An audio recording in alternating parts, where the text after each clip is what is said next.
Humanity's Great Sage, Chapter 226, Fengyu. Chaos and panic pervaded the Clan Feng outpost. The power of the defensive ward was at its maximum. The number of insectoids flooding the whole area wasn't falling just yet. They crept all over the semi-spherical shield, gorging on the spiritual power that flowed in it. The view from inside the outpost never looked so horrific and bleak, with the shield completely engulfed by the insectoid horde. So many of them were scrabbling at the top of the dome, in danger of falling directly into the outpost if the defensive ward ever failed, and this was only prevented by the desperate and hurried strokes of the Clan Feng acolytes who never stopped depositing spirit stones into the ward's nexus. But the horde was only just growing bigger, stronger, and thicker. At this rate, the defensive ward would surely fall, give or take a few hours.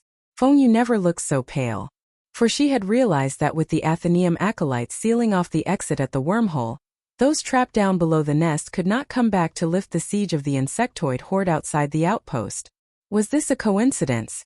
She wondered for one split second. Or is this some sort of plot? She would not have felt so worried if this were just a mere coincidence. But what if this really was a plot? Then this could be more than a simple insectoid extermination gone wrong. In the meantime, Feng Lianju received word about his outpost currently being assailed by an insectoid of indescribable proportions. He would have been able to sound a retreat and lead his men back to help lift the insectoid siege. But with the Athenaeum army keeping watch over the only exit, getting out of the wormhole was tantamount to suicide. Besides, they were still far from completing their side of the extermination. As much as they were worried about the situation of the outpost, there really was nothing they could do. Time passed by swiftly. More than 6 hours had passed, and the incandescence of the shield had become weak. The magic of the defensive ward was teetering on the brink of collapsing, and once it did, the 100 or so acolytes inside would not be able to hold back the unstoppable tide of the insectoid horde. Fengyu was shivering with panic.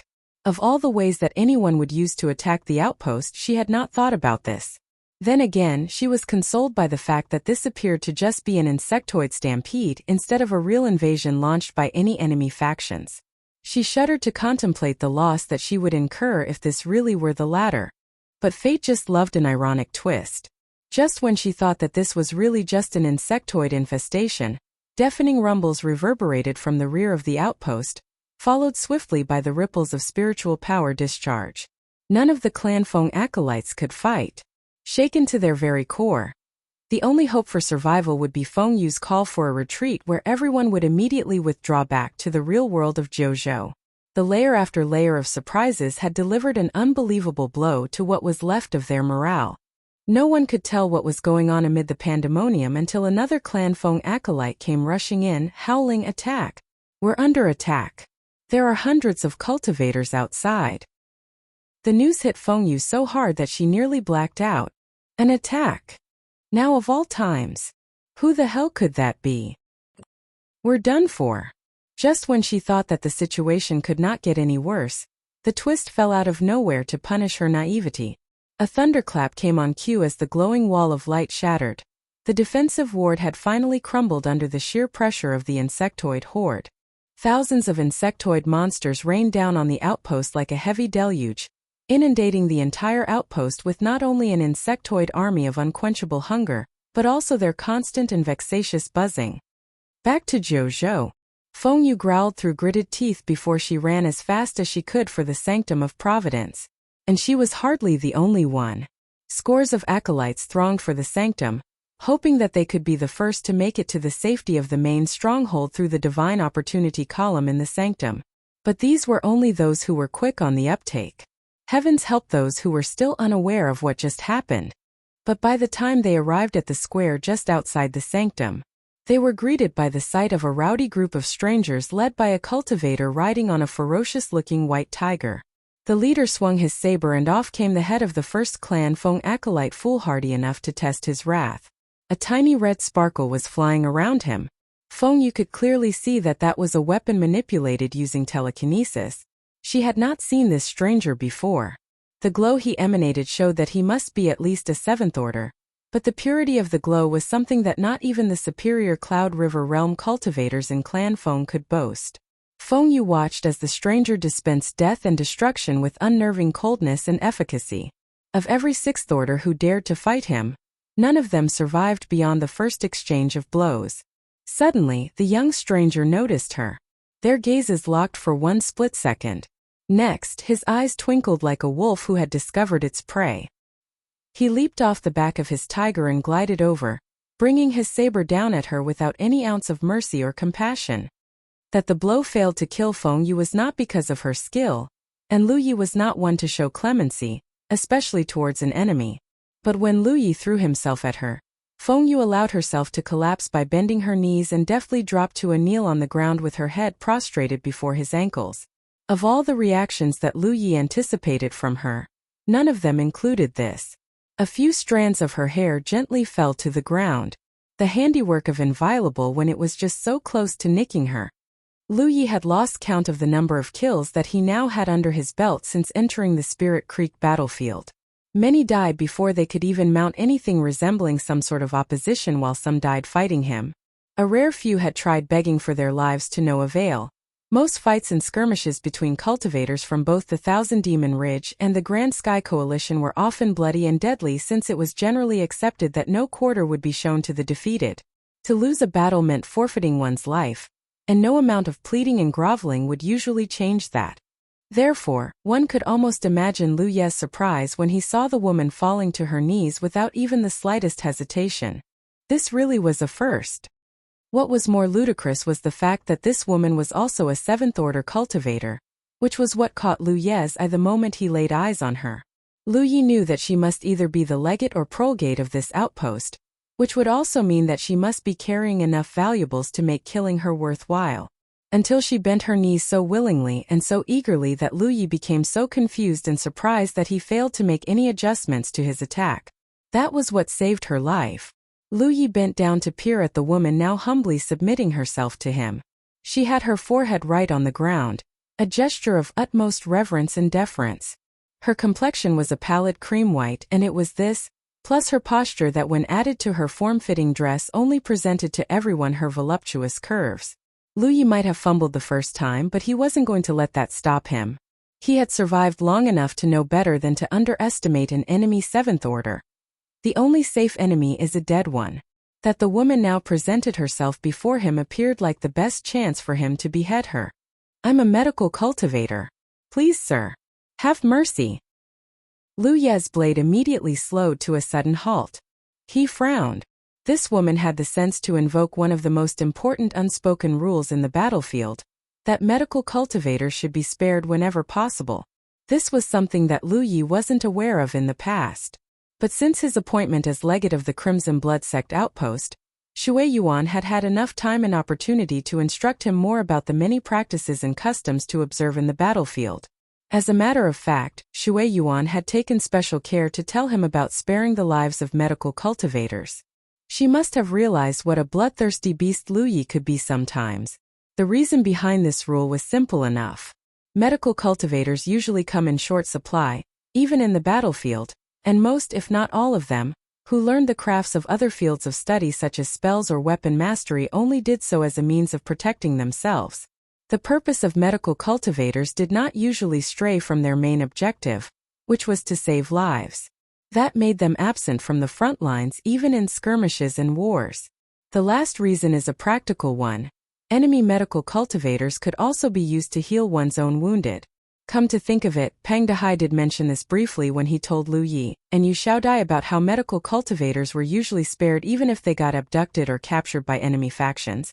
While it was a virtual certainty that cultivators from both sides would be more than happy to wipe the floor with each other's faces, both factions nevertheless held on to this unspoken rule like it was an edict from the heavens. Whatever happened, it would never be in anyone's interest to have the already meager ranks of medical cultivators be pruned further. The lack of cultivators engenders the loss of more lives and talents. But that would explain why this woman knelt the moment she realized there was no escape.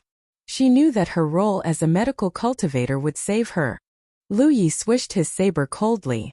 That elicited a gash on her arm plus a painful yelp from her.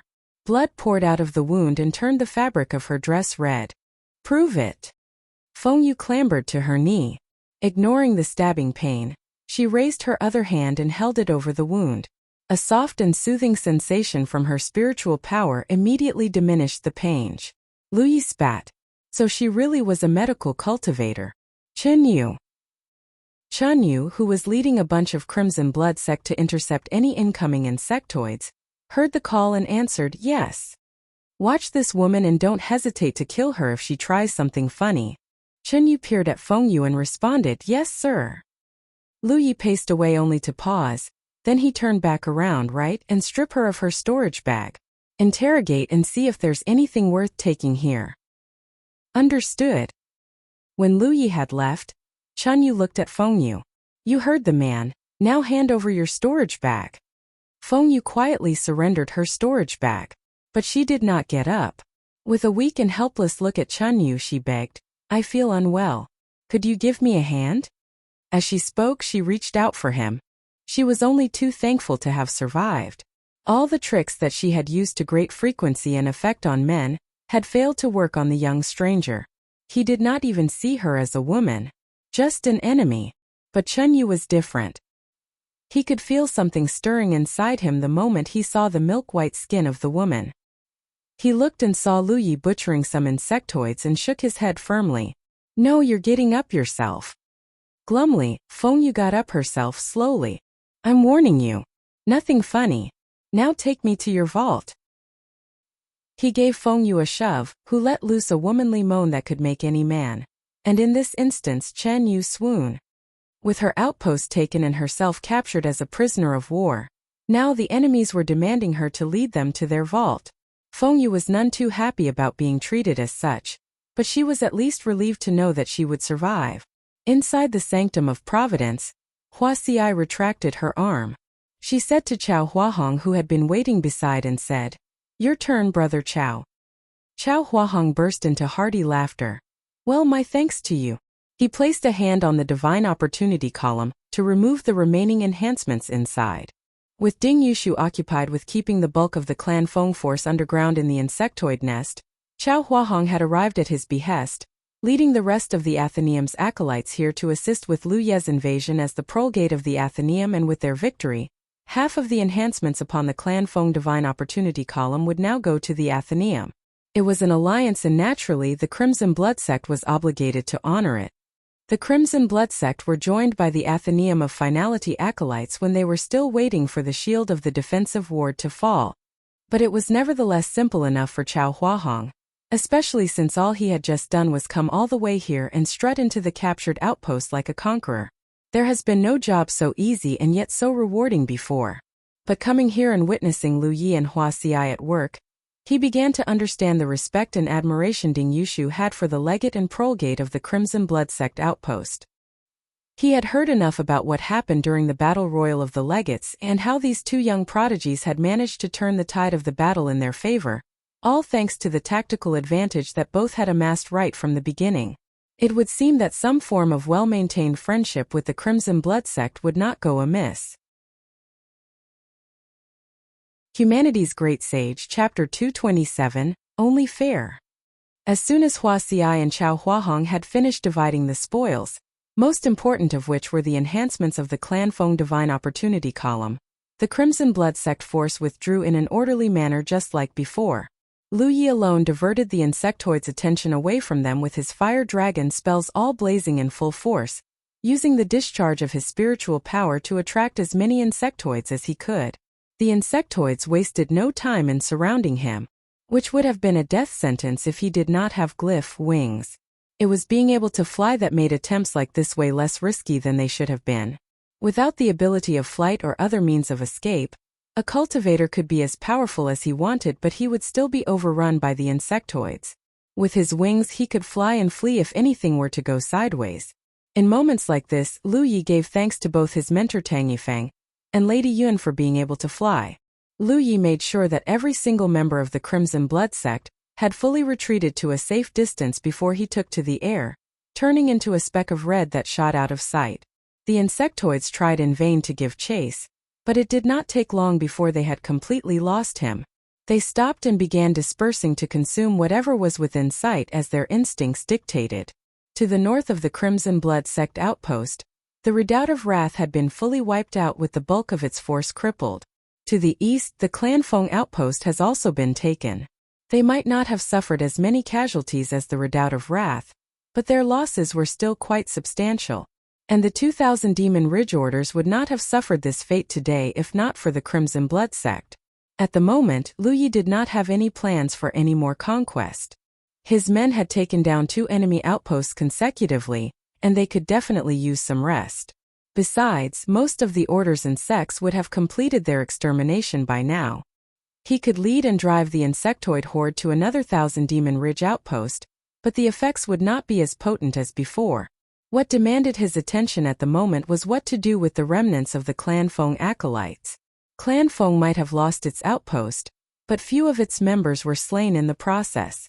If the Crimson Blood Sect had done enough damage to the Redoubt of Wrath, then it was only fair that Lu Yi inflicted the same upon Clan Feng. Lu Yi did not neglect to recall that Ding Yushu was still outside the Clan Feng wormhole with his men. He should be taking his men there to rejoin the rest of the Athenaeum to mop up the rest of Clan Feng once and for all. If that could be accomplished, the Crimson Blood Sect would reign supreme across the lands within a 100-mile radius of their outpost. Lu Yi veered around and flew off to rejoin his people. Brother Lu Yi. Chao Huahong saluted as soon as they met, beaming broadly as if the very air he breathed in smelled so sweet. How are things at the other end? Chao Huahong gave Lu Yi an account of what was going on at the wormhole. Apparently, word of their outpost being captured had reached the Clan Feng acolytes underground. But while they wallowed with dejection and anguish, they had no idea who was behind the attack. It was complete bedlam when the defensive ward of the Clan Feng outpost collapsed, and the acolytes who managed to get back to the real world of Zhou before Lu Yi and the Crimson Blood Sect invaders arrived failed to see who their enemies were. In fact, even for Feng Yu, it was only when she had calmed down that she recognized the White Tiger and guessed the mastermind of the attack was Lu Yi. But she could hardly inform everyone else right now.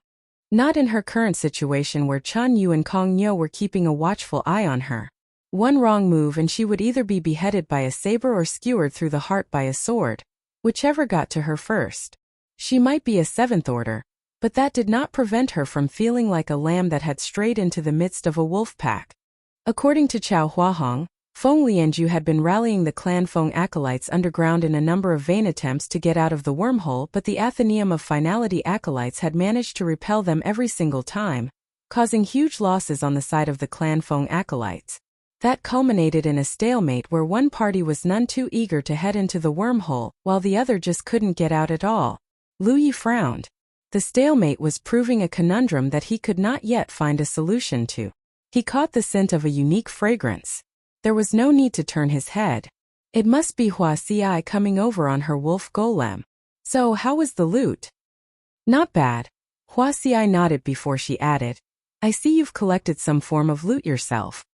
Huh. You got yourself a wife. They say she's the legate of the outpost. Wuxia nudged her chin at their hostage. Wife. How the heck did you arrive at that? Lu Yi was about to deny that remark when something dawned upon him. He hurried over to Feng Yu and whispered something into her ear. Feng Yu bobbed her head at first as she listened until her face turned aghast with disbelief. Whatever it was reason enough for Lu Yi to rip Inviolable out of its scabbard. Yet despite the threat of death, Feng Yu shook her head vigorously, shedding tears of despair. Inviolable blazed with its fiery red splendor, and Feng Yu just stood there with her eyes shut as if she was expecting its wrath to befall her. She waited for a few seconds and still the blow never came. By the time she opened her eyes, Lu Yi was gone. She exhaled with relief. She had survived yet again, and the vanishing tension almost reduced her knees to marshmallows. Not far away, Lu Yi was alone, sulking. When he heard Wuxia saying that Feng Yu was the legate of the Clan Feng outpost, Lu Yi expected that she must enjoy some measure of admiration, respect, and more importantly, obedience from her fellow acolytes. He thought of harnessing just that by using her to get her people to willingly step out into the open. That would have made the job easier for the Athenaeum and the Crimson Blood Sect. Lu Yi did not expect any success in coercing her at first, but after gauging her, he judged her to be a cowardly person. And as it turned out, he misjudged her. She might have been spineless when Lu Yi first swung his weapon at her. But now that he was asking her to betray her brethren, she found her courage all of a sudden, even under the pain of death. She would gladly use her role as medical cultivator to safeguard herself. She would beg and grovel at one's feet if it meant saving herself. But she would not go against her own principles when it came to her loyalty to Clan Feng. Her gamble paid off. Lu Yi couldn't just flippantly sentence her to death for nothing. The combined forces pressed forward until they reached the Clan Feng wormhole, making it an alliance of more than 1,000 men. Lu Yi joined Ding Yushu by the edge of the pit, and they looked inside. The legate of the Athenaeum of Finality gave Lu Yi a recap of the situation at hand, and it basically matched what Chao Huahong's reports. So that's where we are right now. Do you have any suggestions, Brother Yi? I'm going down to have a look. That was said with a straight face, and Lu Yi just dropped himself in with the nonchalance of dropping a stone into the pit. Ding Yushu's eyes bulged the moment he saw Lu Yi fall into the hole. What the?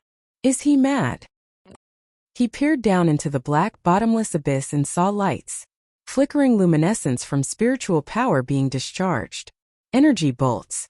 The force of the eruptions rushed up the pit, a column of air slamming into his face before he glimpsed Lu Yi shooting into the sky. Lu Yi landed back on the ground. He was unhurt, but he looked almost beat up. It was just for one fleeting moment, but Lu Yi saw what he wanted to see. Scores of Clan Feng cultivators camped just around the bottom of the pit, ready to attack anyone who came down, which Lu Yi would have not been prepared to test if he did not have glyph protection. Do we have any way to collapse the tunnels? If they could do that, then they could easily dispose of the enemies by burying them all alive. I've thought of that too. Ding Yushu's shaking of his head portended his answer. But we don't have the power to do that. The tunnels are too deep. He sighed. Well, if there's nothing else, I say we call this off. We cannot spend all day around here, and Clan Feng must have summoned help from the inner ring areas. Those with enough contribution points could have called upon the power of the Divine Opportunity Column to transport them back to the outpost. But that's a big if, since it won't be cheap. Contribution points did not come easily. Cultivators spend their contribution points on almost anything, making saving points more easily said than done. Lu Yi knew that full well as a legate himself. The Divine Opportunity Column had the ability to magically transport cultivators back to their stronghold. But the cost varied between different cultivator ranks and distances. He might not have tested this ability before, but he knew that such a request would invariably be very, very expensive. Beyond any doubt, both the Redoubt of Wrath and Clan Feng must have acolytes who had traveled farther into the inner ring or even central areas of the battlefield. Powerful acolytes now spent their time training or wandering on a pilgrimage around the deeper and more perilous parts of the battlefield. There was no telling whether they had been informed about the attacks on their outposts, but if so, then they had to be on their way back by now. Hence, the Crimson Blood Sect and Athenaeum of Finality forces here would be sitting ducks by the time a bunch of disgruntled and vengeful cultivators only too eager to avenge their fallen comrades arrived. Not far away, Feng Yu was quietly eavesdropping on the discussion. Good. Go down that road, she thought. Believe that people are coming and you lot have to retreat. That way, it's all's well that ends well for everyone. Clan Feng might have lost its outpost, but many of its members still lived. Its power and influence could always be rebuilt at any time. Damn. I'm not happy at all with this. Lu Yi shook his head. Well, you're not alone there. Ding Yushu chuckled weakly. But there's pretty much nothing we could do. Wait, let me think. There must be something we can do. It wasn't easy getting Clan Feng down on its heels. To give up the advantage and leave would be nothing short of a waste. Lu Yi gazed at Feng Yu, who noticed it and quickly averted her eyes and lowered her head, putting up the appearance of a wronged damsel in distress in need of justice. Bloody woman. And of all times, she has finally discovered her backbone now.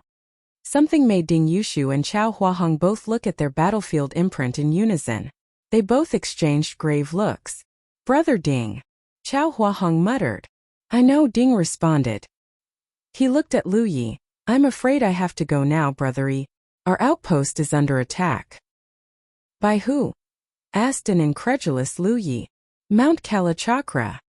Lu Yi recognized that name as the one belonging to another Thousand Demon Ridge Order, whose outpost sat somewhere to the north of the Athenaeum of Finality outpost. But why would Mount Kalachakra be launching an attack on your outpost all of a sudden? Lu Yi did not allow himself to finish. Instead, he looked at Feng Yu. Obviously, someone has been reporting our movements. Ding Yushu was looking at her as well coldly. He immediately rounded up his men first. Then he gave Lu Yi one last salute. Till next time, Brother Yi. I look forward to fighting alongside you once more. I dare say we'll be fighting alongside each other soon enough. We're coming along. We might not be killing any Clan Feng goons just yet, but killing Mount Kalachakra goons would make up for the loss. That's great. Ding Yushu beamed at Lu Ye's offer. Lu Yi hurried through the crowd and seized Feng Yu by her collar before tossing her up on Amber's back, much to her protesting squeals. In seconds, almost 2,000 men began racing as speedily as possible for the Athenaeum of Finality outpost, leaving the outside of the Clan Feng wormhole deserted and quiet. Feng Yu finally exhaled easily as she rode on Amber's back. The gambit that she had pulled off worked without her expecting it to. With the Athenaeum and Crimson Blood sect now focusing on the siege of the Athenaeum's outpost, the Clan Feng acolytes still trapped underground could finally get out to safety. Posting the trot on Amber's back, Feng Yu glanced around her to make sure no one was looking before she quickly delivered another message. Mount Kalachakra is now attacking the Athenaeum outpost. Everyone's gone there. You can get out now. Quick. Little did she realize that Lu Yi and Ding Yushu were sending messages of their own. Humanity's Great Sage, Chapter 228, Trap. Moments passed until suddenly, Lu Yi gave Ding Yushu a curt nod before he stopped abruptly. The hundreds of Athenaeum of Finality acolytes marched on with Ding Yushu in the lead while the 700-strong Crimson Blood sect host halted. Feng Yu was still sending a message to Feng Lianju when that happened. Caught unaware, Feng Yu hastily ended contact, turning her head left and right to look around. Still shocked, dazed, and incredulous, a hand shot out of nowhere and seized her by the throat. Next, she was flung off Amber's back and tossed down to the ground. Grimy and dusty, she looked up and came eye to eye with Lu Yi towering over her. Thank you. Huh? Feng Yu yelped with disbelief. What for? Lu Yi kept his eyes on her while he stuffed another spirit pill into his mouth and chewed it slowly. Been exchanging notes with your Clan Feng mates, haven't you? Of course not. Feng Yu denied vehemently, although she quickly noticed the mischievous glint playing in Lu Ye's eyes. You've been using me? She did her best to hide that she was surreptitiously making contact with the remnants of Clan Feng, but anyone who had been watching her with enough effort would have noticed her. At last, Feng Yu realized that Lu Ye's tossing her up on Amber's back was not a gesture of charity, but rather, he was setting her up and she took the bait, stepping right into it by doing exactly what he expected her to do. Just when she thought that her meekness and submissiveness had disarmed him, Feng Yu began to wonder if what she had just done was not good, but rather disastrous for Feng Lianju. Was everything just a show? A ploy to lure the prey out of its lair? So the outpost of the Athenaeum isn't under attack at all? Feng Yu gasped, remembering how real Ding Yushu and Chao Huahong looked earlier when they got wind of an invasion. The Athenaeum outpost is under attack, Lu Yi responded, but compared to Mount Kalachakra, I'm more interested in dealing with the rest of Clan Feng. At present, Ding Yushu and the rest of his men are on the way back to assist with the defense of their outpost.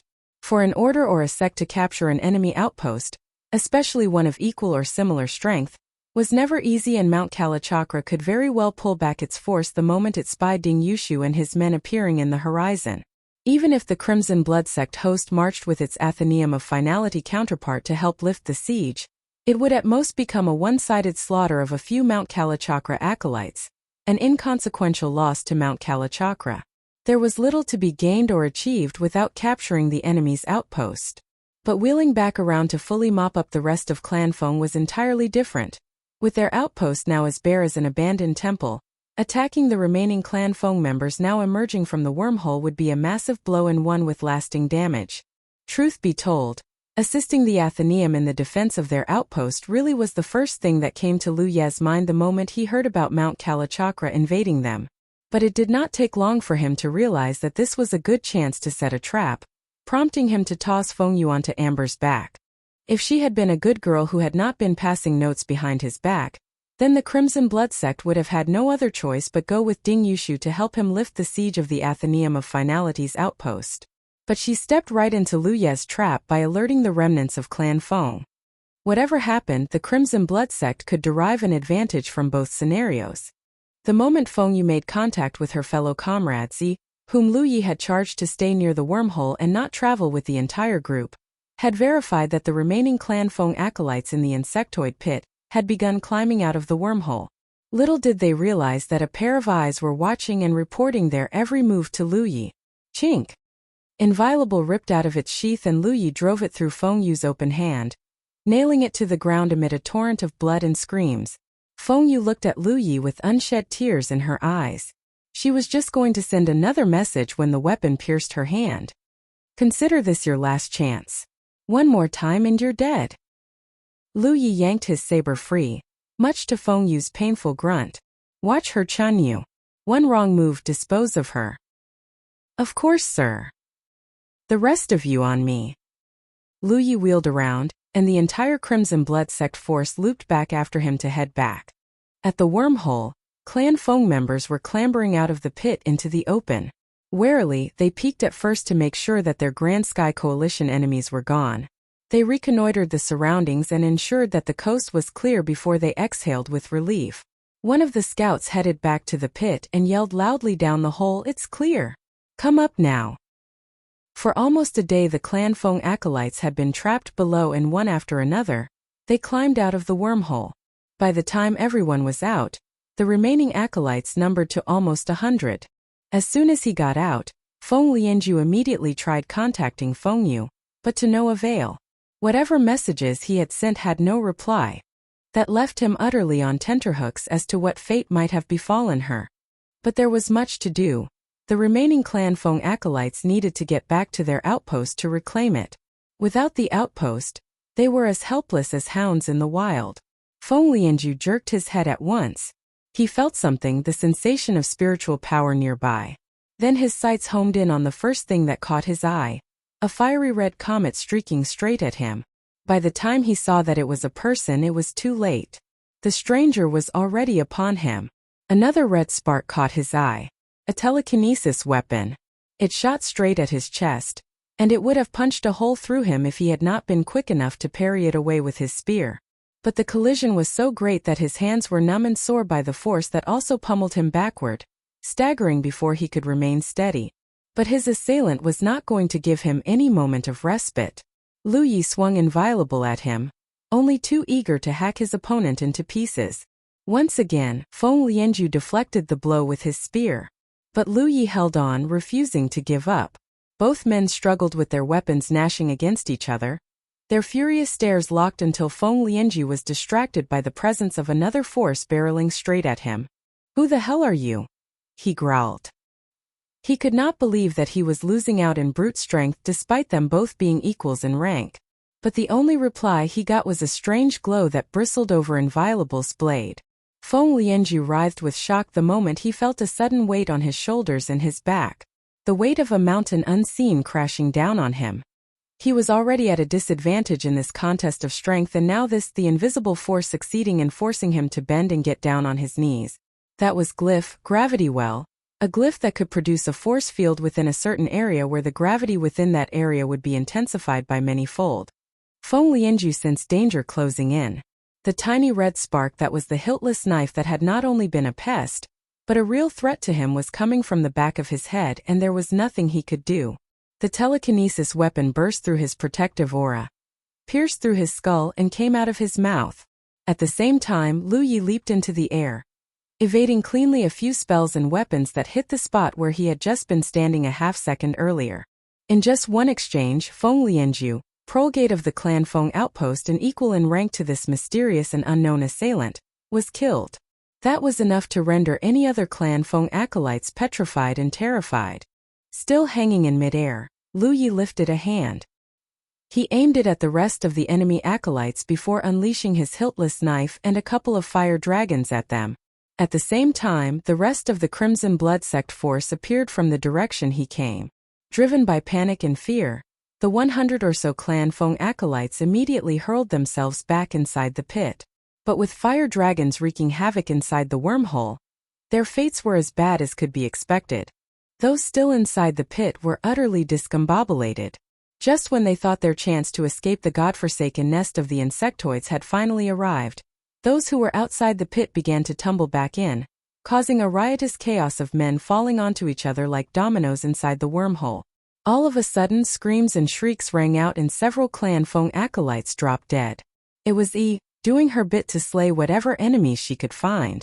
The labyrinthian network of tunnels of the nest was working in her favor. She could fire a few spells and kill some enemies before slipping away into one of the tunnels. No one could find her and no one could stop her. At her current rank, ordinary low-tier cultivators could easily be killed with only just a spell or two. This also helped to further aggravate the pandemonium now raging at the bottom of the wormhole. Thanks to Lu Ye's fire dragons, by the time the Crimson Blood Sect host arrived in full force, more than 30 Clan Feng acolytes were dead outside the wormhole. Back inside, one could expect the number to be higher for Lu Ye. Had been firing fire dragons into the hole to his heart's content, and the cramped space in the tunnels would ensure maximum effect. With Feng Lianju killed in action and Feng Yu nabbed, there was no one else fit enough to lead the remaining Clan Feng acolytes. Of the 6th orders that managed to survive Lu Ye's assault, only a handful of them were still scrambling back into the wormhole. Their will to fight and resist had all but crumbled into dust. As soon as his comrades arrived, Lu Ye led the charge into the wormhole. Once inside, he just picked a tunnel and began stalking his way in, killing whatever enemies he could find. So did the rest of the Crimson Blood Sect force. They poured into the wormhole and separated into every tunnel, beginning their own extermination of both any surviving insectoids and Clan Feng acolytes. That left only Wuxia and Feng Yu outside the wormhole. Blankly and despondently, the latter beheld the sight of so many dead bodies, all of whom belonged to her brethren. When she was sending her messages to her people earlier, this was definitely not the outcome she envisioned. Wuxia stood not far away. As opposed to Feng Yu, she looked rather serene and calm. Despite being inferior in rank, Wuxia was unfazed by what Feng Yu might be up to.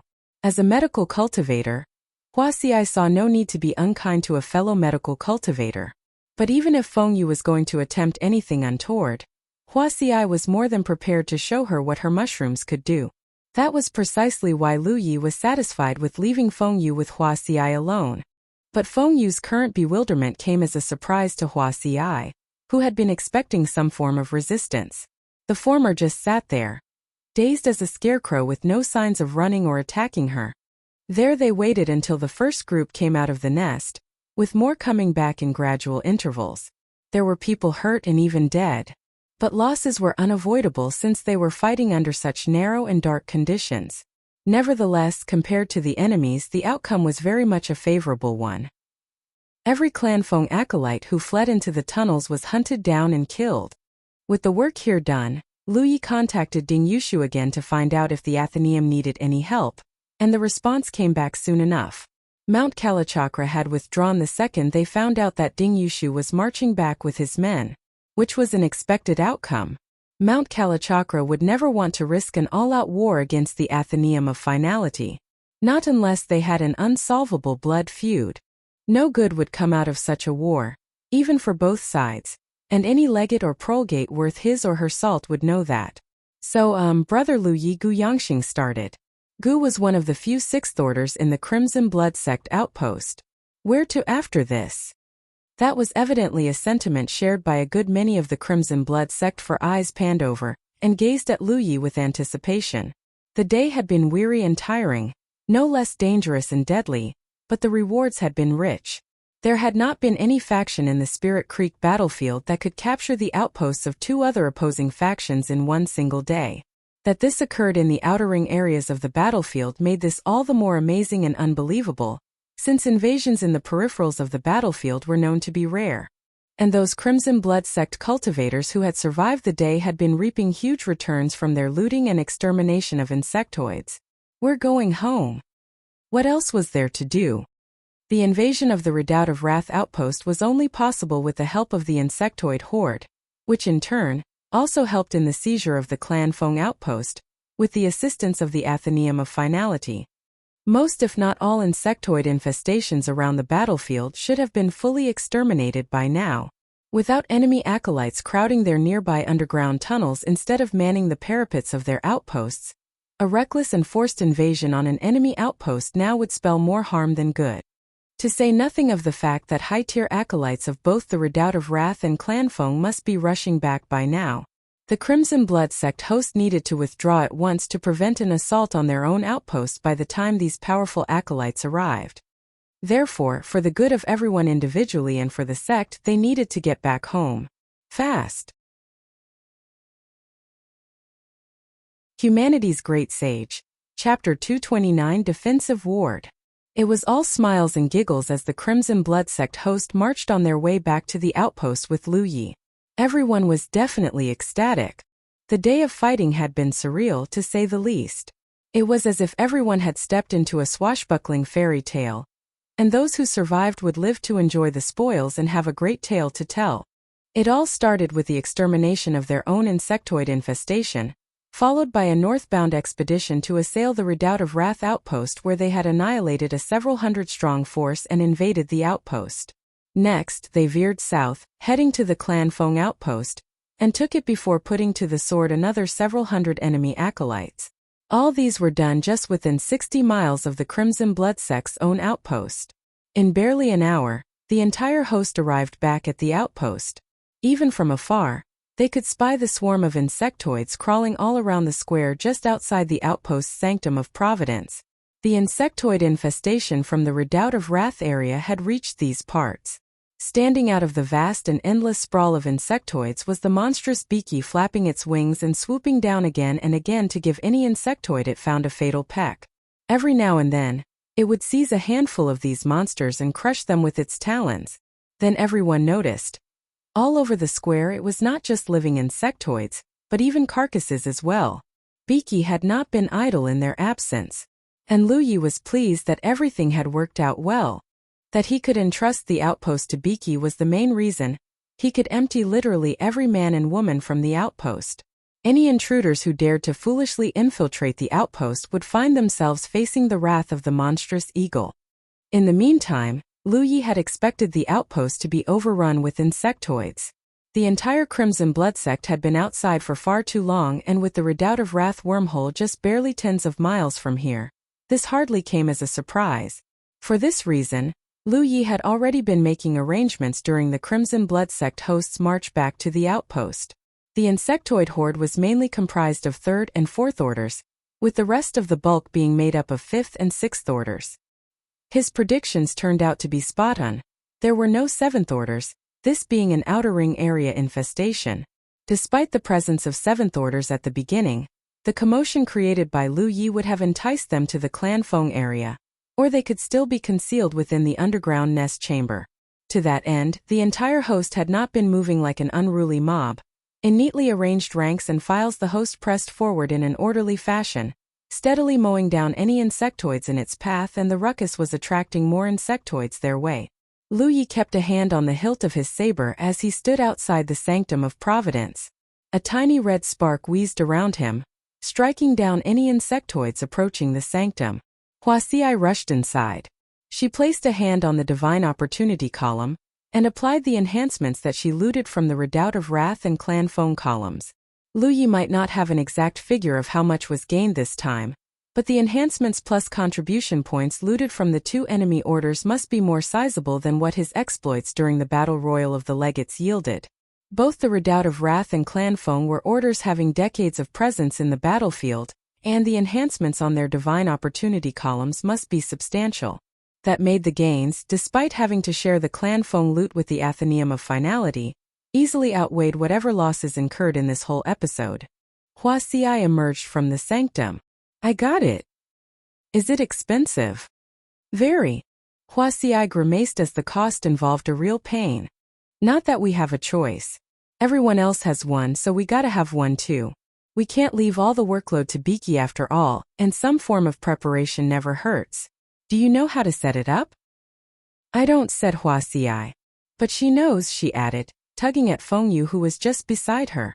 Dazed like a lost doe in the woods, Fengyu was still very much a real and experienced legate of an outpost, which was more than what anyone could say of Lu Yi and Huaxiai, the inexperienced legate and prolgate still wet behind the ears.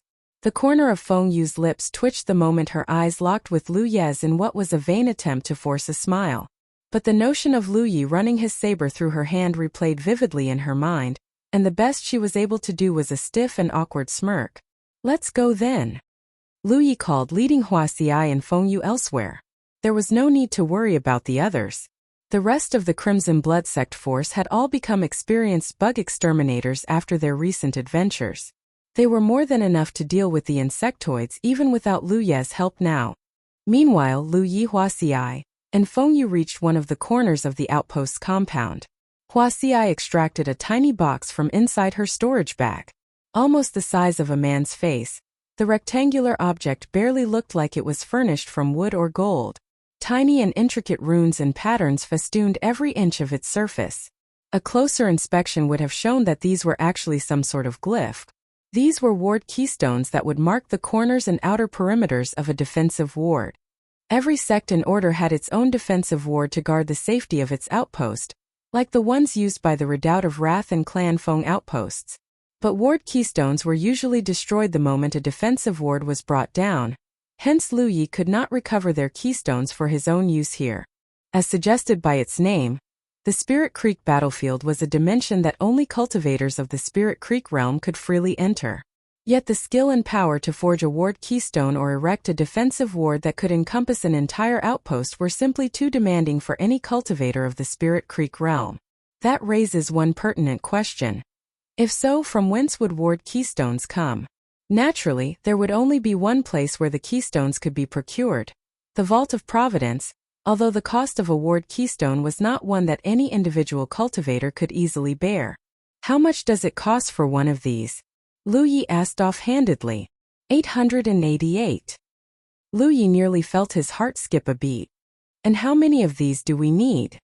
16. Lu Yi made a quick calculation. The sum turned out to be an insanely huge one.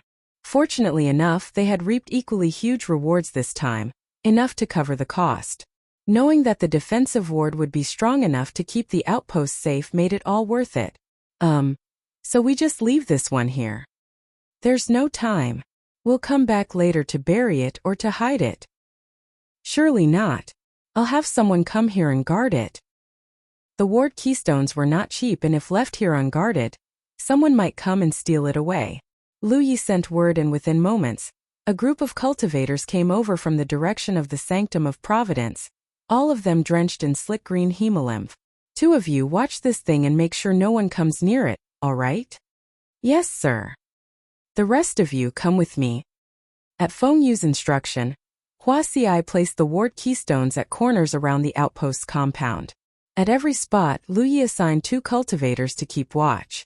When the work was finally done and the ward keystones were all set, the defensive ward was ready to be activated. At the same time, the rest of the Crimson Blood Sect host had finished ridding the outpost of the insectoids. More were still coming from outside, but to fully eradicate the insectoid threat would require another expedition into the Redoubt of Wrath wormhole to extract the nucleus of life from the insectoid nexus there. Only that would truly solve the problem. But the extent of the infestation had long passed beyond what Outer Ring area orders and sects could handle. Even Lu Yi would never dare to recklessly enter the wormhole now. In the meantime, Huaxiai was holding a tiny jade-hewn disc in her hand, barely as large as a saucer. The eldritch power swirled in every notch and groove of the engravings, giving the disc a pulsing luminescence. That was the ward nexus, the instrument that would enable an individual power and control of a defensive ward. One could destroy a ward's keystone and that would only weaken the ward. But if the ward nexus were to be destroyed, then the ward would collapse. Fengyu dutifully explained to Huaxiai the ways of using the ward nexus. Huaxiai bobbed her head as she channeled her power into the instrument. All of a sudden, from all corners of the outpost, a loud hum resounded like a gong, and the emanation of spiritual power from every point around the perimeter of the outpost where the ward keystones had been placed resonated with each other. Next, the emanation turned into torrents of light from all 16 ward keystones, separate regurgitation of spiritual power that eventually conjoined with one another before spreading upwards into the sky. All it took was minutes, and the spread of spiritual power formed a dome that enclosed the whole compound of the outpost. It was done. A defensive ward that kept the inside safe from any outside threats. With its protection, those inside the outpost would not have to worry about being invaded by insectoids.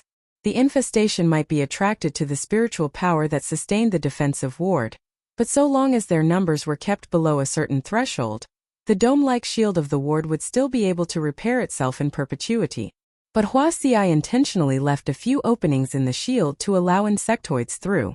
Those who still wished to slay more bugs could stand together and man the openings and cut down any insectoids they could find.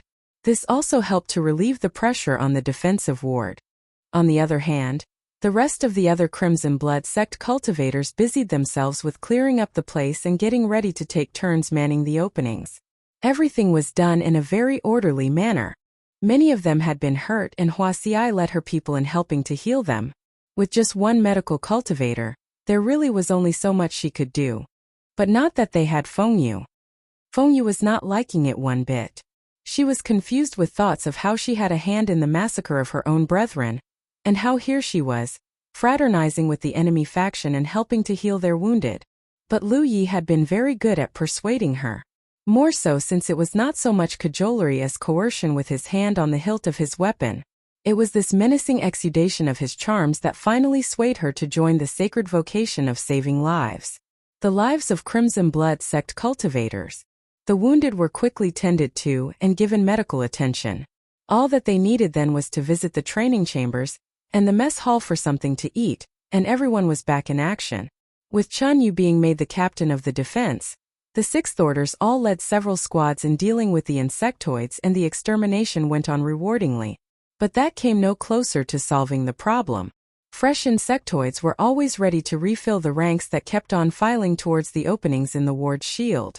While all was still peaceful and orderly at the Crimson Blood sect outpost, the same could not be said elsewhere. Word began to spread that the Crimson Blood sect had ignored the insectoid infestation in their area, and instead launched consecutive attacks on both the Redoubt of Wrath and Clan Feng outposts. That was what led the insectoids in both their areas to grow rampantly like an epidemic so strong that no outer ring area orders and sects have the power and wherewithal to deal with it anymore. The Thousand Demon Ridge expressed sympathy and condolences to both the Redoubt of Wrath and Clan Feng, and at the same time issued threats and abusive language at the Crimson Blood sect legate and prolgate for what they had done. Scores of enemy factions thronged as one, complaining that how things were calm and harmonious before Lu Ye's appearance here at the Crimson Blood sect outpost had wrecked both peace and order, and how the infestation was beginning to threaten even the safety of other outposts in the area, including a few Grand Sky Coalition ones. Lu Yi should be arrested and punished harshly, if not executed, for his crimes, so they said. Within the Grand Sky Coalition was a rather different atmosphere. Most of them were exultant at Lu Ye's performance. Successful invasions between outer ring area forces were often hard to come by. Never mind Lu Ye's victories in capturing 2 enemy outposts and the slaughter of all their acolytes, leaving just a meager few surviving. That would imply that the present generation of Spirit Creek cultivators from both the Redoubt of Wrath and Clan Feng had nearly become extinct. Humanity's Great Sage, Chapter 230, Distribution of Spoils. Lu Ye's name was beginning to become the very epitome of fear. How the Redoubt of Wrath and Clan Feng outposts fell, no one actually knew. In fact, certain parties believed that this was malicious slander or baseless accusations made against Lu Yi. Yet the Thousand Demon Ridge had spies and agents everywhere, and whatever blame they were directing at Lu Yi turned out to be less baseless than what most expected. However, the rest of the Grand Sky Coalition had no intention to get entangled with the finer details, or rather ruthlessness, in the actions Lu Yi took to accomplish the proverbial end. All that mattered was his triumph. Lu Yi had succeeded in bringing 2 enemy outposts down on their heels in just a matter of days, and that was good enough for everyone in the coalition. Once again, another period of strife sparked between both sides as cultivators from the Grand Sky Coalition and the Thousand Demon Ridge began flinging filth and mud at each other, volleying threats and curses bad enough for another all-out war to feel imminent. With time, people began to realize that the insectoid infestation that had gone awry did not originate from the Crimson Blood Sect wormhole. It was instead the Redoubt of Wrath wormhole from whence the raging insectoid horde was pouring out, that easily tore to shreds all slander and accusations hurled against the Crimson Blood Sect, although that did little to quell the unrest between both sides. Cultivators from the inner ring areas of the battlefield sprang into action with tremendous alacrity. The ones from the Redoubt of Wrath and Clanfong were the fastest to arrive. They were said to have begun their expeditious journey back home the moment they got wind about the invasion, and the first thing they did as soon as they came back was to assist the surviving acolytes with the rebuilding of their respective outposts. More cultivators from other sects and orders eventually showed up. Fortunately, they were not merely here to watch. They took an active part in helping to deal with the infestation, which had grown strong enough for these inner ring area cultivators to earn contribution points by killing them. But one could hardly expect zero friction when cultivators from both sides met. It did not take long for the extermination to mutate into a three-way internecine battle royale where cultivators of the 8th and 9th orders, including a select few who were trained in heaven-grade cultivation disciplines, waged war against each other while not forgetting to cut down a few insectoids in the process. Whether it was the Grand Sky Coalition or the Thousand Demon Ridge that emerged as the victors of this little war, Lu Yi could hardly care less. What he did know was that the insectoid infestation was finally dealt with by the third day of his return to the outpost. Someone must have managed to get inside the nest and remove the nuclei of life from the insectoid nest. The fourth day since the Crimson Blood Sect host returned to the outpost came. The golden phosphorescent dome that shrouded the Crimson Blood Sect outpost was operating in a dormant state. Lu Yi was sitting on the steps of the Sanctum of Providence, reading the books that Lady Yun had assigned him with utmost concentration.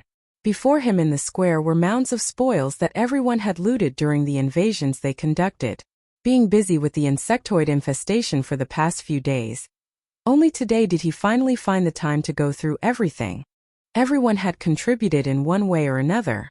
That was why Lu Yi wanted everyone to surrender what they looted so that he could review everything and think of a proper and fair way to distribute the spoils. "It's all here now, Brother Lu Yi." He Xin came to him and reported. Lu Yi muttered a wordless grunt. He lifted his head and peered at the mounds of items, although he quickly frowned with dismay. A lot of the spoils were items of little consequence and importance. Pots and pans, chairs and stools and so forth.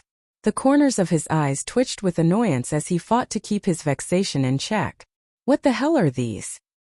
Coiled up like a shrimp in an unnoticed corner just outside the Sanctum of Providence was a sullen and forlorn Fengyu. The arms that hugged her shoulders tightened and squeezed more firmly, for she had recognized articles of furniture that looked awfully familiar. Articles of furniture that originated from her own chambers. What a bunch of brigands, Anne. What is this?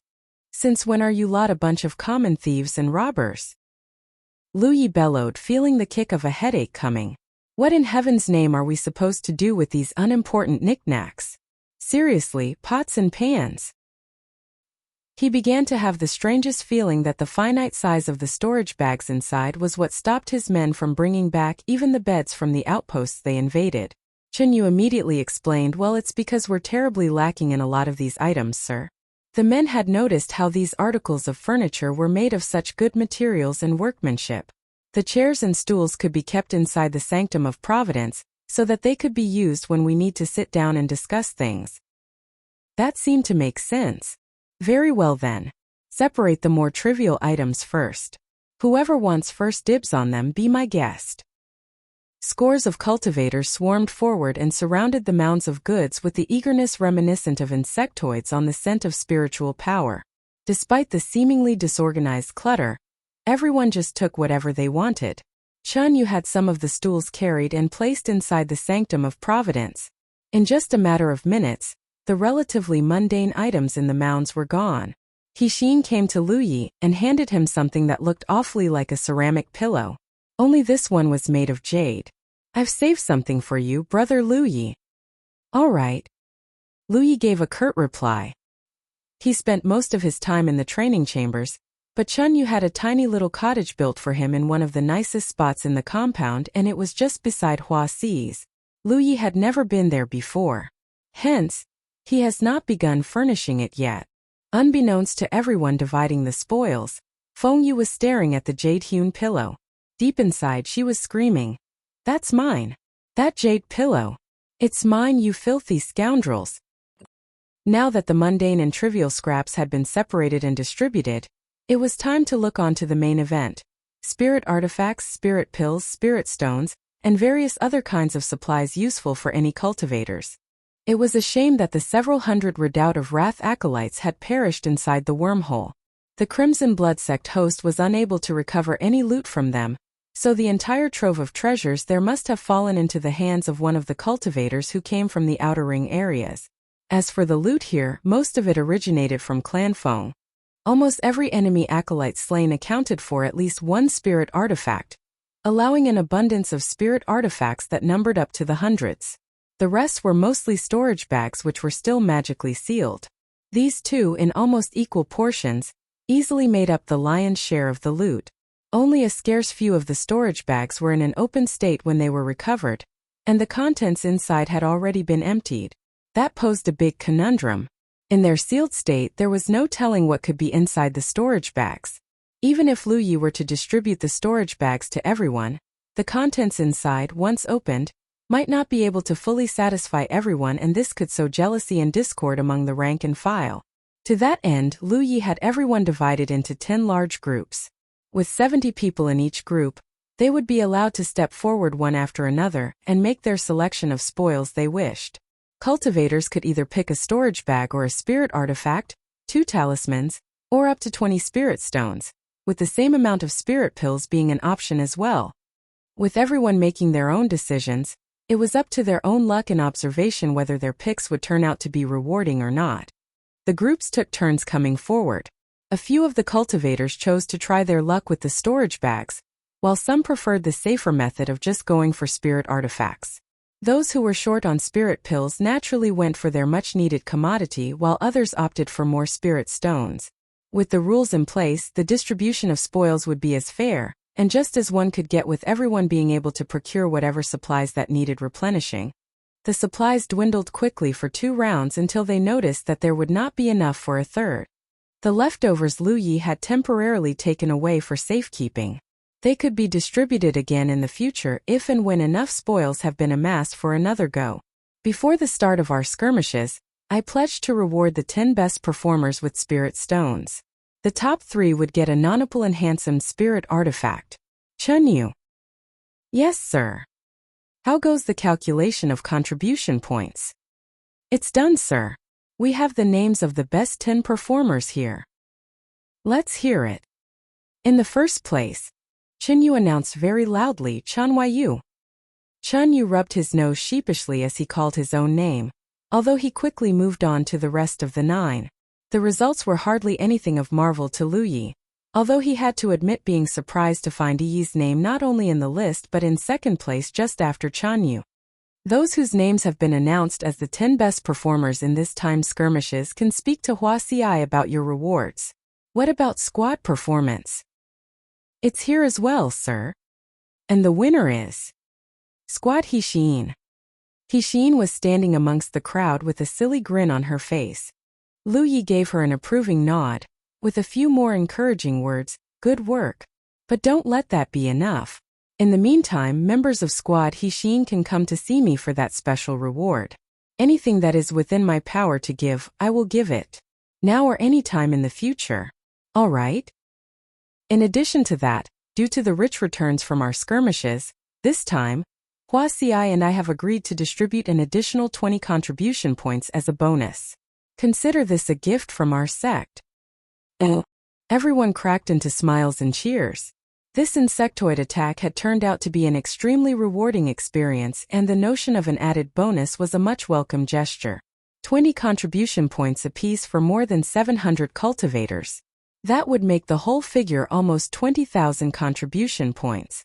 Many began to realize that it was a blessing that they could join the Crimson Blood sect. Just one insectoid attack and everyone trotted into the sunset triumphantly with their pockets full. One could expect more fruitful days in the future. Finally, I hereby announce that we're going to induct another 200 fresh initiates. The list of names of those who qualify shall be selected from the best performers of this time's skirmishes. It will be announced shortly. In the meantime, queue up at the Sanctum of Providence to collect your contribution points from Wuxia. It was a long line that snaked all around the square outside the sanctum as every single cultivator took their turn going inside the sanctum to collect their points and stepped out looking absolutely pleased and delighted. It took hours before Wuxia was finally done dishing out the 20 contribution point reward. The rest of the contribution points were used to purchase additional enhancements for the Outpost Divine Opportunity column, making the total number of amplifications of ambient spiritual chi now at 19. That made the ambient spiritual chi that now pervaded the entire compound of the outpost easily double that of outside. Purchasing more enhancements in the future would be harder, the next one being a whopping 10,000 contribution points. Then again, the total contribution points that the Crimson Blood sect had gained from the invasions on both enemy outposts, if one were to include the amounts distributed to everyone plus what was used to purchase the paraphernalia needed for the defensive ward, was somewhere between 80 to 90,000, which was more than double what Lu Yi and Wuxia garnered during their exploits in the Battle Royal of the Legates. In other words, invading and raiding was the only viable way of increasing the ambient spiritual chi in the outpost quickly. But attacking enemy outposts was a more Herculean task than it appeared. The string of successes this time was owed to the insectoid horde that Lu Yi had manipulated to his favor. The strength of the Crimson Blood sect alone would have made the feat impossible. But what if Lu Yi were to propose another alliance with the Athenaeum of Finality? Maybe they could wipe Mount Kalachakra off the map this time? It would not be that easy though. With the entire Thousand Demon Ridge now on full alert, a full-scale invasion on Mount Kalachakra would trigger a reprisal heavy enough to force both the Athenaeum of Finality and the Crimson Blood sect to call off the invasion. Worse, they might even find their own outposts under attack. But if Lu Yi could come up with something to destroy defensive wards quickly, then he could quite literally do anything. To that end, Lu Yi realized that perhaps it was time he focused more effort on his study and training in the use of glyphs. 3 of the 6-man squad Hixin came looking for Lu Yi 2 days later with their request. They wanted a training chamber of their own. That was a wish that Lu Yi readily agreed to. Using his authority as legate of the outpost, he allocated 3 of the training chambers to be exclusively theirs. He even constructed the magical circles of glyph, gathering spirits in each of the chambers to ensure maximum efficiency. The roll of names of the 200 associate independents eligible to be inducted as initiates did not take long to be announced. The entire outpost had been waiting with bated breath, and those who found their names on the roll could have not been any more overjoyed. The outpost had not only just survived its first insectoid attack, but they also had almost anything that they needed: spirit pills, spirit stones, contribution points. While the ambient spiritual chi in the atmosphere of the outpost had now been further intensified. All these helped to make the Crimson Blood sect outpost an ideal environment to foster growth and improvement. But in spite of the merriment was a certain figure whose presence in the outpost was not only a subject of controversy but also an icon of uncertainty: Fengyu. Humanity's Great Sage. Chapter 231. Why is no one coming to ransom you? Oh. Since kidnapping Fengyu and bringing her back to the outpost, Lu Yi had not bothered with her or even ordered someone to keep an eye on her. He would have broken her legs if she tried to make an escape or something, but she hadn't tried to do that. In fact, she hadn't done anything at all. She just spent all day and night sitting at random places and staring into thin air with a sorrowful expression on her face. At the Sanctum of Providence, Lu Yi was sitting on a big chair. His people had taken from one of the Thousand Demon Ridge sections. He didn't know which, and it didn't matter. What mattered was that it belonged to the Crimson Blood sect now. Fengyu was standing in front of him with her hands folded across her stomach. She was the perfect picture of an obedient prisoner right now. As expected of a medicine cultivator, the puncture wound on her palm was almost completely recovered. It had only been a couple of days, but he couldn't even see a scar anymore. Why is no one coming to ransom you? Lu Yi had been waiting for Clan Feng to ransom Fengyu back. In the Spirit Creek battlefield, medicine cultivators who had been captured by the enemy could be ransomed for a price, not to mention that Fengyu was also the legate of Clan Feng outpost. He was certain that she was worth a ton of spirit stones and spirit pills and had been waiting to enter negotiations with Clan Feng since a few days ago. To his surprise, though, the other party hadn't contacted him at all. He was growing impatient, to put it mildly. Feng Yu looked down at her feet while replying in a voice that was almost too soft to hear. They probably think I'm dead. Bullshit. He could see that the woman was trying to trick him. A personnel on the same level as the Keeper of Seal or the Sect Master had the ability to check the status of their disciples. He was in possession of the imprint of the Crimson Blood Sect.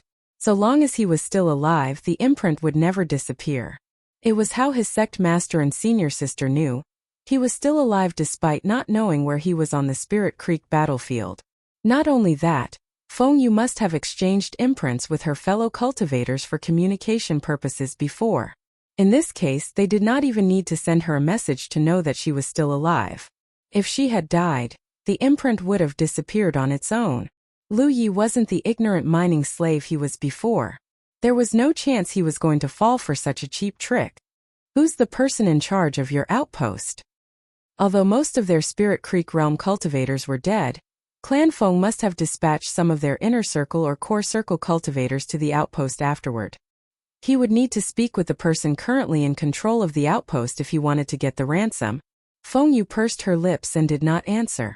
Lu Yi grabbed the hilt of the inviolable and pulled it out of its sheath. He made sure to take his time so that she could hear the scratchy noises clearly. It's my third brother, Feng Xiangyang. Feng Yu caved immediately. The young man before her was the kind of crazy who would stab her without batting an eyelid if she displeased him.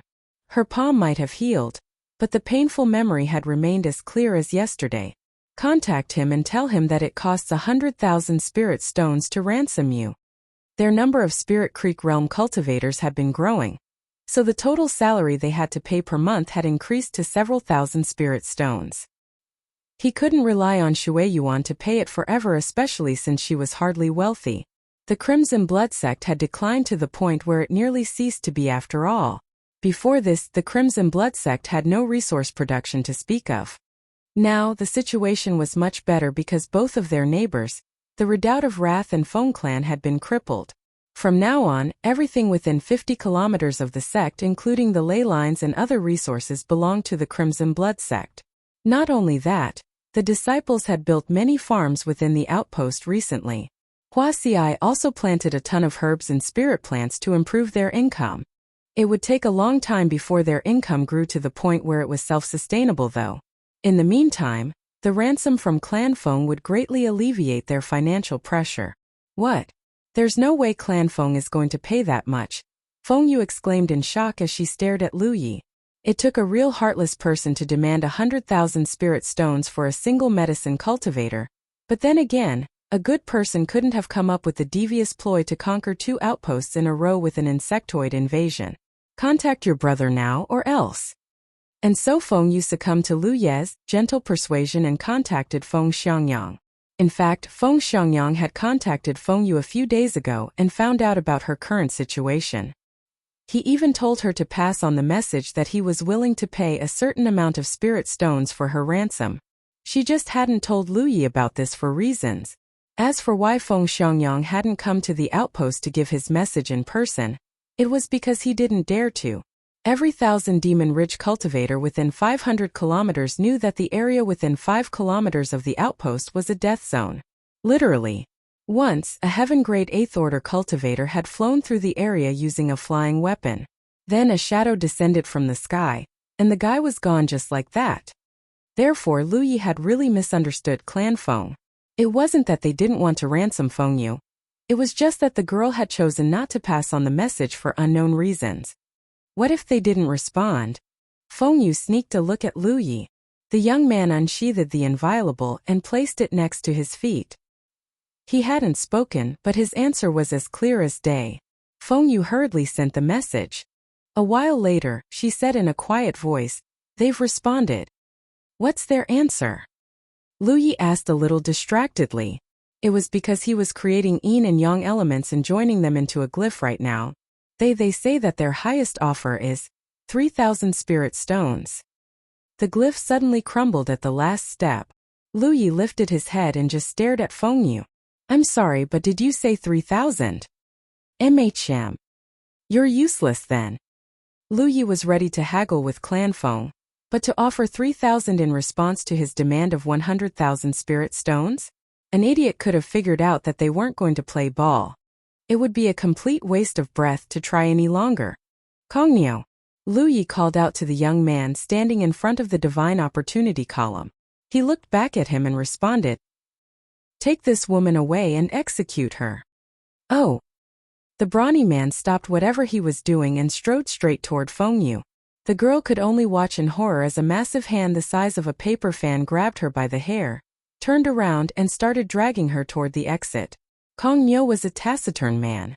In the past, he only obeyed to Wuxia.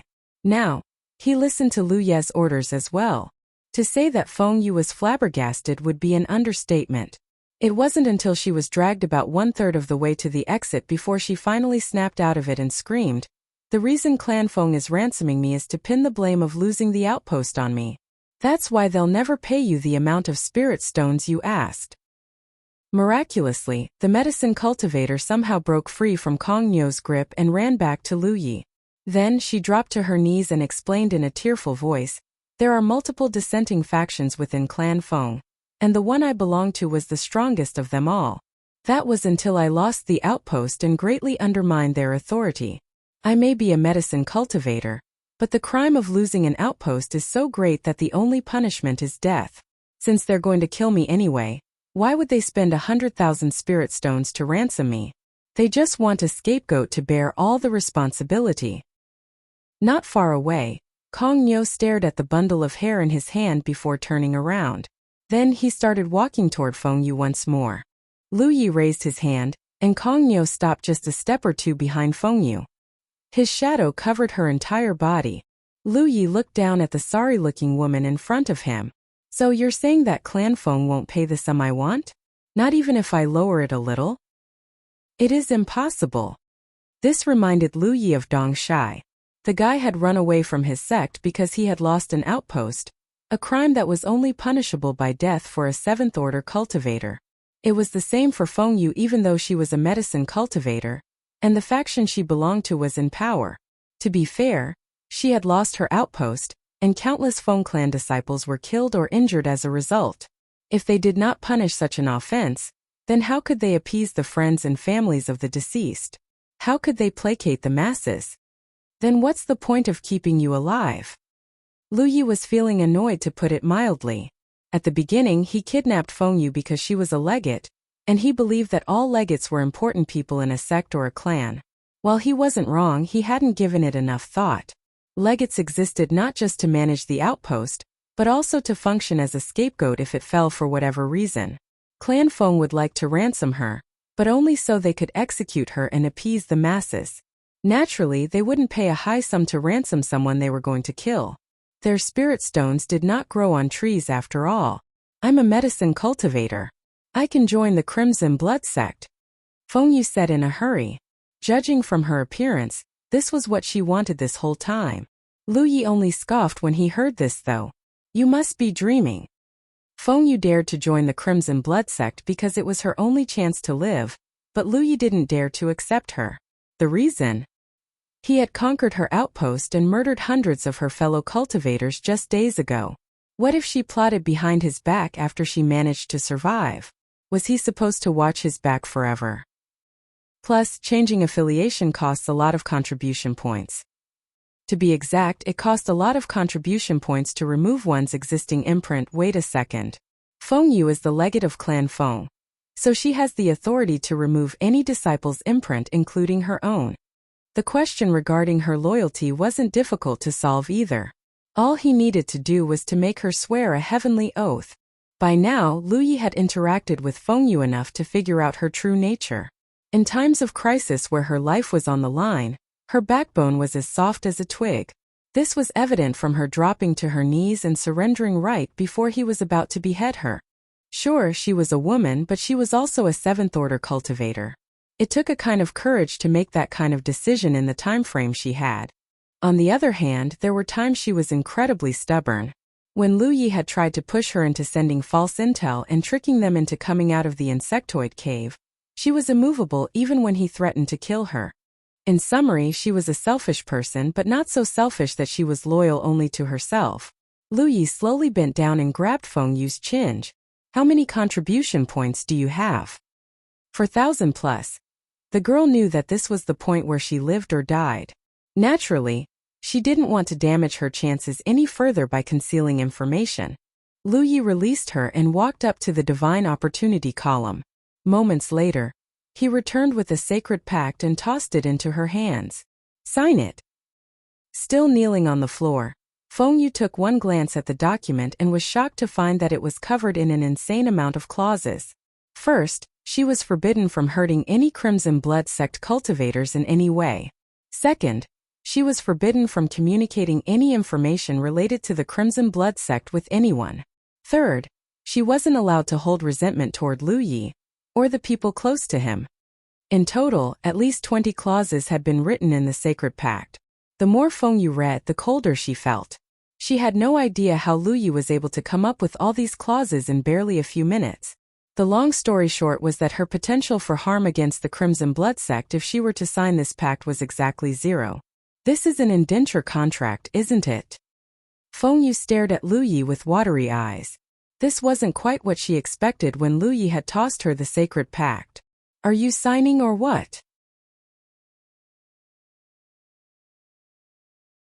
Humanity's Great Sage, Chapter 232 Free.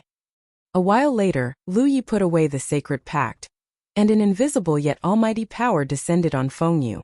Wipe your battlefield imprint, Lu Yi instructed. The order snapped Feng Yu out of her depression. Yes. A moment later, the red light on the back of Feng Yu's hand disappeared and scattered into nothing. It was the sign that the battlefield imprint had been removed. Lu Yi then produced his legate's engraved block, blew air at it, and beckoned Feng Yu to come closer. Then he declared, "The heavens as my witness, I am recruiting independent cultivator Feng Yu as an initiate of the Crimson Blood sect." He stamped the block on the back of Feng Yu's hand, causing a burst of blue light and Feng Yu to look at him with gratitude. Although she had lost her position, it was still better than losing her life. Now go donate 4,000 contribution points. What? All right, Feng Yu blurted before jogging up to the divine opportunity column, heart aching about the loss she was about to incur in a few seconds. Normally, it was impossible for a 7th-order cultivator to gather this many contribution points, but she was the legate of Clan Feng. Naturally, she had every opportunity to steal some sect contribution points for herself. The method she used was the same as Lu Yi when he had paid Wuxia and himself 10% of the total sect contribution points in the divine opportunity column after returning from the chess sea. But unlike them, she did not deserve her 4,000 sect contribution points. This was the main reason Lu Yi ultimately decided to accept her as an initiate of the Crimson Blood sect.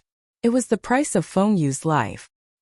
He might not be able to obtain a satisfactory amount of ransom from Clan Feng, but 4,000 contribution points was not a bad consolation prize. Why else would he have gone through with the trouble of kidnapping her? Some sicko might kidnap a woman purely for the sake of eye candy, but if he really wanted eye candy, all he needed to do was to look at Wuxia. After Feng Yu was done donating her contribution points, she returned to Lu Yi and reported in a sweet voice, "It is done, senior brother." Lu Yi shot her a look before declaring, "Feng Yu, initiate of the Crimson Blood sect, has committed the offense of disrespecting her sect. The heavens as my witness, I, the legate of the Crimson Blood sect, will now strip her of her position." For a moment, Feng Yu could only stare at Lu Yi in shock.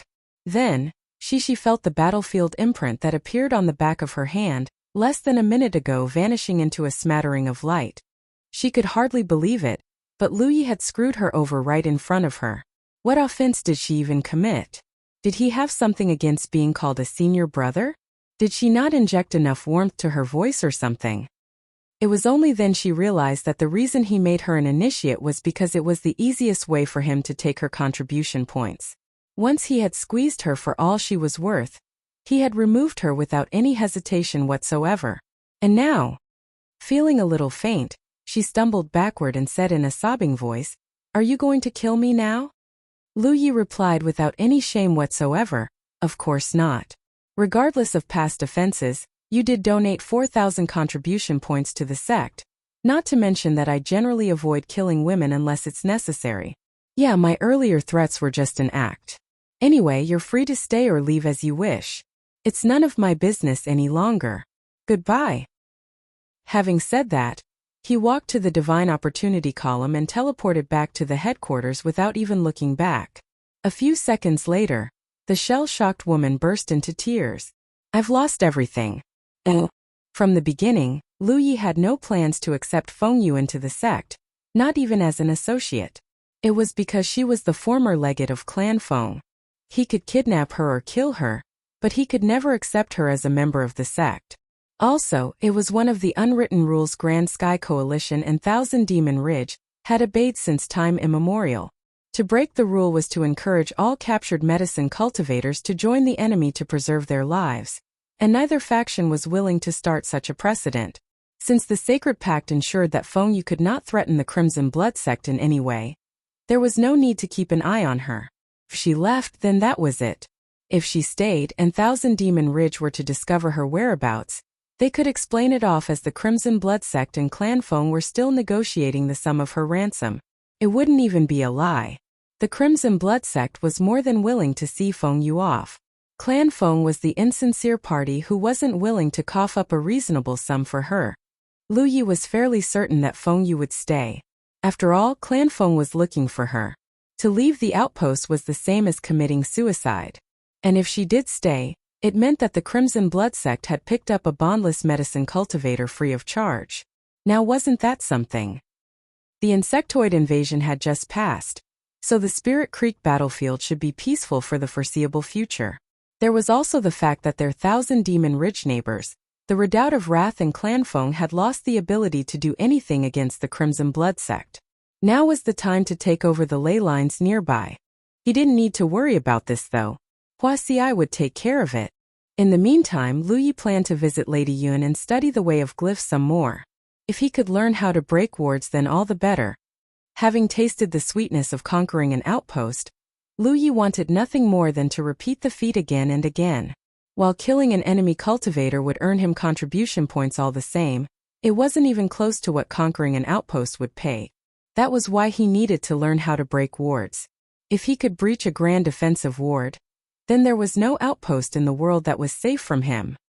After he returned to the headquarters, he immediately summoned Amber to his side and made a beeline for the Summit of Clarity. He had completed Lady Yun's exercises as per her requirements. While he still couldn't successfully construct the two useless numbered glyphs 100% of the time, it was more of a matter of experience than skill. Given enough time, he would eventually reach a level of proficiency where his success rate was 100%. After he told Lady Yun the reason for his visit, the woman burst into a chuckle before clarifying, "You want to know how to breach a grand defensive ward?" "Yes, madam." She shook her head and said, "You have a long way to go before you can get to that level.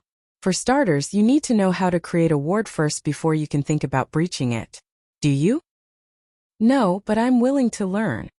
Lady Yun thought for a moment before saying, "While it isn't normal for someone at your current level to learn about such things, you possess abnormal talent and the inheritance of a glyph weaver. I suppose it's okay to speed up your education." "Very well. I will test you to see if you are worthy." She raised her hand and caused several books to stack up in front of Lu Yi. "You have half a day to finish reading these books."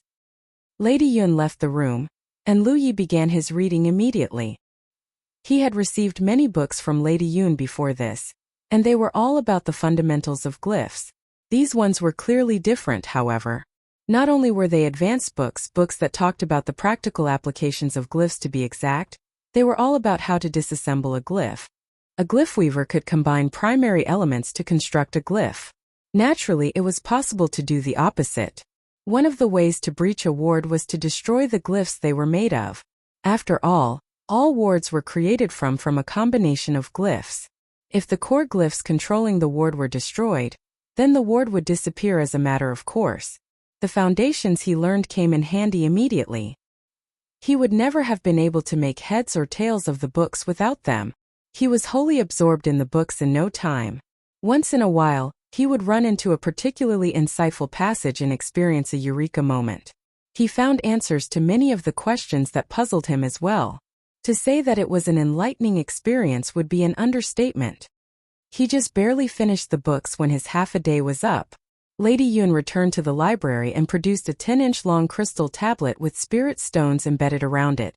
There was a surge of spiritual power, and a glyph immediately appeared on the tablet. Glyphs created this way would disappear quickly without a constant supply of spiritual power. That was why spirit stones had been embedded around the crystal tablet. Are you ready? Good. Your task is to disassemble the glyph on this tablet, Lady Yun said while passing it to Lu Yi. Lu Yi accepted the tablet solemnly before channeling his spiritual power into the glyph. To disassemble a glyph, one had to first figure out its structure. It was the most fundamental step of disassembling a glyph. If he could not even figure out how many yin elements and yang elements existed in the glyph, then his dreams of disassembling a glyph was nothing but that, a dream. The way to disassemble the glyph was to construct an inverse glyph that was made up of opposing primary elements. If he was successful, then the two glyphs would cancel each other out. Lu Yi had learned how to analyze glyphs before this, so he quickly figured out the glyph's yin and yang elements. Without further ado, he channeled his spiritual power and began the disassembly process. As expected, he ran into problems in no time. The glyph on the crystal tablet suddenly fell into disarray before exploding in a burst of spiritual power. His first attempt ended in failure. Lady Yun took back the crystal tablet and reconstructed the glyph. Then, she returned it to Lu Yi to restart the disassembly process. He failed again and again. Lady Yun had to reconstruct the glyph every time he screwed up, but his teacher did not look impatient in the slightest. Time passed slowly. His progress wasn't quick, but Lu Yi did not feel impatient. He learned from his failures and tirelessly sought for the keys to disassemble a glyph. Lady Yun thought that he was extremely talented in the way of glyphs, but the truth was a little more complicated than that. It was thanks to the tree of glyphs he was able to do what he did. Each time a glyph appeared on the tree of glyphs, he would know everything about it as if he had invented it from scratch. More often than not, the knowledge he learned from that particular glyph carried over to other glyphs as well. But of course, the ability to creatively apply that knowledge to other glyphs was all his. 6 hours passed, but Lu Yi only managed to disassemble less than 20% of the glyph. At this rate, it would take him several days and a bit of luck to disassemble the glyph completely. In reality, that was not how things went. 2 hours passed, and Lu Yi's speed suddenly improved drastically. He was able to disassemble 80% of the glyph before failing. It was because he had finally found some of the keys to disassemble a glyph from his failures. Another 2 hours passed, and he finally succeeded in disassembling the glyph. Lady Yun nodded approvingly. Not bad. You definitely learned something from the books I gave you. It's already late though, so we'll resume your lesson tomorrow. Yes, madam. Lu Yi got up and received another few books from Lady Yun. It was only then he returned to the summit of fortitude on Amber. A while later, he was seen hugging a huge bowl at the entrance to the kitchen and stuffing food into his mouth distractedly. He was so busy thinking about glyphs that he never even noticed that Shui Yuan was adding food to his bowl the whole time. An hour later, Lu Yi teleported back to the outpost with a bulging belly. Maybe it was his imagination, but he felt like he ate more food than usual today. The days flew by in the blink of an eye. During the day, Lu Yi would travel to the summit of clarity and study the way of glyphs from Lady Yun. When it was nighttime, he would return to the outpost to cultivate and read at the same time. The days were very fulfilling. He hadn't entered the Rift of Illusions again though. In fact, he wasn't going to try until he was certain he could overcome the 9th stage. He might have over 5,000 contribution points right now, but that was no reason to spend them frivolously. Humanity's Great Sage, Chapter 233. I'm a locksmith. When he came back from the chess sea, he had a total of 5,352 contribution points. Later, he spent a good amount on 10 Flame of Earth and Spirits and the Rift of Illusions, but dealing with the insectoid invasion made up for most of the usage. More accurately, Wuxia had taken the initiative to pay him a monthly salary and bump up his total contribution points to 5,000. That was why he wasn't worried about running out for the time being. In order to speed up his learning process, Lu Yi decided to purchase another 10 flame of earthen spirits for the tree of glyphs to consume and obtain a couple more glyphs. It was because he realized that the more glyphs he mastered, the greater his attainment in the way of glyphs, and the easier he learned about everything related to glyphs. And it worked. His progress was already pretty fast to begin with, but these days Lady Yun could not praise him enough. On the first day, it had taken him all daylight to just barely disassemble a glyph. But on the second day, it had only taken him 4 or so hours to repeat the feat. On the third day, it only took him 1 hour to disassemble a glyph, and on the 5th and 6th day, he could disassemble any glyph in just a short time. A single glyph, no matter how complicated, could no longer pose a problem to Lu Yi. So Lady Yun tasked him to disassemble a composite glyph. A composite glyph was multiple types of glyphs joined together using a special method, so that they could influence one another and unleash greater effect as a result. A composite glyph had a much more common name. To the public, it was known as an enchantment. In the past, Lu Yi had attempted to study enchantments to no avail. While he noticed that the enchantments were made of glyphs, he had not received any systematic instruction regarding the way of glyphs at the time. Without any education, self-exploration and the tree of glyphs could only carry him so far. Today, his attainment in the way of glyphs was much greater than before. It was all thanks to Lady Yun's teachings. The number of enhancements on a spirit artifact was equal to the number of glyphs on its body. Take Lu Ye's inviolable for example. It was known as a nonopal enhancement spirit artifact because it had 9 glyphs engraved into its body, and they were linked using some sort of ingenious method to form a functional whole. Lu Yi began his new exercise by disassembling a double enhancement, aka 2 composite glyphs that were linked together. It took only a short time before Lady Yun had to up the difficulty to triple enhancements, quadruple enhancements, quintuple enhancements, and so on. To Lu Yi, it felt like he was playing a game with Lady Yun.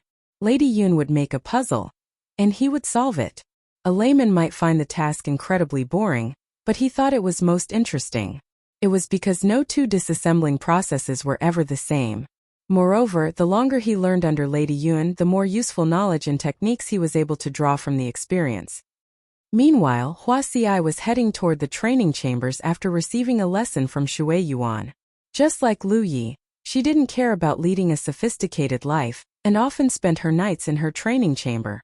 Of course, life in the outpost was a lot more comfortable than it was at Mount Ing. She did not need to set up a stall to sell her products every day. She had plenty of junior brothers and junior sisters to dote on, and a senior sister who doted on her in turn. Her medicinal skills were improving by leaps and bounds under Shui Yuan's guidance, and the world spiritual qi of the outpost was much richer than Mount Ying's. She was slowly but surely falling in love with this place. While wearing a smile so kind that it warmed the hearts of everyone who saw her, she greeted her junior brothers and sisters until she reached the entrance of her training chamber. She pushed the door open and was about to walk in when suddenly, she took a few steps backward and looked to her left and right. No, it did not look like she had suffered a memory loss. Yes, there was someone in her training chamber. But what was he doing here? She stared at him for a few seconds before she finally realized what he was doing. She broke into a smile. Was he finally going to put his hands on their hoard? When they came back from the chess sea, she had wanted to send them to the nearest Divine Trade Association center and process them. However, Shui Yuan had stopped her, saying that Lu Yi might have a need for them in the future. It would appear that her prediction was spot on. Wuxia stepped into the training chamber and closed the door. Then she walked up to Lu Yi and saw him sitting at a corner with 2 piles of storage bags in front of him. The left pile was considerably more numerous than the right. Wuxia picked up one of the dozen of storage bags on the right pile and probed it. She immediately discovered that the storage bag had been unlocked, and its contents could be taken out as she pleased. Half a month had passed since he began learning how to disassemble glyphs from Lady Yun, and Lu Yi was still a long way from being able to breach a grand defensive ward. On the other hand, the restraining locks on storage bags no longer posed a big problem to him. In fact, most storage bags were sewn from the skin of a special spirit beast. It possessed the unique quality of expanding space upon making contact with spiritual power. That was why it was such a popular choice for making storage bags.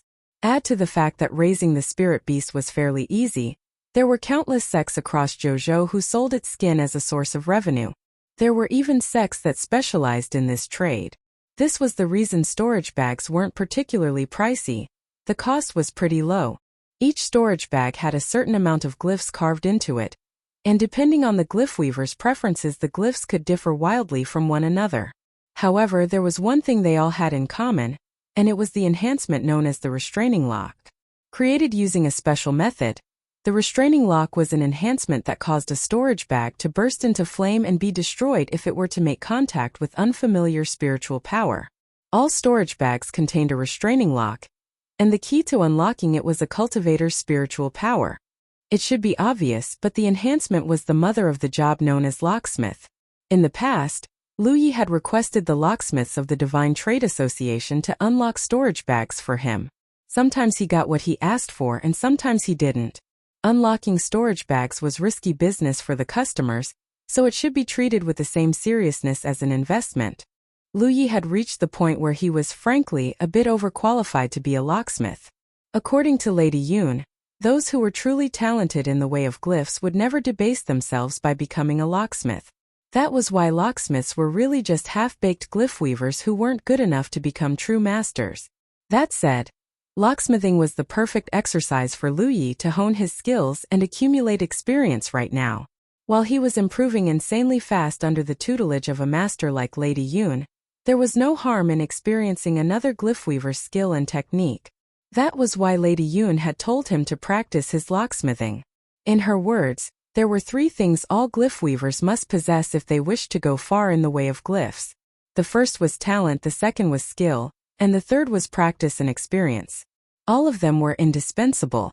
While Wuxia was inspecting the unlocked pile of storage bags, Lu Yi suddenly threw the one he was holding into the air. It burst into flames before it even hit the ground and burned to ashes just a few seconds later. Wuxia shot him a glance. "Am I disturbing you?" "No." Lu Yi expressionlessly picked up another storage bag and continued his work. While his success rate was very high, it was hardly 100%. There would be times his attempt ended in failure, especially since he had just started the exercise a while ago. So far, it looked like none of the legates and prolegates who had participated in the battle royale of the legates were particularly poor. Their storage bags always carried at least some spirit stones, spirit pills, or spirit talisman papers. Unfortunately, he hadn't discovered anything that even came close to blowing his mind away. Then again, he didn't know what he expected.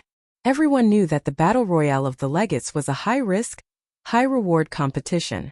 To carry valuables on their person was to risk being killed and giving them up to the enemy. That was why most of these storage bags contained items that were practical in application and not too valuable.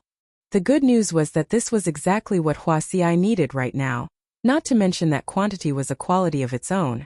With this many storage bags, even trash could accumulate to a point where they were worth something. The night that followed was as deep as it was peaceful.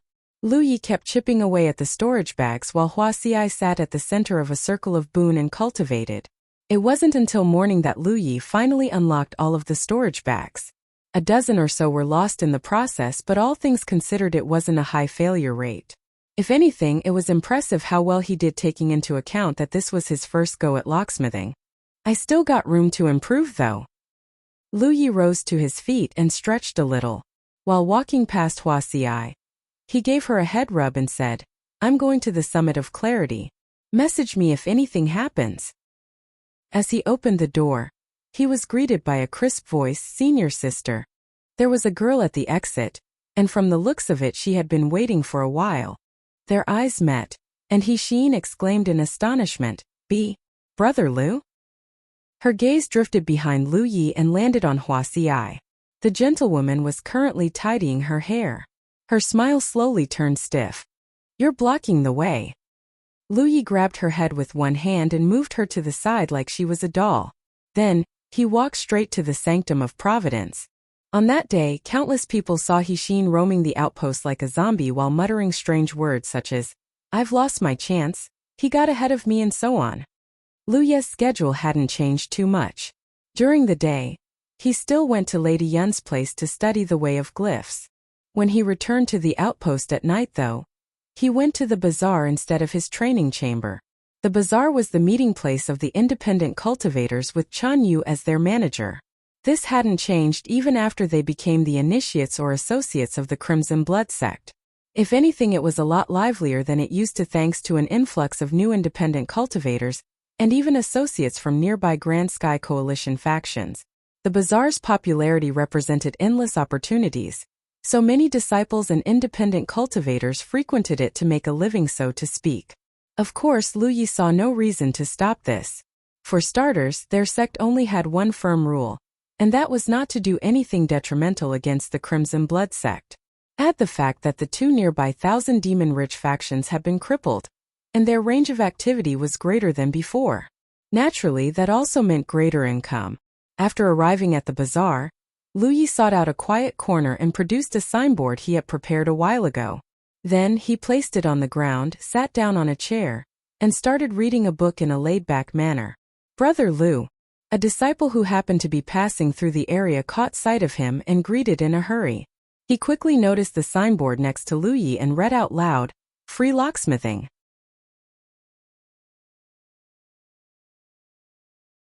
Humanity's Great Sage, Chapter 234, Destruction Before Creation. You know how to unlock the restraining lock on storage bags, Brother Lu? The disciple asked curiously. In fact, Lu Yi had not displayed such an ability until today. Yes. Please give me a moment. The disciple went away after saying this. A while later, he came back and handed Lu Yi a storage bag. If you would open this for me, Brother Lu. It was the item he had chosen after the insectoid attack was over, and the loot was distributed. Hundreds and hundreds of storage bags had been piled up on the public square that day. It was why Lu Yi was offering to open restraining locks for free. The storage bags Wuxia owned had already been dealt with, but the same could not be said for the other sect members. Since most of their storage bags had come from Clan Feng, the overall quality was guaranteed to be lousier than Wuxia. It was impossible to tell what they contained either. There could be valuables or there could be trash. It was why most people simply hoarded the storage bags instead of bringing them to the Divine Trade Association. They did not want to risk making a loss. Lu Yi began working immediately after he accepted the storage bag. At the same time, a crowd was gathering around him.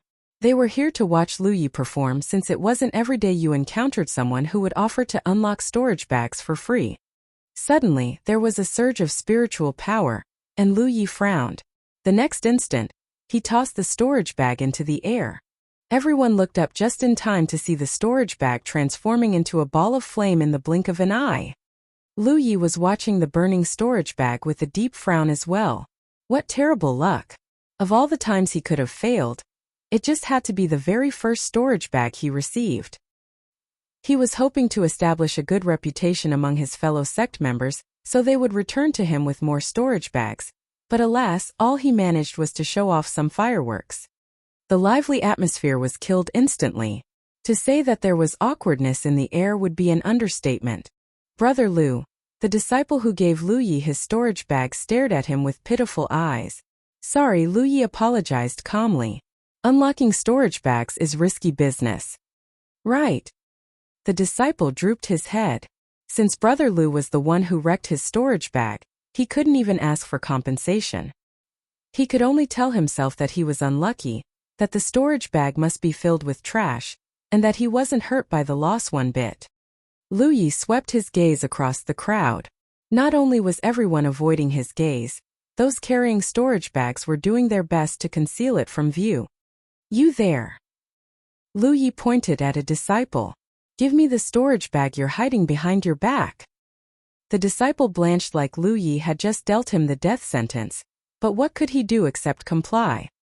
He shambled toward Lu Yi as if he was trying to delay the inevitable as long as possible before he finally gave up his storage bag and said carefully, I'm in no hurry, Brother Lu.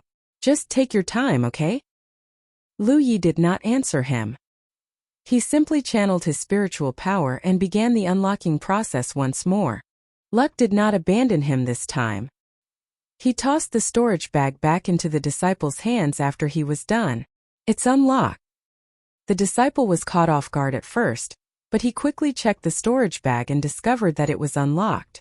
Whatever it contained must be pretty valuable because the disciple suddenly burst into a mad laugh. I'm rich. Ha ha ha. I'm rich. He managed to rein in his laughter a few seconds later and bowed to Lu Yi. Thank you very much, Brother Lu. Lu Yi nodded and said, Next. Surprised murmurs broke out among the spectators immediately. It's not false advertising. Brother Lu really can open restraining locks. The enthusiasm that was extinguished at the beginning had been relit with this success. This time, a female cultivator stepped forward and passed Lu Yi her storage bag. If you will, Brother Lu. Lu Yi unlocked it just as quickly and tossed it back into her hands. After checking the storage bag and confirming that it was truly unlocked, the woman praised him from the bottom of her heart. This is incredible, Brother Lu. Thank you. She then ran off with obvious joy on her face. Now that Lu Yi had succeeded twice in a row, the amount of people willing to give it a go increased visibly. When his winning streak grew to a dozen, everyone was sure that Lu Yi was the real thing. At the very least, they now believed that his first failure was just bad luck and not because his technique was lousy. The news that Lu Yi was opening restraining locks for free quickly spread after that. It wasn't long before an incredible amount of cultivators gathered around Lu Yi, and even lined up in queues of their own accord. Lu Yi didn't always succeed, but his success rate was much higher than it was yesterday. Those unfortunate enough to lose their storage bags lamented their bad luck, but that was it. Lu Yi worked through the night and did not stop until the sky was fully bright. Finally, he waved his hands and declared, That's all. We'll resume tonight. For the next few days, Lu Yi would unlock storage bags for his fellow sect members at the bazaar. He didn't stop until everyone's loot had been dealt with. Thanks to the practical experience he gained from opening restraining locks and the theoretical knowledge he learned from Lady Yun, his attainment in the way of glyphs continued to increase by leaps and bounds. The greater his attainment, the easier it was for him to absorb the knowledge in the books, and the greater his attainment became thanks to said knowledge. It was a virtuous circle. Speaking of which, Lady Yun's games kept increasing in difficulty as well. Since pure enhancements could no longer pose a challenge to him, she started creating wards for him to breach, aka exactly what he wanted to learn. His ultimate objective was to learn how to breach a grand defensive ward. Once he could do this, he would be able to attack any 100 Demon Ridge outpost and accrue as many contribution points as he wished. The daily life, cultivation and even battles of a cultivator were intricately tied to glyphs. It was why few cultivators were unfamiliar with glyphs. Some were even proficient enough with glyphs to construct them. That said, they were still worlds apart from true glyph weavers. Take ward cultivators for example. Technically speaking, ward cultivators could be viewed as a sub-branch of glyph weavers. It was because ward making was intricately tied to glyphs. While all glyph weavers were excellent ward cultivators, not all ward cultivators were glyph weavers. By now, Lu Yi had figured out Lady Yun's teaching strategy. In essence, everything began from disassembly just like the time she had taught him numbered glyphs. Lady Yun had never taught him how to construct an enhancement, but he had opened enough restraining locks to know the structure of a restraining lock by heart. Given the right materials, he absolutely possessed the capabilities to create his own storage bag. Of course, practice was still a factor, and his success rate was going to be subpar until he became familiar with the process. This was why Lady Yun's teaching strategy was so impressive. She had taught him destruction before creation, and that destruction naturally led to creation. The reason Lu Yi was capable of constructing enhancements he had never learned to construct before was because disassembling them required him to know every component of the enhancement. Take his current lesson for example. Lady Yun was only teaching him how to breach a ward, but in the process he came to know how a ward was created and how every component functioned and worked in tandem with one another. By the time he knew a ward well enough to breach them perfectly, the way to create them had also been engraved to his memory. Meanwhile, Lady Yun was wearing a complex expression as Lu Yi was breaching another one of her wards. Lu Yi wasn't the first disciple she had instructed, but this was the first time she employed such a teaching strategy. While it shortened the learning period considerably, it only worked if the disciple was inhumanly talented in the way of glyphs. Otherwise, it would only have the opposite effect. At first, she wasn't sure if the teaching strategy was suited for Lu Yi either. She was ready to switch back to a normal teaching strategy, the moment he showed any signs of struggle. The normal teaching strategy was slow, but at least it was a fail-safe method. As it turned out, the genius-only teaching strategy suited Lu Yi very well. In fact, he was so talented that the thought of taking him as her official disciple resurfaced in her mind once more. All of her previous students had passed away for one reason or another. For a master glyphweaver like her, there were few things sadder than not having a successor. She was certain that the youngster before her would be able to carry her mantle. Not only that, he would definitely surpass her and attain greater heights. These thoughts kept tickling the insides of her heart until one day, she could stand it no longer. While Lu Yi was busy breaching a ward, she left the Summit of Clarity and flew toward the Summit of Fortitude. The sect master was teaching Yi a lesson when suddenly, he looked in the direction of the Summit of Clarity. He then said urgently, "Let's end today's lesson here. Be sure to practice what I've taught you when you head back to the outpost." "Yes, sect master," Yi replied respectfully. When she looked up, she saw the sect master rushing away in a hurry and calling out in a flattering voice, "What brings you here today, Yuner?" Yuner, Yi thought in puzzlement. She followed the sect master into a clearing and found him speaking to an unfamiliar, but beautiful woman she had never seen before. The woman was staring at the sect master with a cold expression, and the sect master had transformed from stern teacher to what she could only describe as an obsequious husband. Oh, she must be Lady Yun, Yi thought suddenly. Lu Yi had mentioned her in the past, and even Amber had spoken to her about Lady Yun. Lu Yi always rode it to the Summit of Clarity after all. The tiger had even met her in person a couple of times. Shoo! Shui Yuan appeared out of nowhere and pulled a surprised Yi into her room. Then she poked a hole in the window's paper pane and peeked out. The young girl did the same thing. Suddenly, Shui Yuan said, "The old man's about to get a beating." "What?" That was all Yi managed to say before the seemingly prim and proper Lady Yun punched the sect master in the face so hard that it threw his head backward. She could even see a shockwave spreading out from the point of impact. He shivered like a leaf. That punch had looked powerful enough to shatter a mountain. Yi had no idea why Lady Yun had punched the sect master, but she was surprised that the old man wasn't angry in the slightest. He wiped his nosebleed, as if he hadn't just been punched in the face inside. Yi is a Crimson Blood sect disciple now. He can't just accept an outsider as his teacher willy-nilly. Willy-nilly. Lady Yun's voice rose an octave higher. Outsider? You're calling me an outsider? That's not what I meant. I see now. I'm nothing more but an outsider to you, huh? The more Lady Yun spoke, the angrier she became. Spiritual power started boiling around her. In that case, this outsider would like to learn a thing or two from the sect master of the Crimson Blood sect. Boom boom boom. More shockwaves impacted the room and shook some furniture. Yi could only watch as the sect master was physically beaten into the sky and out of sight. When she ran out of the room to watch, she saw the two figures chasing one another as if they were playing hide and seek. From time to time, the duo would generate an impact powerful enough to rock the ground, but it was always Lady Yun hitting the sect master in some part of his body. Sometimes he defended, but not once did he try to retaliate against Lady Yun. Shui Yuan let out an audible sigh, and he asked worriedly, "She wouldn't beat the sect master to death, would she?" "Don't worry, the old man's tougher than he looks. Also, this happens at least a couple of times per year, so you'll get used to it eventually." Yi looked confused. To her knowledge, the sect master was just a spell cultivator. Could he really survive such a brutal beating? Also, what did she mean by this happens at least a couple of times per year? Suddenly, she thought that the sect master was really lucky to have lived to this day.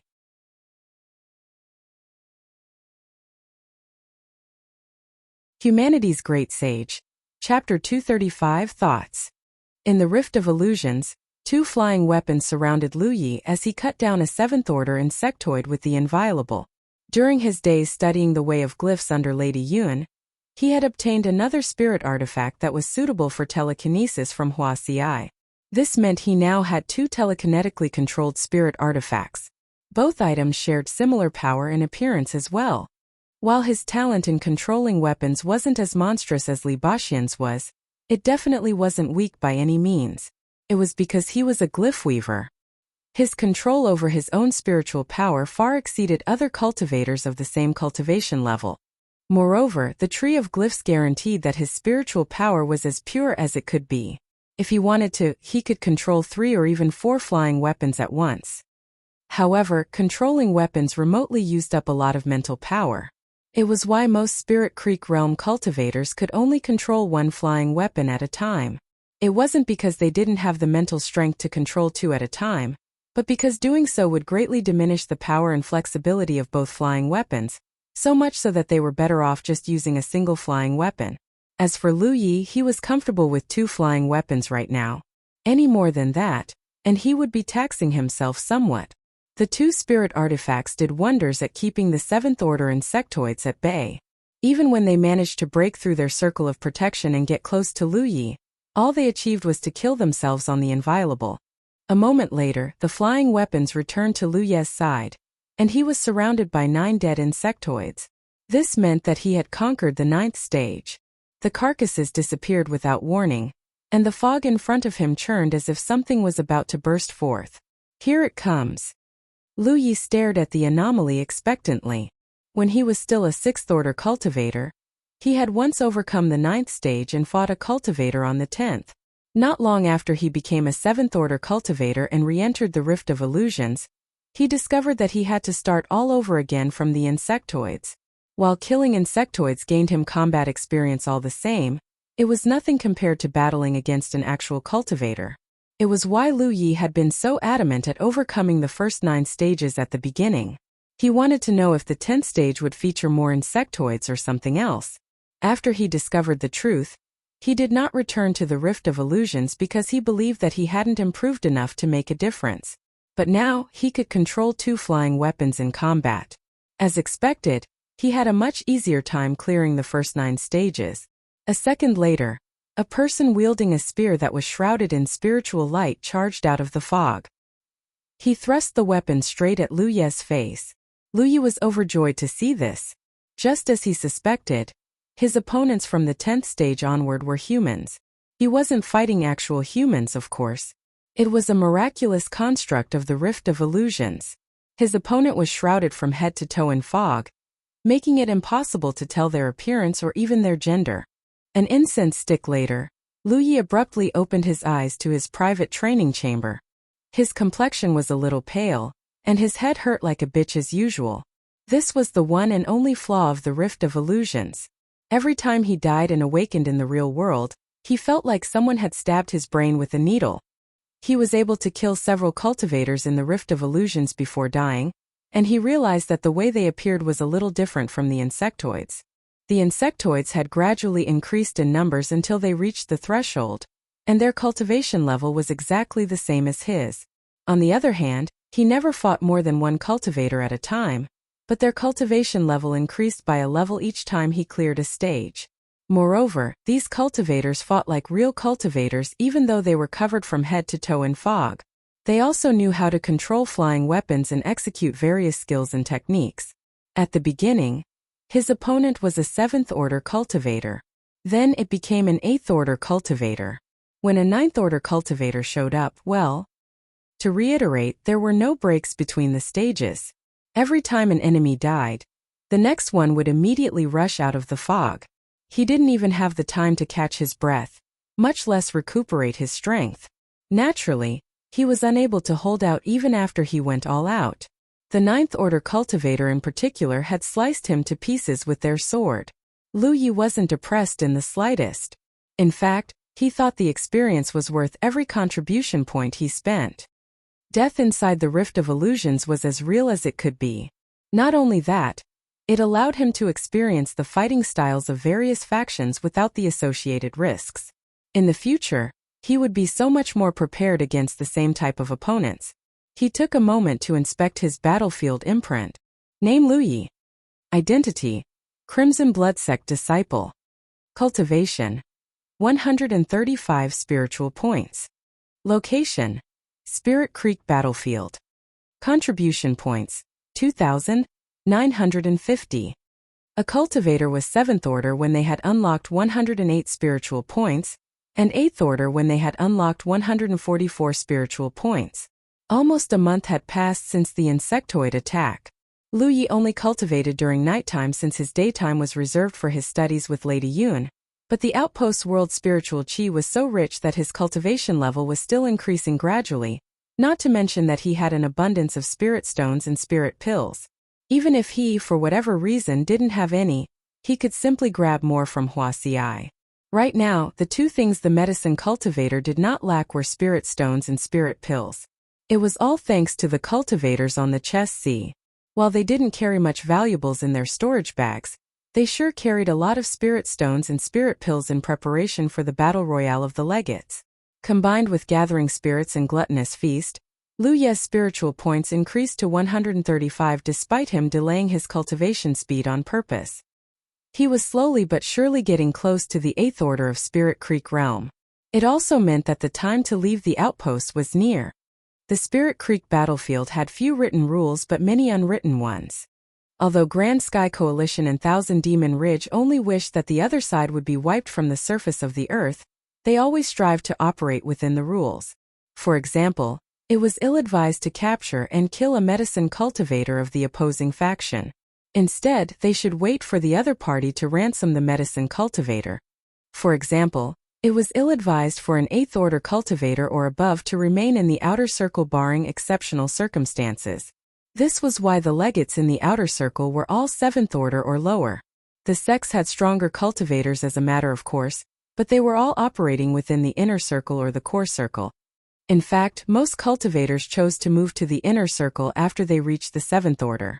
There were several reasons.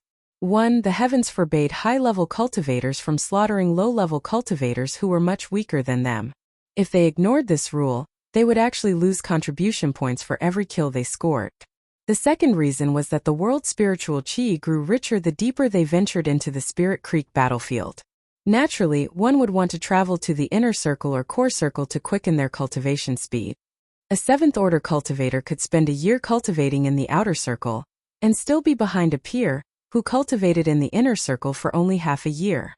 Of course, the effects were even greater if they entered the core circle, though the dangers were just as great.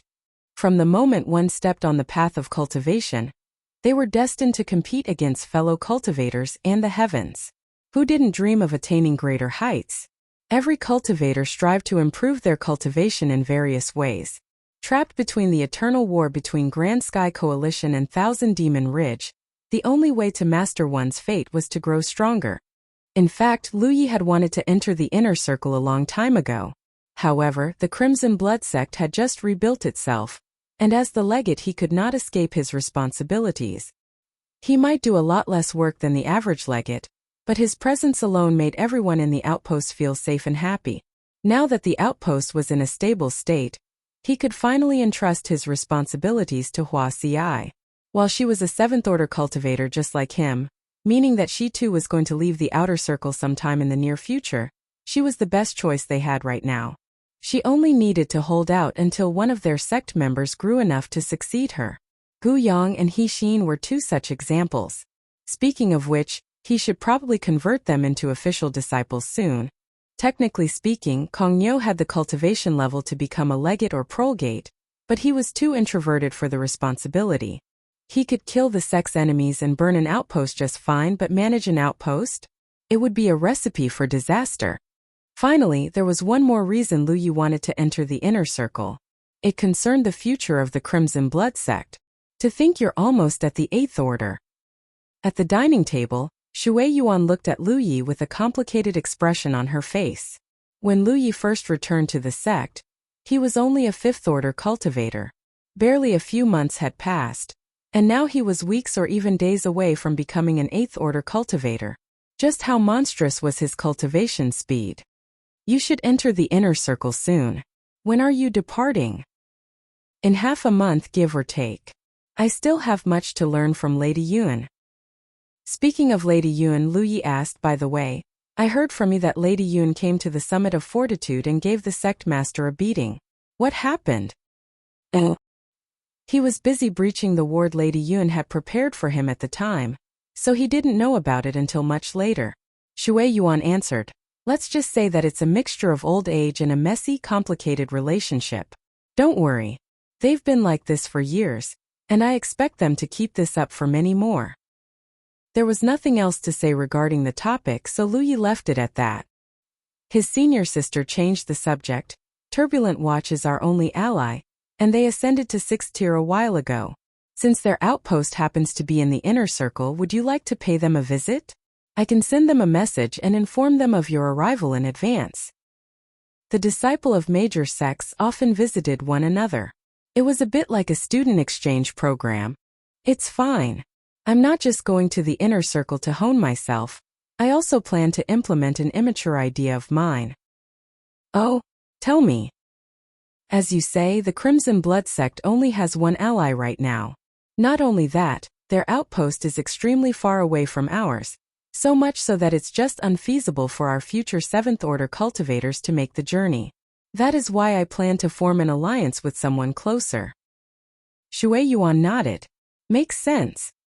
Just to confirm, legates have the right to propose an alliance, right? Yes, but only within the specific battlefield. Of course, an alliance that was proposed by a sect master would apply across all fronts. That's good enough. So this is my plan. I'd like to keep my position for the moment and seek out some friendly legates within the inner circle. Ideally, I'd form alliances with them and open up more options for our disciples. That sounds feasible. Do you have the right connections, though? But of course. He had made the acquaintance of many legates in the Chess Sea. A good number of them came from the inner circle and the core circle. I have no other questions then. You're the legate of the outpost, so do as you please. Okay. I'll ask for permission from the sect master now. Lu Yi suddenly recalled something as he rose to his feet. Oh right. Can you tell me about the incident regarding Brother Li's spiritual point? In the past, he only knew that his 4th senior brother was extremely powerful. Recently, he learned a little more about the Mange. Shui Yuan sighed. The long story short is that he made himself too obvious a target, not to mention that he was a Crimson Blood sect disciple. So Thousand Demon Ridge took him down a peg. Is there no way to repair a broken spiritual point? There is a type of spirit pill in the Vault of Providence that can fix this, but it costs an insane amount of contribution points. Lu Yi nodded and bade her goodbye. Then, he went to the sect master's bedroom. His mind was set after he told the sect master his plans and obtained his permission.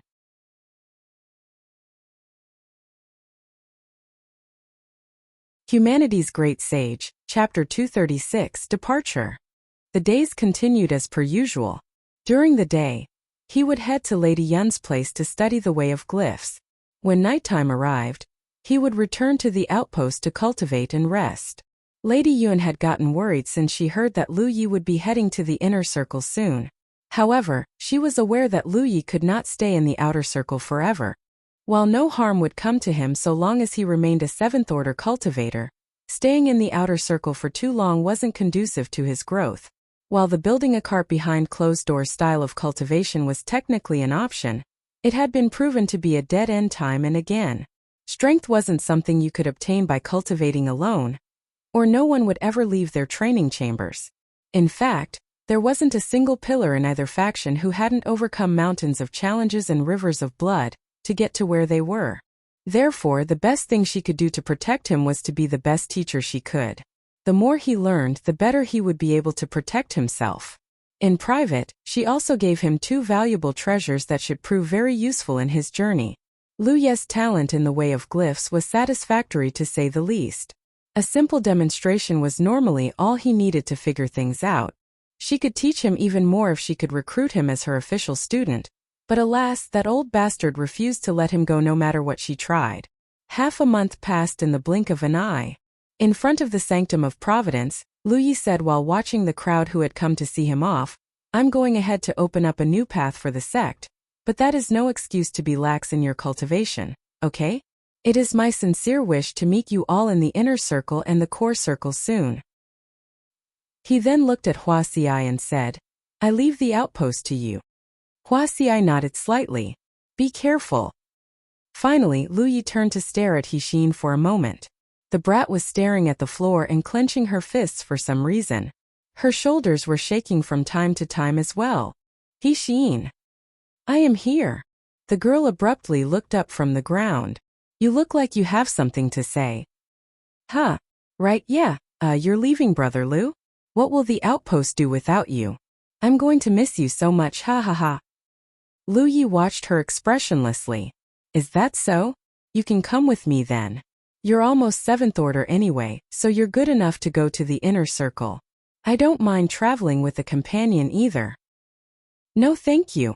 He Xin rejected the suggestion immediately. Oh, and why's that? My cultivation is still pretty low. I would only be dragging you down if I come with you. For now, my time is better spent cultivating in the outpost. Lu Yi stared at her for a moment longer before he put his fingers into his mouth and whistled.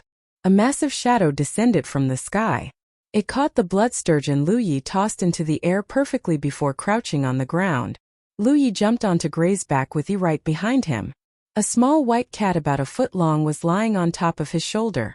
It yawned once before letting out a cute growl. 3 days ago, when she learned that Lu Yi was going to enter the inner circle soon, Yi had shadowed him every step of the way. She was terrified that Lu Yi would leave her behind. The girl hadn't said anything when Lu Yi had attended the battle royale of the legates without her, but she was really unhappy that she had missed out on an adventure with him. That was why she had clung to him like a glue. The good news was that Lu Yi had always intended to bring her and Amber to the inner circle, so her worries were completely unfounded. Speaking of Amber, it was none other than the white cat, lying on Lu Ye's shoulder. How did it transform from a massive tiger to a small cat? It was all thanks to the transformation pill Shui Yuan had refined for this exact purpose. Spirit beasts possessed the ability to take on a human form and become a mutant. Lu Yi had interacted with a small number of mutant cultivators in the past, and the one he remembered the most were the women working as receptionists for the Divine Trade Association. However, a spirit beast must first unlock some special spiritual points before they could take on a human form. Barring all external help, a spirit beast had to reach a certain cultivation level before they possessed the power to transform. In the past, Lu Yi was puzzled by the fact that some spirit beasts were capable of taking human forms despite not being at the required cultivation level. Later, he learned that there were 2 ways a spirit beast could undergo transformation. 1 being strong enough to transform into a mutant naturally. 2 consuming a transformation pill. The offspring of 2 mutants had a chance of being born with a human form as well. Amber had not taken on a human form after consuming Shui Yuan's transformation pill. Instead, it had shrunk to the size of a cat. According to Shui Yuan, it was Amber's own choice to transform like this, and it would likely not have a human form in the future either. It was because its instincts told it that a feline form was best suited for its growth. The reason Shui Yuan had purposely refined a transformation pill for Amber was because she wanted Lu Yi to take an Amber with him. This way they would be able to look after each other. While everyone was waving goodbye, Gray flapped its wings and caused such a powerful gust of wind that no one could open their eyes for the moment. When they looked again, the eagle and its passengers were already a dot in the sky. On the eagle's back, Yi stretched her arms wide and giggled like a bell as she felt the wind blowing past her body. She felt as if she had returned to the days where it was just the 3 of them against the world. Lu Yi took out a 10-point map and confirmed their current location. He then set the course for their destination. He had made the acquaintance of many legates and prolegates during the battle royale of the legates, so he wasn't worried about finding someone who might be interested in forming an alliance with him. That wasn't the only reason he was heading to the inner circle though. A few months ago, after his identity had been exposed, a ton of Thousand Demon Rich sects had tried to hunt him down. This was especially true during the Battle of the Golden Tip, where a total of 43 cultivators, each hailing from a different sect, had tried to kill him. He had never forgotten those who had participated in the hunt and made his life difficult at the Golden Tip. Every name was recorded in his mind so that one day he could take revenge against them. Why else had he made each and every one of them announce their sects during the Battle of Golden Tip? It wasn't long before he found a familiar name on the map. I choose you, Sky Pillar Sect. A little over a day later, Gray took off after leaving Lu Yi in a spot in the wilderness. They were going to continue their journey on foot. They were already within the inner circle. Without Gray, Lu Yi would have ridden Amber for an entire month and would have just barely made it to this place. However, Gray wasn't just a flyer, It was also the strongest and fastest creature in the entire Spirit Creek battlefield. This bit of distance was nothing to it. It was also why it only took him a short time to travel from the outpost to mounting back then. Unfortunately, Gray could only be used as a transport. Since his first senior brother left the Spirit Creek battlefield, Gray had entrenched itself in the outpost and done whatever it wanted. No one could command it to do anything, and even Lu Yi was just bribing it with the blood sturgeons to transport him somewhere. There was no chance he could order it to slay his foes, or he would have ridden Gray to his enemy's doorsteps a long time ago. He once asked Shui Yuan why Gray had stayed behind in the outpost. She told him that it was his first senior brother's final order before he left the Spirit Creek battlefield. That was why the outpost was the most important thing in Gray's world. It could afford to leave the outpost a couple of days, but no more than that. Lu Yi, he chirped. The world's spiritual qi in the inner circle is so rich. In the past, she could not absorb spiritual qi to increase her cultivation, but that had changed since she started learning under the sect master. Not only could she cultivate like a normal cultivator now, she could even form a positive feedback loop with Amber. This was why Yi and Amber were growing at an incredible rate. They were basically cultivating at twice the speed of a normal cultivator. Not only that, Amber's main method of cultivation was to eat a full meal, sleep, then eat some more. Even Lu Yi was incredibly envious of Amber. There could not be an easier way of cultivating than this.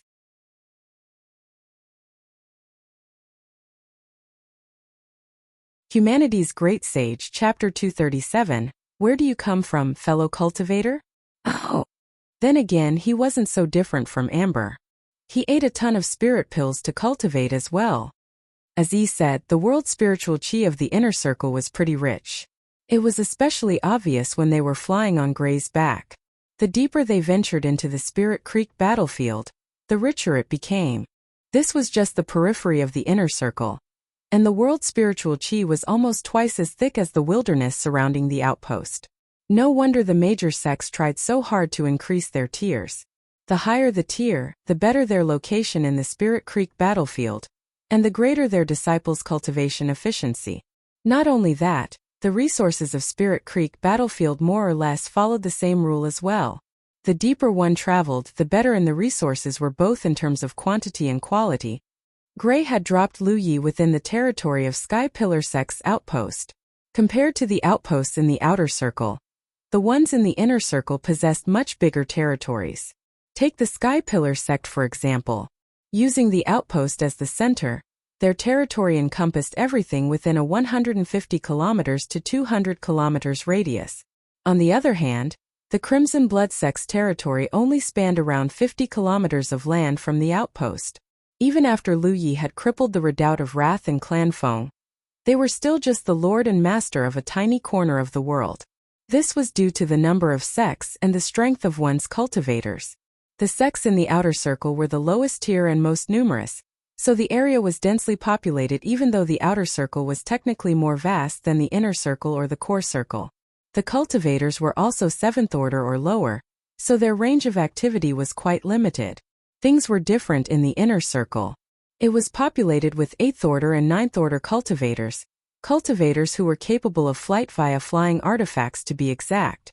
Their range of activity was much wider than the cultivators of the outer circle, which was why they needed more space to be able to unleash their strength in full. As a result, there were a lot less sects in the inner circle than the outer circle, which equated to more land per sect. Regardless of population density, conflict was inevitable so long as one's neighbor belonged to an opposing faction. After taking a moment to confirm his direction, Lu Yi grabbed Amber from his shoulder and dropped it on the ground. It landed lithely before shooting Lu Yi a dumb, confused look. The silence lasted a couple of seconds when it finally realized what Lu Yi wanted it to do. Golden light abruptly burst out of its body, and mutant chi washed over the area for a moment. It swiftly transformed from a foot-long cat to a massive tiger. Lu Yi climbed onto Amber's back and took off toward the Sky Pillar sect's outpost. He was here to take revenge, so of course he wasn't going to hold back. That said, he wasn't planning to stir up trouble in the enemy outpost either. In the Spirit Creek battlefield, there was no place with greater cultivator density than an outpost. He would not be doing himself any favors if he tried to battle them alone. No, his plan was to hunt down any lone cultivator or party he might encounter along the way. This was the Sky Pillar sect's territory after all. There had to be some Sky Pillar sect cultivators operating in the territory. At his current strength, he could kill practically anyone who hadn't changed their cultivation technique to heaven grade. On the off chance he ran into one, wings would guarantee his escape. Of course, he would rather not use wings unless absolutely necessary. It wasn't a permanent glyph, meaning that the tattoo faded a little more with every usage. Eventually, it would disappear completely. His thoughts were very simple. He was going to explore the area and kill every Sky Pillar sect cultivator he encountered along the way. One of the reasons he came here was to hone himself anyway. It would be a slow and tedious effort, but given enough time he could eventually kill enough cultivators to hurt the Sky Pillar sect. They were the ones who tried to kill him back at the Golden Tip. They had no one but themselves to blame. On a related note, E was as elusive as ever. Sometimes she would vanish without a trace, and sometimes she would pop up from the most unexpected places. Although her dreams of becoming a medicine cultivator had gone up in flames, she still enjoyed gathering herbs a lot. She carried a storage bag on her waist so she could extract and deposit anything that looked like a herb in it. It didn't matter if they were valuable or not. In the past, she was unable to pass through objects while carrying an object with her. She might be able to pass through anything because she was a ghost spirit with no physical body, but her items couldn't. After she became the sect master's student though, she learned how to wrap an object with her energy, effectively imbuing it with intangibility, and enabling it to pass through objects just like her. According to the sect master, it was a kind of escape technique. Its one flaw was that the technique could not be applied to living objects, but it was damn impressive regardless. Luyi thought it would be a piece of cake finding a Sky Pillar sect disciple or two to murder in their own territory, but in reality he didn't spot even a single soul after riding Amber for a long time. He even thought he had misread his directions and rechecked his 10-point map to confirm that it wasn't the case. On second thought, he might have oversimplified things. His experience in the outer circle had led him to think that running into an enemy cultivator in their territory was a simple thing. But in the inner circle, the territory was several times bigger than normal. Moreover, most cultivators would be cultivating in the safety of their outpost, unless they had a specific task to carry out instead of wandering their territory like bums. The only exception was when they were clashing against their neighbors. So, wandering the territory at random was a terrible idea. Some quick thinking later, he decided to seek out a production site such as an ore vein or a ley line. Places like that would definitely be overflowing with cultivators, and he would be able to kill and rob his enemies at the same time, killing two birds with one stone. Yes, that would be perfect. There was another problem though. He had no idea where the Sky Pillar sect's production site was located.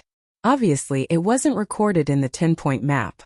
He was just thinking of a solution when he popped out and said, Luyi, look, there are a few cultivators over there.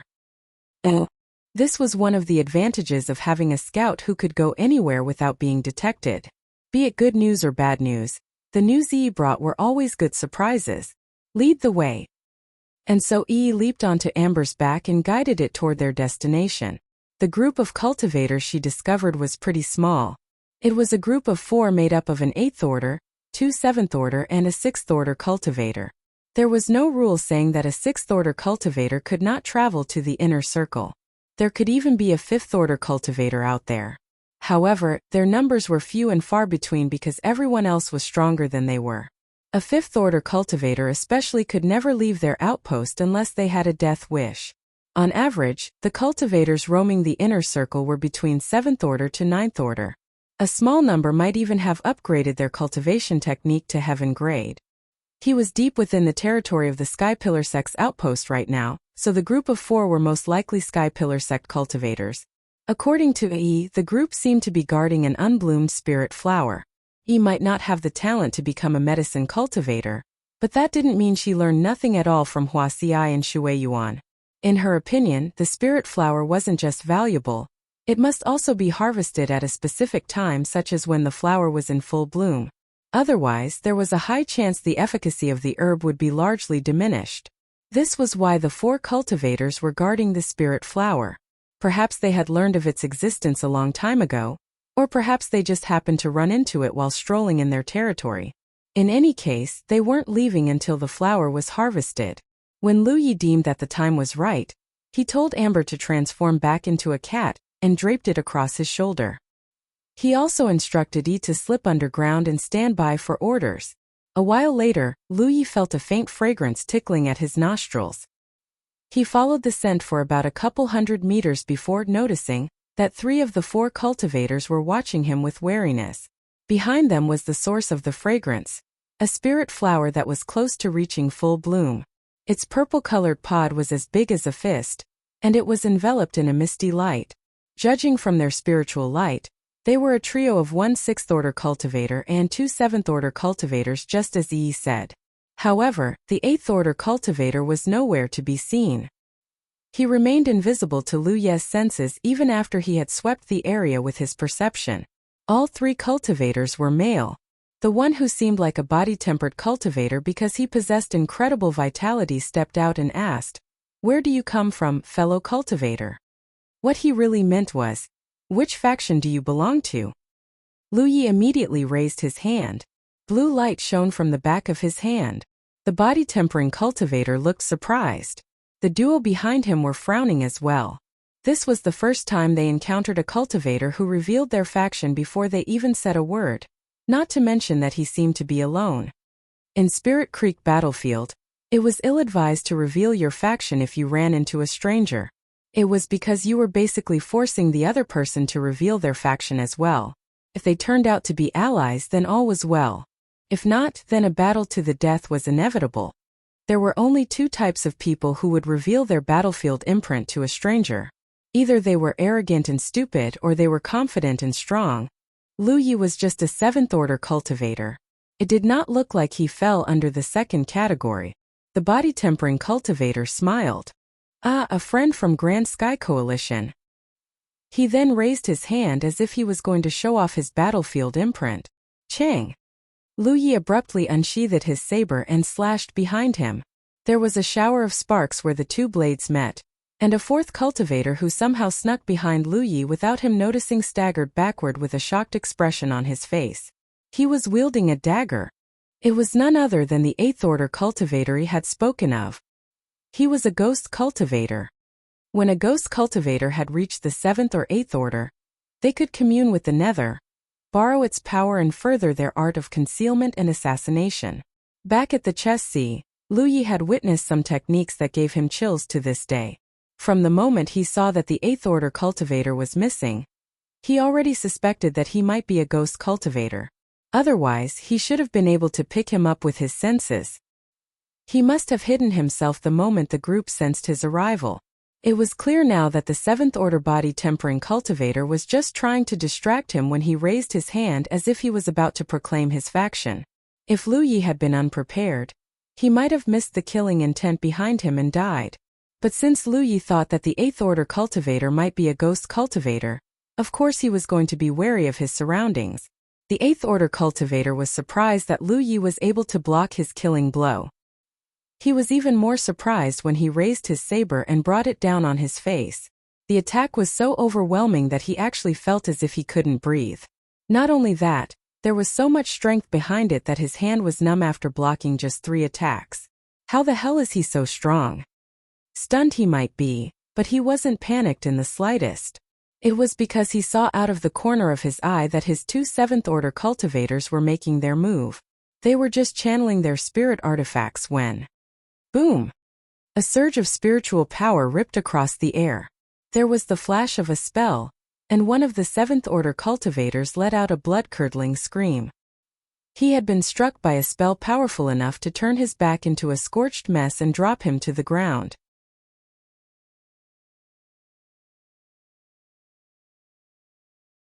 Humanity's Great Sage, Chapter 238. This guy is as good as that Lu Yi. Since the group of 4 was a team, they had no reason not to attack Lu Yi when their ghost cultivator was ambushing him. Especially true since his back was facing toward them right now. It just so happened that Yi thought the exact same thing. The remaining 7th order and 6th order cultivators immediately turned around, but they could not find a soul no matter where they looked. They didn't even know who or what it was that attacked them. Only that their comrade had been struck down by a powerful fire-type spell. Ah! Their blood chilled when another blood-curdling scream erupted behind them. They turned around and saw something that numbed their scalps and turned off their brains for an instant. They saw a head flying through the air and blood spraying out of its headless torso like a fountain. The dead man was none other than their ghost cultivator. The seventh-order youngster was still holding the end pose of his saber swing, making it clear that he was the one who had decapitated their senior brother in one hit. How had a seventh-order cultivator managed to kill an eighth-order cultivator? And to do it in such a short time, no less. It had only been 3 breaths since the battle began. One moment they had spun around to search for their mysterious ambusher, and the next. They would not have believed it was possible if they hadn't witnessed this with their own eyes. Lu Yi flicked off the blood on the inviolable before looking at the group, causing the remaining duo to feel even more anxious. For a moment, they were unsure if they should fight or escape. Pooh! The seventh-order cultivator who took a fire spell from me climbed to his feet and spat out the dirt in his mouth. His back hurt like hell, but the attack wasn't enough to kill him outright. He could not believe that he had been ambushed by the enemy, but his misery had just begun. He had just risen to his feet when he saw a spirit artifact flying straight toward his face. Alarm bells ringing in his head, he let out an angry roar, channeled his protective spiritual power, and punched out at the incoming weapon. Powerful vitality circulated around his entire body. As a body-tempering cultivator, he was confident he would be able to stop the attack, and he did. The spirit artifact was sent flying into the air. Then he discovered in horror that Lu Yi was right in front of him. How had he arrived so quickly? The explosive speed he displayed did not befit what the body-tempering cultivator knew of a seventh-order cultivator at all. He wasn't wrong. An ordinary seventh-order cultivator wouldn't have possessed such explosive speed. But Lu Yi had been cultivating his body using the red vapor within the dragon scale. His physique was improving in tandem as his cultivation. Unlike the average body-tempering cultivator, Lu Yi didn't just possess powerful vitality. His speed, reaction time, and even eyesight were better than before. In short, Lu Yi was tougher, stronger, faster, nimbler, and more perceptive than most cultivators at his cultivation level. Not to mention he had imbued the glyph of Windwalk to his legs as well. His explosive speed literally rivaled that of thunder, which was why he was able to cover 30 meters of distance and reach the body-tempering cultivator in the blink of an eye. And since the body-tempering cultivator was the same cultivation level as him, there was no chance he would ever be able to block the attack. The inviolable pierced through the body-tempering cultivator's solar plexus and exited his back. Then Lu Yi twisted his saber before pulling out the blade and dropping him on the ground, blood pooling beneath him. The 2 remaining cultivators were so stunned that they forgot to do anything for a moment. Suddenly, they felt another burst of spiritual power behind them. It was Yi emerging once more and launching a golden arc slash at the remaining seventh-order cultivator. It left a terrible slash wound behind the man's back and elicited a scream, but it was cut short when Lu Yi's flying weapon pierced through his skull. Lu Yi looked at the last sixth-order cultivator. Judging from his appearance, the man was clearly shell-shocked. He was no coward, and there was no one who made it to sixth order without experiencing true combat. However, this was definitely the first time he had encountered such a one-sided slaughter. How was it possible that his senior brothers, an 8th order and 2 7th order cultivators, had perished so quickly? Don't come closer. The 6th order cultivator raised his weapon and shouted powerlessly. On Lu Ye's shoulder, Amber let out a long yawn. The blood stench was making it feel a little hungry, like it might enjoy a little snack when this fight was over. Lu Yi slowly walked toward the remaining 6th order cultivator. The guy kept backing away until he tripped on a rock and fell on his butt. Lu Yi frowned and stopped in his tracks, his flying weapons floating next to him and his inviolable dripping blood. He thought it strange that this 6th order cultivator was acting like he was the devil incarnate, but he was wrong.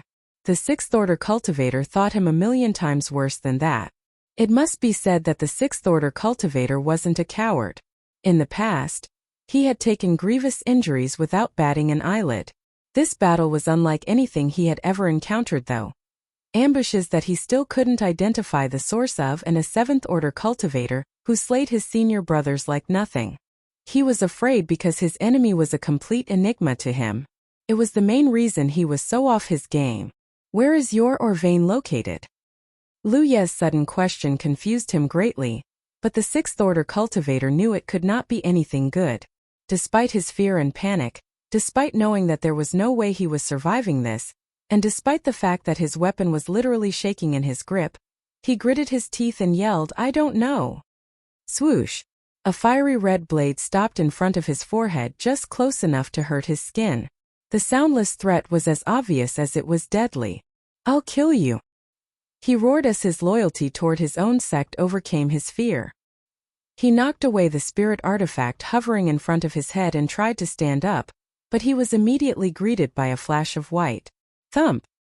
His lifeless body hit the ground, and Lu Yi slowly sheathed his saber. If there was one thing he did not like about the cultivators of Jiuzhou, it was the fact that even their cowards refused to bend when it mattered, and interrogations were almost always an exercise of futility. It was why he did not hesitate to kill the sixth-order cultivator after the initial refusal. There were few people who bent the knee immediately like Feng Yu, and the only reason she got the option to do so was because she was a medicine cultivator. Also, she had a clear sense that she was going to die if she hadn't made the right choice back then. Unfortunately for her, her life was the only thing she had now. She had no home, status, or wealth to speak of. The one silver lining was that she was a medicine cultivator, so the cultivators of the Crimson Blood sect unanimously agreed that it was a bad idea to bully a valuable resource like her. Yi began sweeping the battlefield and gathering the loot. Lu Yi sat on a rock next to the spirit flower and examined the hiltless dagger he used as a flying weapon. Right now, the power of his flying weapons left much to be desired. He disliked the fact that his dagger had been sent flying by a cultivator of the same cultivation level with a single punch, even if the other party was a body-tempering cultivator. It just wasn't as powerful as the weapon in his hand, not to mention that he could imbue the inviolable with sharp edge. From the start, he had wanted to imbue his flying weapons with glyphs. Even in the earlier fight, had the dagger been imbued with a sharp edge, all the body-tempering cultivator would have achieved by punching it was to slice open his own fist. Unfortunately, imbuing a flying weapon with glyphs was a terribly troublesome process. Although Lu Yi could remotely control some of his spiritual power right now, he wasn't at the level where he could imbue a flying weapon with a glyph. So far, his attempts to do so had all ended in failure, and he did not think it was going to change anytime soon. It was because the glyphs he constructed weren't stable enough to unleash their power, which was caused by the fact that his fine control over his own spiritual power was lacking. The task should be simple enough with enough control. He would have to wait until his cultivation level was higher before he could attempt this again. He did not leave immediately because he was waiting to harvest the spirit flower. Although Yi herself didn't know what it was, he knew it was valuable enough to make 4 cultivators guard it while it achieved full bloom. While waiting, he popped a spirit pill into his mouth. Amber immediately turned around, opened its mouth and waited for Lu Yi to feed it.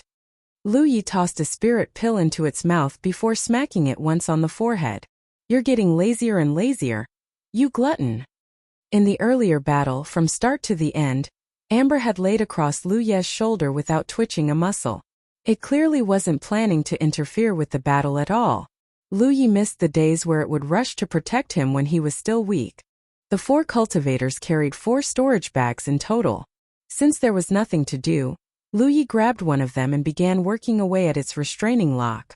A few hundred meters away, a man and a woman were looking out from behind a giant rock and straight at Lu Yi. Although they were a good distance away from the young man, they had witnessed everything as if the battle had happened right before their eyes. Lu Ye's sudden appearance had been unexpected, but his killing of the group of 4, an 8th-order ghost cultivator, 2 7th-order cultivators and 1 6th-order cultivator, was absolutely shocking.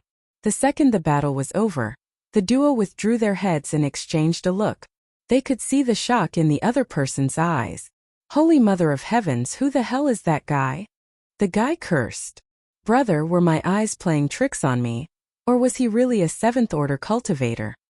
He's not wearing some sort of cultivation-concealing spirit artifact, is he? The woman asked. Even if he is wearing one, his true cultivation level would be exposed when he fights. Oh. So, he really is a 7th-order cultivator. But how can this be? Is it possible for a 7th-order cultivator to be this powerful? This is why I warned you time and again not to judge a person's strength by their cultivation level, sister. There is always a higher mountain out there, and many are able to fight above their cultivation level. Never forget this when you roam the battlefield. Still, this guy is a little too powerful, isn't he? This wasn't the first time she saw someone winning against another foe that was beyond their cultivation level, but those fights were always close enough that it could have gone either way. She had never seen a 7th-order cultivator taking out an 8th-order cultivator in a couple of hits. It was like he was killing a chick. Oh, I'm not denying that. The man nodded. A few months ago, I heard that the Crimson Blood sect was blessed with a true monster called Wuxia. Despite being a 5th-order cultivator, the man had slain 43 6th-order cultivators in a row during the Battle of Golden Tip. It was a shame we missed that show, but I dare say that this guy is as good as that Wuxia. So, are we going to fight him for the purple cloud flower, or? From the sounds of it, these two were hiding here because they were lured by the spirit flower as well. In fact, they were planning to take it by force after it had reached full bloom. Considering that this was the territory of the Sky Pillar sect, they must be pretty strong and bold in their own right. Of course, no one could have anticipated a 7th-order cultivator appearing out of nowhere and stealing their loot, so to speak. Of course not. He's a Grand Sky Coalition just like us. Come on, let us become acquainted with this incredible man. Wait, really? Are you sure he won't attack us? He fights like a fiend, you know. We are both 8th-order cultivators, you know. Come on. And so they left their hiding spot and made their way toward Wuxia.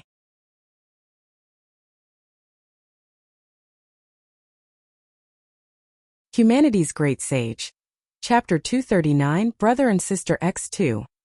Wuxia checked one of the storage bags he obtained from the 4 dead cultivators. It wasn't much, but it wasn't nothing either. Roughly speaking, the contents were worth around 30 to 40 spirit stones. Not everyone could bleed spirit stones like him. Currently, his storage bag carried a couple hundred spirit pills and spirit stones, but only a few spirit talisman papers. It was because the low-level items were becoming less useful the stronger he became. Amber and he both relied on spirit pills to increase their cultivation level, and they ate between 30 to 40 spirit pills every day. He was so tired of spirit pills that these days, the mere thought of eating them made him feel like throwing up. There were many times he wished that spirit pills could have different flavors, but alas.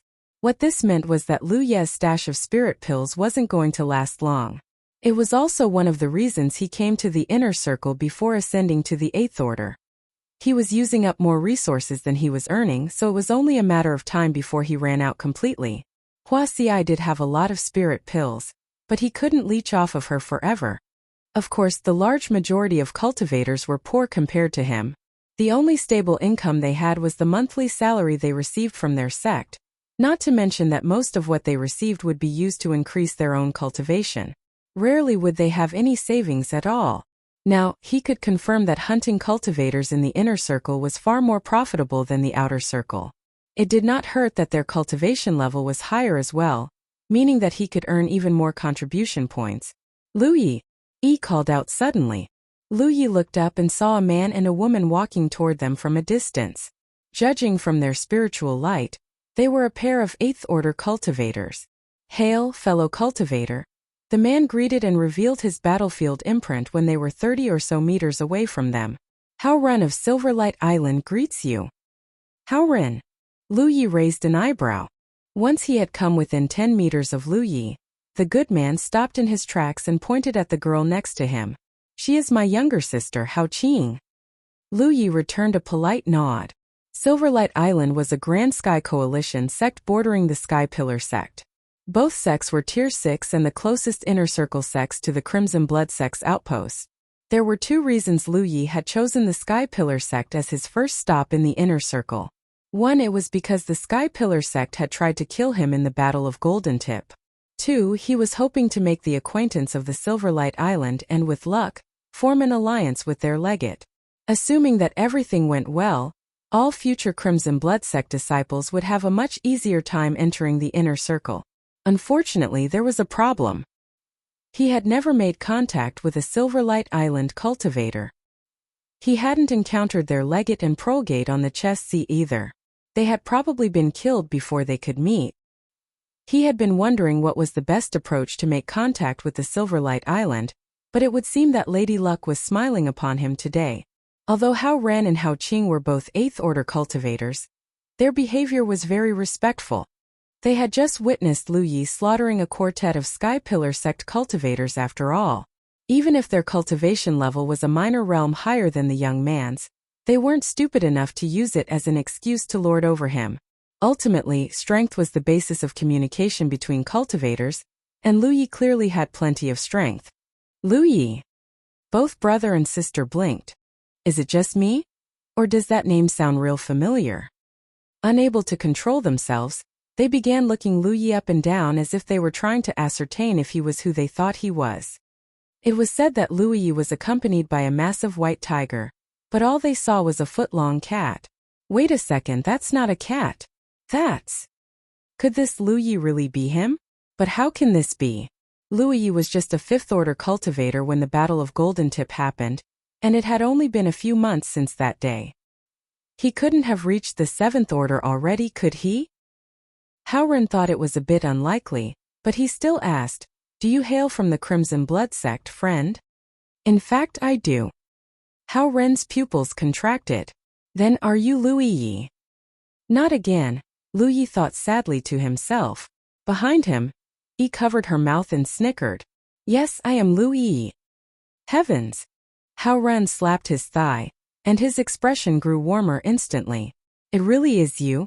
I have heard so much about you, Brother Yi. During the Battle of Golden Tip, you won much glory for the Grand Sky Coalition. I only wish I can become like you one day." Hao Qing's eyes were shining as well. Hao Ren could not stop praising Lu Yi. In fact, many Grand Sky Coalition disciples would have done the same in his place. Since the Battle of Golden Tip, the sects had spread the news far and wide not just because they were proud of it, but also to encourage their low-level disciples to work harder. If a 5th Order cultivator could do something so grand, then why not you? That was the gist of the message. In fact, Thousand Demon Ridge spread the news far and wide as well, though in their case the Battle of Golden Tip served as a lesson and a reminder. Failure wasn't scary, but to lose one's drive after just one failure was. As a result, one could say that there was no low-level cultivator across the whole Zhouzhou who hadn't heard of Lu Yi of the Crimson Blood sect. The only one who wasn't happy with his fame was, ironically, Lu Yi himself. He wondered if he should make up a fake name or something. So long as he called himself Lu Yi or Lu Yi, attention would follow him everywhere. "Oh, look at me, I didn't even give you a chance to speak. I hope you will forgive me. I wasn't expecting to run into you here of all places," Hao Ren said while slapping his own forehead. "It's okay." "She is." Hao Ren looked behind Lu Yi where he was standing. Since he had witnessed that battle from the start until the end, he also noticed her performance as a matter of course. Her ability to go seemingly anywhere she wanted was similar to ghost cultivators, but far more superior. At the very least, he was certain that most ghost cultivators would be hard-pressed to go underground as easily as her. "She is my younger sister, Lu Yi." "Now that is what I call a happy coincidence." Ha ha ha ha. Hao Ren guffawed. They were a pair of brothers and sisters, and so was Lu Yi and Yi. Not only that, they were both from Grand Sky Coalition as well. The commonalities between them immediately brought them closer. Yi was extremely happy with the way Lu Yi had introduced her. Her eyes curving into crescents, she gave the 2 Silverlight Island cultivators a deep bow and greeted sweetly, "Nice to meet you as well, Brother Ran, Sister Qing." Who doesn't like honeyed words that came from the bottom of one's heart? Hao Qing beamed and responded in kind. "Forgive me for asking this, but may I know why have you come all the way to Sky Pillar sect? Are you carrying out a mission or something?" Hao Ren suddenly turned serious. "We're just here to take in the sights per se. What about you two?" Hao Ren did not believe Lu Ye's words, of course. Or rather, he read between the lines and figured out that Lu Yi was here to cause some trouble. Why else would a Crimson Blood sect disciple be roaming a Thousand Demon Ridge sect's territory? Now that he thought about it, Sky Pillar sect was one of the sects who had dispatched a challenger to duel Lu Yi during the Battle of Golden Tip. It was said that Lu Yi was a vengeful person, so this could only mean, "Well, the two of us are here for the purple cloud flower. Hao Ren pointed at the purple flower that was still in the middle of achieving full bloom before launching into an explanation. The Hao brother and sister had accepted a mission to harvest a purple cloud flower because one of their seniors needed it to concoct a kind of medicine. Silverlight Island was literally an island in the middle of the sea. While their island grew many exotic plants that could not be obtained anywhere else, they were lacking plants that only grew on the continent as well. That was why Silverlight Island often asked their disciples to keep an eye out for plants that could not be found on their island. After the Hao brother and sister discovered that their neighbor, Sky Pillar sect, had a maturing purple cloud flower in their territory, they immediately hid themselves and waited. They were going to take action after the flower had achieved full bloom, but somehow Lu Yi had gotten ahead of them. After Hao Ren was done explaining, he asked with embarrassingly, "Now that you know, can we convince you to part ways with the purple cloud flower, Brother Yi? We are willing to offer 120 spirit stones to buy it. Fate has brought us together today. Since you need it for your mission, then you can have it. I do not require payment for this." Lu Yi was feeling generous because he needed someone to introduce him to the Silverlight Island. As mentioned before, he had zero contact with the sect until now, and it was weird to visit a sect you had no contact with directly. If he could convince the Hao brother and sister to introduce him to the sect, then he was more than willing to give up the purple cloud flower. No, Hao Ren turned down his offer immediately. You want us to receive the reward for free when you are the one who did all the hard work? That is just unacceptable. It did not look like Hao Ren could be convinced, and he did understand that giving someone you just met a free gift was about as weird as visiting a complete stranger at their house. He himself would have felt odd if he had been in Hao Ren's position. Very well. Let's make it 100 spirit stones then. Awesome. Hao Ren agreed without hesitation. Their senior had offered a reward of 120 spirit stones for the disciple who could bring him a purple cloud flower. Had Lu Yi asked for the full sum, they would basically be giving up their reward entirely. However, completing a mission also rewarded contribution points, and contribution points could be exchanged for cultivation resources. Therefore, they were still going to profit either way. After picking Hao Ren's brain a little, Lu Yi learned that the purple cloud flower was still a day away from achieving full bloom. There was no telling if more Sky Pillar sect cultivators would show up after he killed the initial for guarding the flower, not to mention that the flower's scent was only spreading wider and wider. It was almost guaranteed that someone passing through the area would notice the flower. For the sake of insurance, Hao Ren, Hao Qing and Yal went into hiding. Lu Yi was the only one who remained next to the purple cloud flower to act as a guard and a bait. There was no need to fix what wasn't broken, so the Hao brother and sister had gone back to the same hiding spot. While waiting, Hao Qing asked suddenly, "Bro, why do you think he inquired about the location of the Sky Pillar sects or vein?"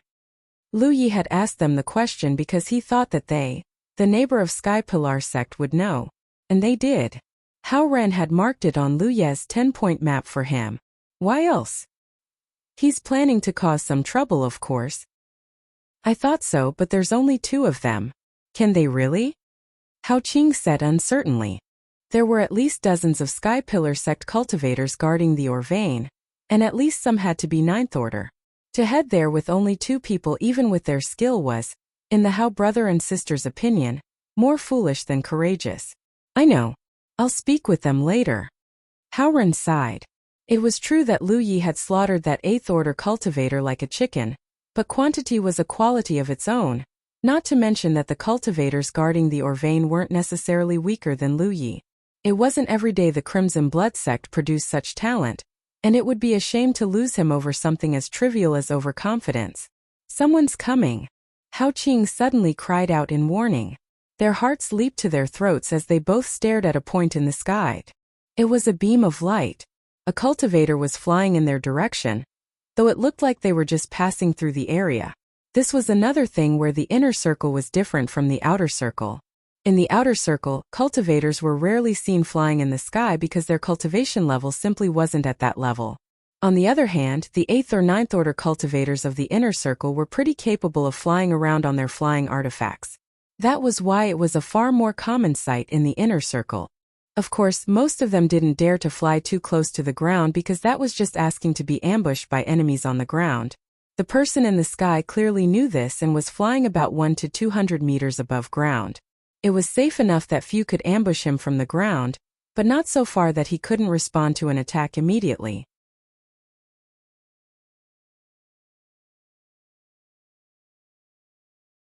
Humanity's Great Sage, Chapter 249, Realm Scroll. Why would a cultivator purposely return to the ground before battling their enemies? It was because the risk was too great. Barring certain exceptions, not even 8th or 9th order cultivators would battle enemies in the sky. For one, they were still pretty new to aerial combat. 2, it took too much mental strength to control a flying artifact and fight at the same time. Worst case scenario, they could even lose their flying artifact to an enemy attack and fall to their deaths. No, it wasn't a joke, nor was it a particularly rare occurrence. In fact, the accident happened less only after one had changed their cultivation technique to heaven grade. It was because that was the point where most cultivators possessed sufficient control over their spiritual power to pilot their flying artifacts and fight at the same time. The man flying through the area was a 9th order cultivator. They could tell just by looking at his spiritual light. Although the Hao brother and sister were 8th order cultivators, it was never a good idea to provoke an enemy that was clearly stronger than you. So they dug deeper into their hiding spot and waited for the cultivator to pass.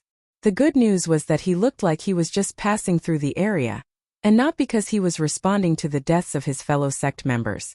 There was also plenty of cover in this forest. Unless Lu Yi intentionally exposed himself, he should have no trouble hiding from the cultivator's perception.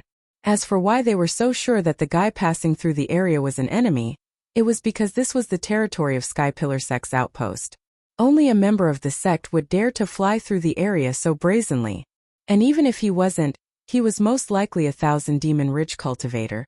The Hao brother and sister didn't want to expose themselves because they were trying to avoid a fight. But Chang!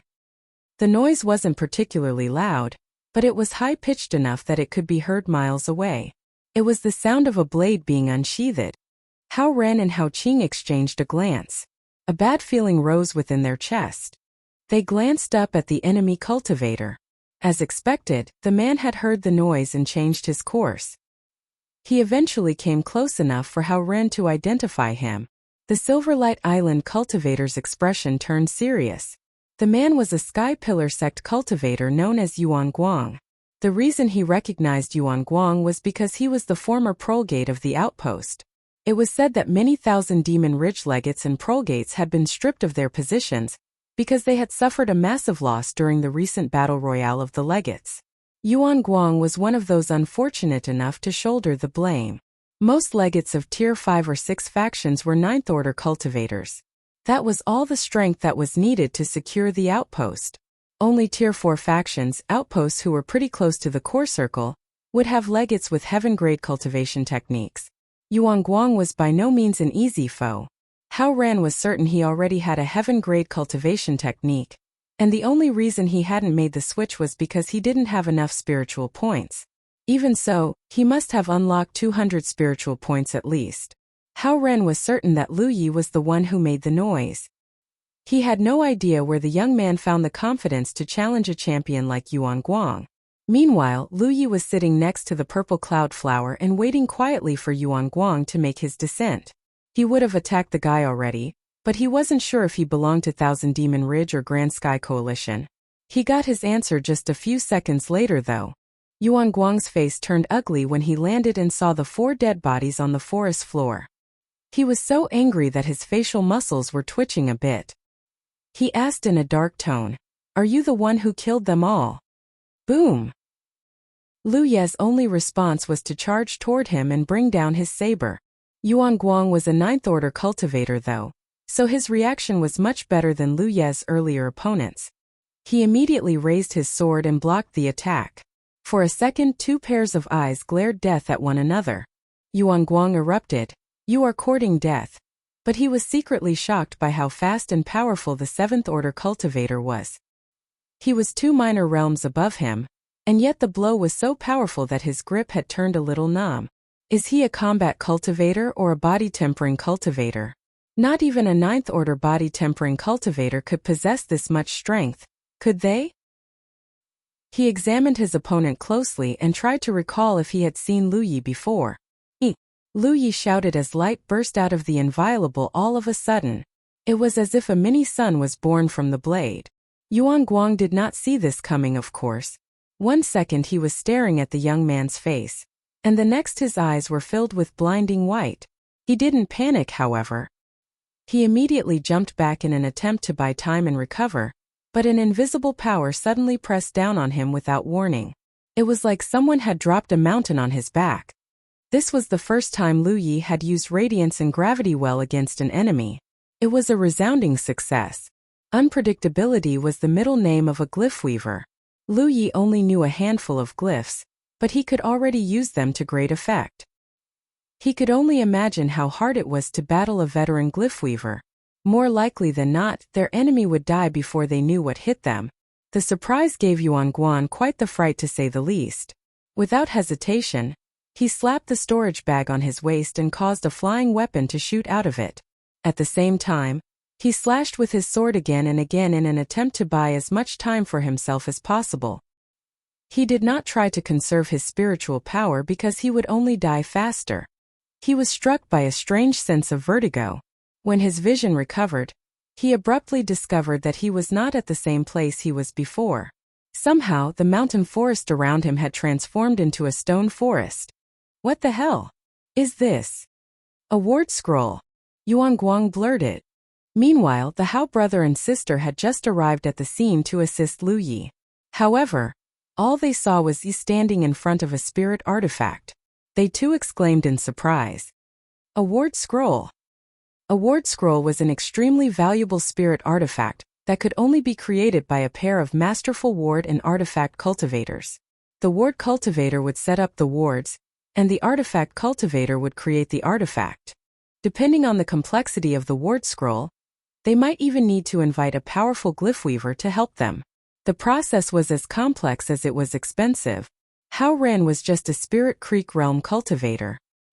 He had heard of ward scrolls, but he had never seen one with his own eyes. Scratch that, his own sect had never owned one since they were founded. It was a treasure far beyond the likes of a Spirit Creek realm cultivator, and to say he never expected to see it in the hands of a 6th order cultivator would be an understatement. He thought to himself, I suppose that the Crimson Blood sect is a powerful sect. They might have declined, but an emaciated camel is still bigger than a horse. Still, are they sure that handing a ward scroll to a Spirit Creek realm cultivator is a good idea? What if they lose it? In fact, Hao Ren was completely mistaken. The ward scroll hadn't come from the Crimson Blood sect. Even they had never had a ward scroll. It had come from Lady Yun.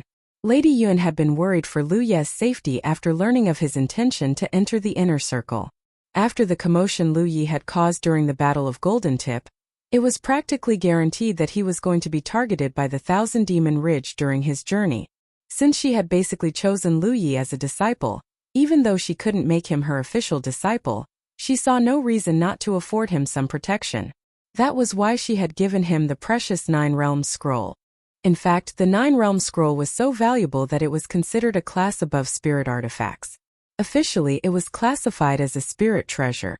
The 9 Realms scroll wasn't the only treasure Lady Yun had given him, but it was useless in combat. Technically speaking, Lu Yi was nowhere near the cultivation level where he could use a spirit treasure. In fact, he and Amber could combine their powers and still not activate it for even an instant. That was why she had sealed off 90% of the power. Even at 10% strength, the spirit treasure was still too powerful for Yi to activate in full. It was fine though. It was enough that they could use it to defend themselves. Yi knew nothing about wards as a matter of course, and even Lu Yi just barely scratched the surface of the subject.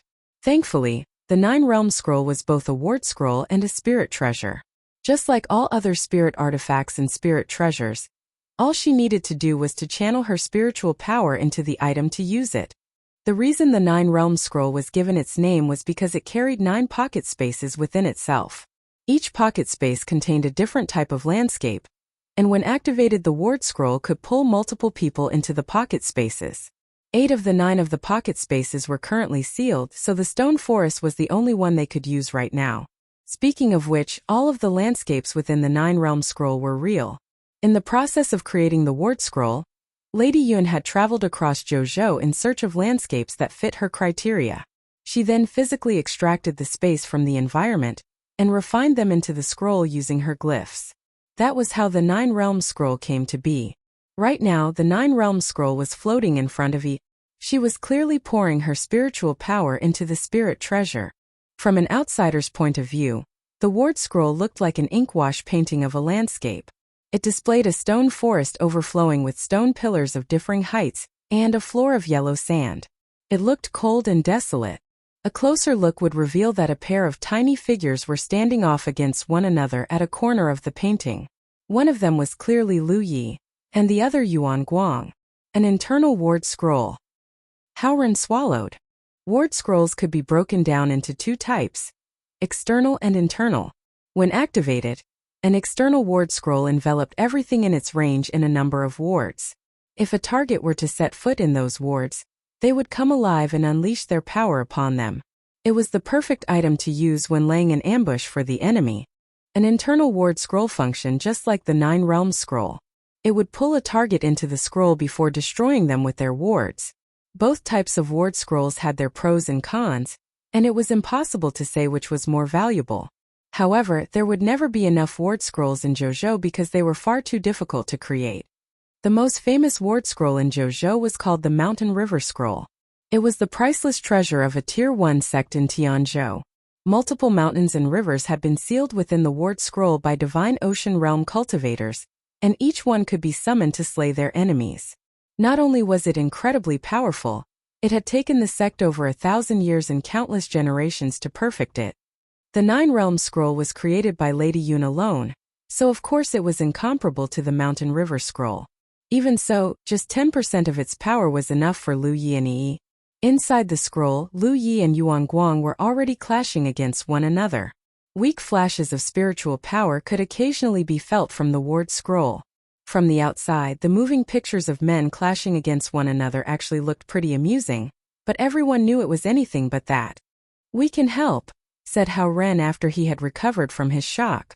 Now he understood why Lu Yi was bold enough to taunt a Ninth Order cultivator. If the two of them were to join him in the scroll, then Yuan Guang was dead for sure. That was what he thought Lu Ye's plan was, but he shook her head and said, "Lu Yi hasn't asked for help yet, so thank you for the offer, but let's just wait and see what happens for now." There was nothing else Hao Ren could say. He looked at the scroll and watched the unfolding battle.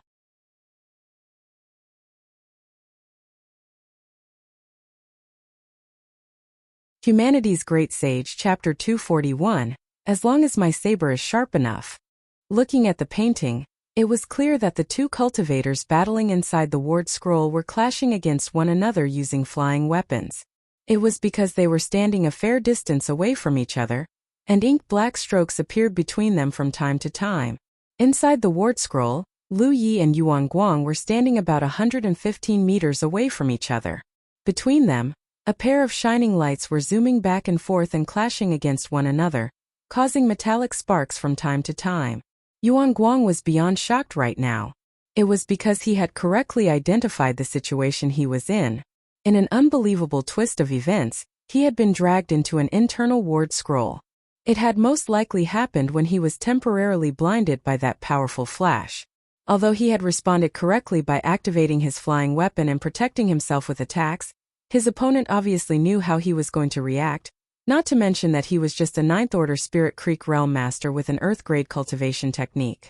There was no way he could have resisted the ward scroll's pull. His situation was beyond terrible right now. This was a ward scroll, meaning that there was at least one other enemy besides the one standing before him right now, the one who was keeping the ward scroll active. If he wasn't mistaken, it was the person whom the youngster had called EYI.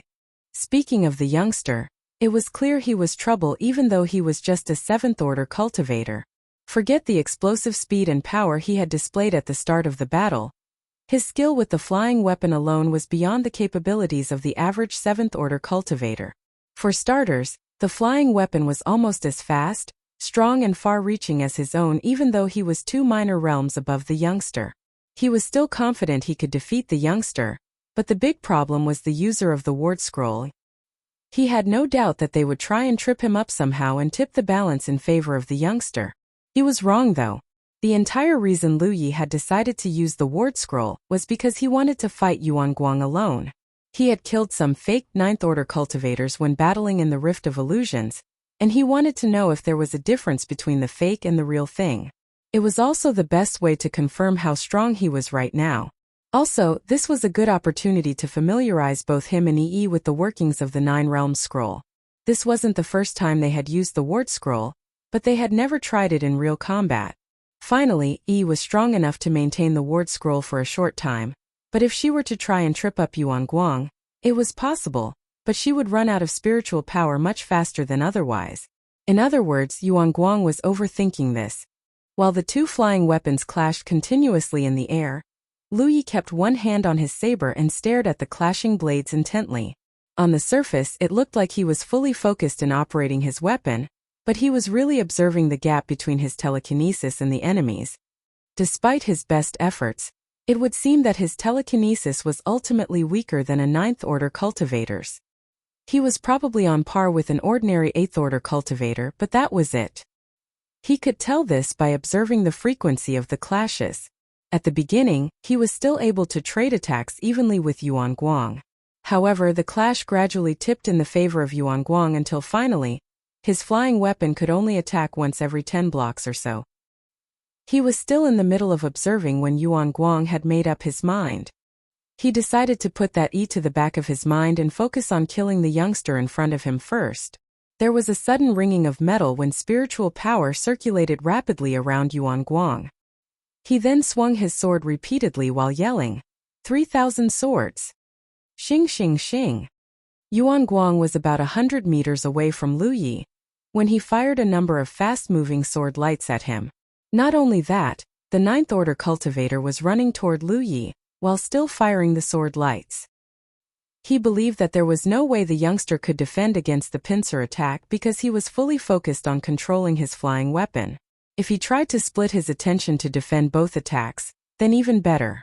The youngster's telekinesis was no match for his to begin with, so splitting his focus would only weaken it further. He should easily be able to overpower him then. All Ninth Order Spirit Creek Realm Masters were expected to be able to control their flying weapon and unleash another skill at the same time. Yuan Guang followed closely behind the growing number of sword lights. The distance between the two combatants were decreasing rapidly. Lu Yi finally looked away from the flying weapons in the air and stared at the incoming sword lights. His gaze looked like it could pierce through the attacks and land on the charging Yuan Guang. He slapped his storage bag once and a beam of light shot forward. It thrust into the layers of sword lights and sliced them all in half. Shock bloomed across Yuan Guang's face even as he swung his weapon and blocked the incoming light. Two flying weapons. If he hadn't felt the attack with his body, he would have believed that his eyes were playing tricks on him. Normally, the average 7th Order cultivator had to use all their concentration to control just one spirit artifact, and that was assuming they could even use telekinesis to begin with. To control two flying weapons, one had to possess both a tremendous amount of control over one's spiritual power and incredible mental strength. Only then could they multitask successfully. It was commonly believed that a heaven-grade cultivation technique was the minimum a cultivator must possess to remotely control two flying weapons at the same time. Even then, not every heaven-grade cultivator could manage such a thing. Telekinesis was undeniably a cool-looking technique, but the cultivator had to be naturally talented to be able to use it properly. Moreover, it wasn't always the more the better. After all, the more spirit artifacts you controlled, the more taxing it was on your mind. As far as he knew, Li Baxian was the only man at Spirit Creek Realm to have pushed the way of telekinesis to its limits. It was rumored that he could control 100 flying swords at the same time, though Yuan Guang had no way to know if it was true. No other Ninth Order Heaven Grade Master even came close to controlling as many flying weapons as him. After all, the more you split your focus, the weaker a single flying weapon became. In most cases, several powerful flying weapons were way better than dozens of impotent ones. With all that said, how was it possible for a 7th Order cultivator to control two flying weapons at the same time? Not only that, their strength was almost the same as when he was controlling just one flying weapon, meaning that it was no last-ditch effort to keep him at bay. He really was capable of piloting two flying weapons at the same time. The surprise attack had failed, and there was no time to be awed by Lu Ye's talent in telekinesis. Yuan Guang immediately launched into a sword dance and sent away the flying weapon seeking to skewer him. From time to time, a sword chi would erupt and knock the flying weapon away. He was a ninth-order cultivator after all. If the youngster thought he could kill him with flying weapons alone, he was in for a rude awakening. Suddenly, his thoughts came to a standstill. It was because he saw Lu Yi walking towards him. It couldn't be. A shocking thought entered Yuan Guang's mind before he shook it off immediately. Just wasn't possible. It already took an insane amount of mental strength to control two flying weapons at the same time. There was just no way a seventh-order brat could do this and fight a melee as well. This was just an attempt to intimidate him into slipping up. Unfortunately, his foolish thoughts were mercilessly crushed when Lu Yi swung his saber at his face. It was only now Yuan Guang realized there was a reason Lu Yi had dared to challenge him to a solo fight. It was because he was capable of controlling two flying weapons and fighting a melee at the same time. And so shining lights danced in the air while a pair of cultivators huffed and puffed amidst a forest of stones. The moment they clashed, Yuan Guang found himself being pushed back by Lu Yi. It wasn't because his strength was inferior to Lu Yi, but because Lu Ye's bag of tricks were too difficult to deal with. It was hard enough to defend against a saber and two flying weapons at the same time, but the strength and speed of his cuts were unpredictable as well. Sometimes the saber would feel as heavy as a mountain, and sometimes it would move as quick as lightning. There did not seem to be any rhyme or reason behind the sudden increase in weight and speed either. Most importantly, the saber was ridiculously sharp. He accidentally took a hit earlier, and the light surrounding his armor abruptly dimmed by a great amount. It was scary because he had spent a lot of spirit stones to purchase it from the Vault of Providence, and it was tough enough that no ninth-order cultivator could ever hope to break through its defenses. However, he could clearly feel his armor straining from the earlier hit. On a related note, there was light in the Nine Realms scroll even though there was no sun. The stone forest was only 1 kilometer or 2 wide in radius. It was the smallest landscape of the 9 that was captured within the ward scroll. Everything else beyond the stone forest looked like a hodgepodge of ink-black stains on a piece of blank paper. The stains were also warping and changing constantly, as if it was hiding some terrifying danger within. There was no telling what would happen if someone were to fall into it. Lu Yi and Yuan Guang were doing battle on the only real piece of land in the strange world of the Nine Realms scroll, the stone forest. Less than 30 breaths had passed since the battle began, but Yuan Guang was already at a severe disadvantage. He never thought that he, a ninth-order cultivator, would be suppressed by a seventh-order cultivator to this extent. To say he felt bitter and regretful would be an understatement. Why had he allowed himself to be attracted to the noise? Why had he allowed curiosity to kill the cultivator? Right now he was both stuck and at a disadvantage. At this rate, it was only a matter of time before he perished. The only way out of this was to defeat the youngster, take him hostage and force that Yi to release him. Yuan Guang was a man of action. The moment the idea flashed across his mind, he gritted his teeth and stopped dodging Lu Ye's attack. At the same time, he flicked his sword at the young man's wrist. His plan was to cut Lu Ye's wrist tendon and disarm him at the cost of a single blow. Even if Lu Ye's attack was more powerful than expected, his armor should be able to withstand one hit. Only then would he be able to capture the enemy and find a way out of this. However, clang! The blade was blocked by the glyph of protection. Not only that, Yuan Guang abruptly stiffened when a terrible pain exploded in his chest. His eyes widened as he felt his lung being pierced by Lu Ye's saber. How on earth had the young man pierced through his armor? His blade was sharp, but it wasn't that sharp. Moreover, what the hell was that thing that appeared on his wrist just now? How did it block his attack? Their eyes met. One pair was shocked and the other pair calm. This wasn't the first time Lu Yi had traded an injury for an effective strike, and it wouldn't be the last. That was why he knew what Yuan Guang was planning the second he thrust his weapon. Yuan Guang was a ninth-order cultivator, and a powerful one to boot. That was why Lu Yi hadn't been able to land a single hit besides that lucky strike from before. Not only that, the blow wasn't strong enough to pierce through his armor. Lu Yi had been looking to create an opening this whole time, and he fully expected to continue searching for at least a while longer. He did not expect Yuan Guang to be the one to give him the opportunity. During the decisive attack, he had imbued not one, but two sharp edge to the inviolable. Some of the glyphs on the tree of glyphs had no particular effect. Their only function was to act as a connector between glyphs. In fact, it would be inaccurate to call them glyphs. They were a type of technique meant to facilitate the usage of glyphs. This was how Lu Yi was able to activate two sharp edges at the same time. He had used the technique to connect and combine two sharp edges into one. So what if the enemy had powerful armor? If one sharp edge wasn't enough, then two would do it. With enough sharpness, he could cut through any defense like it was wet tissue.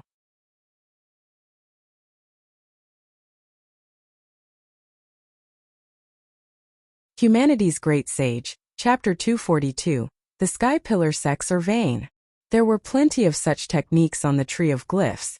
Lu Yi learned a lot from them.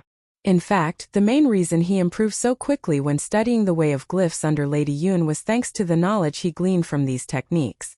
At first he had no idea how to use them.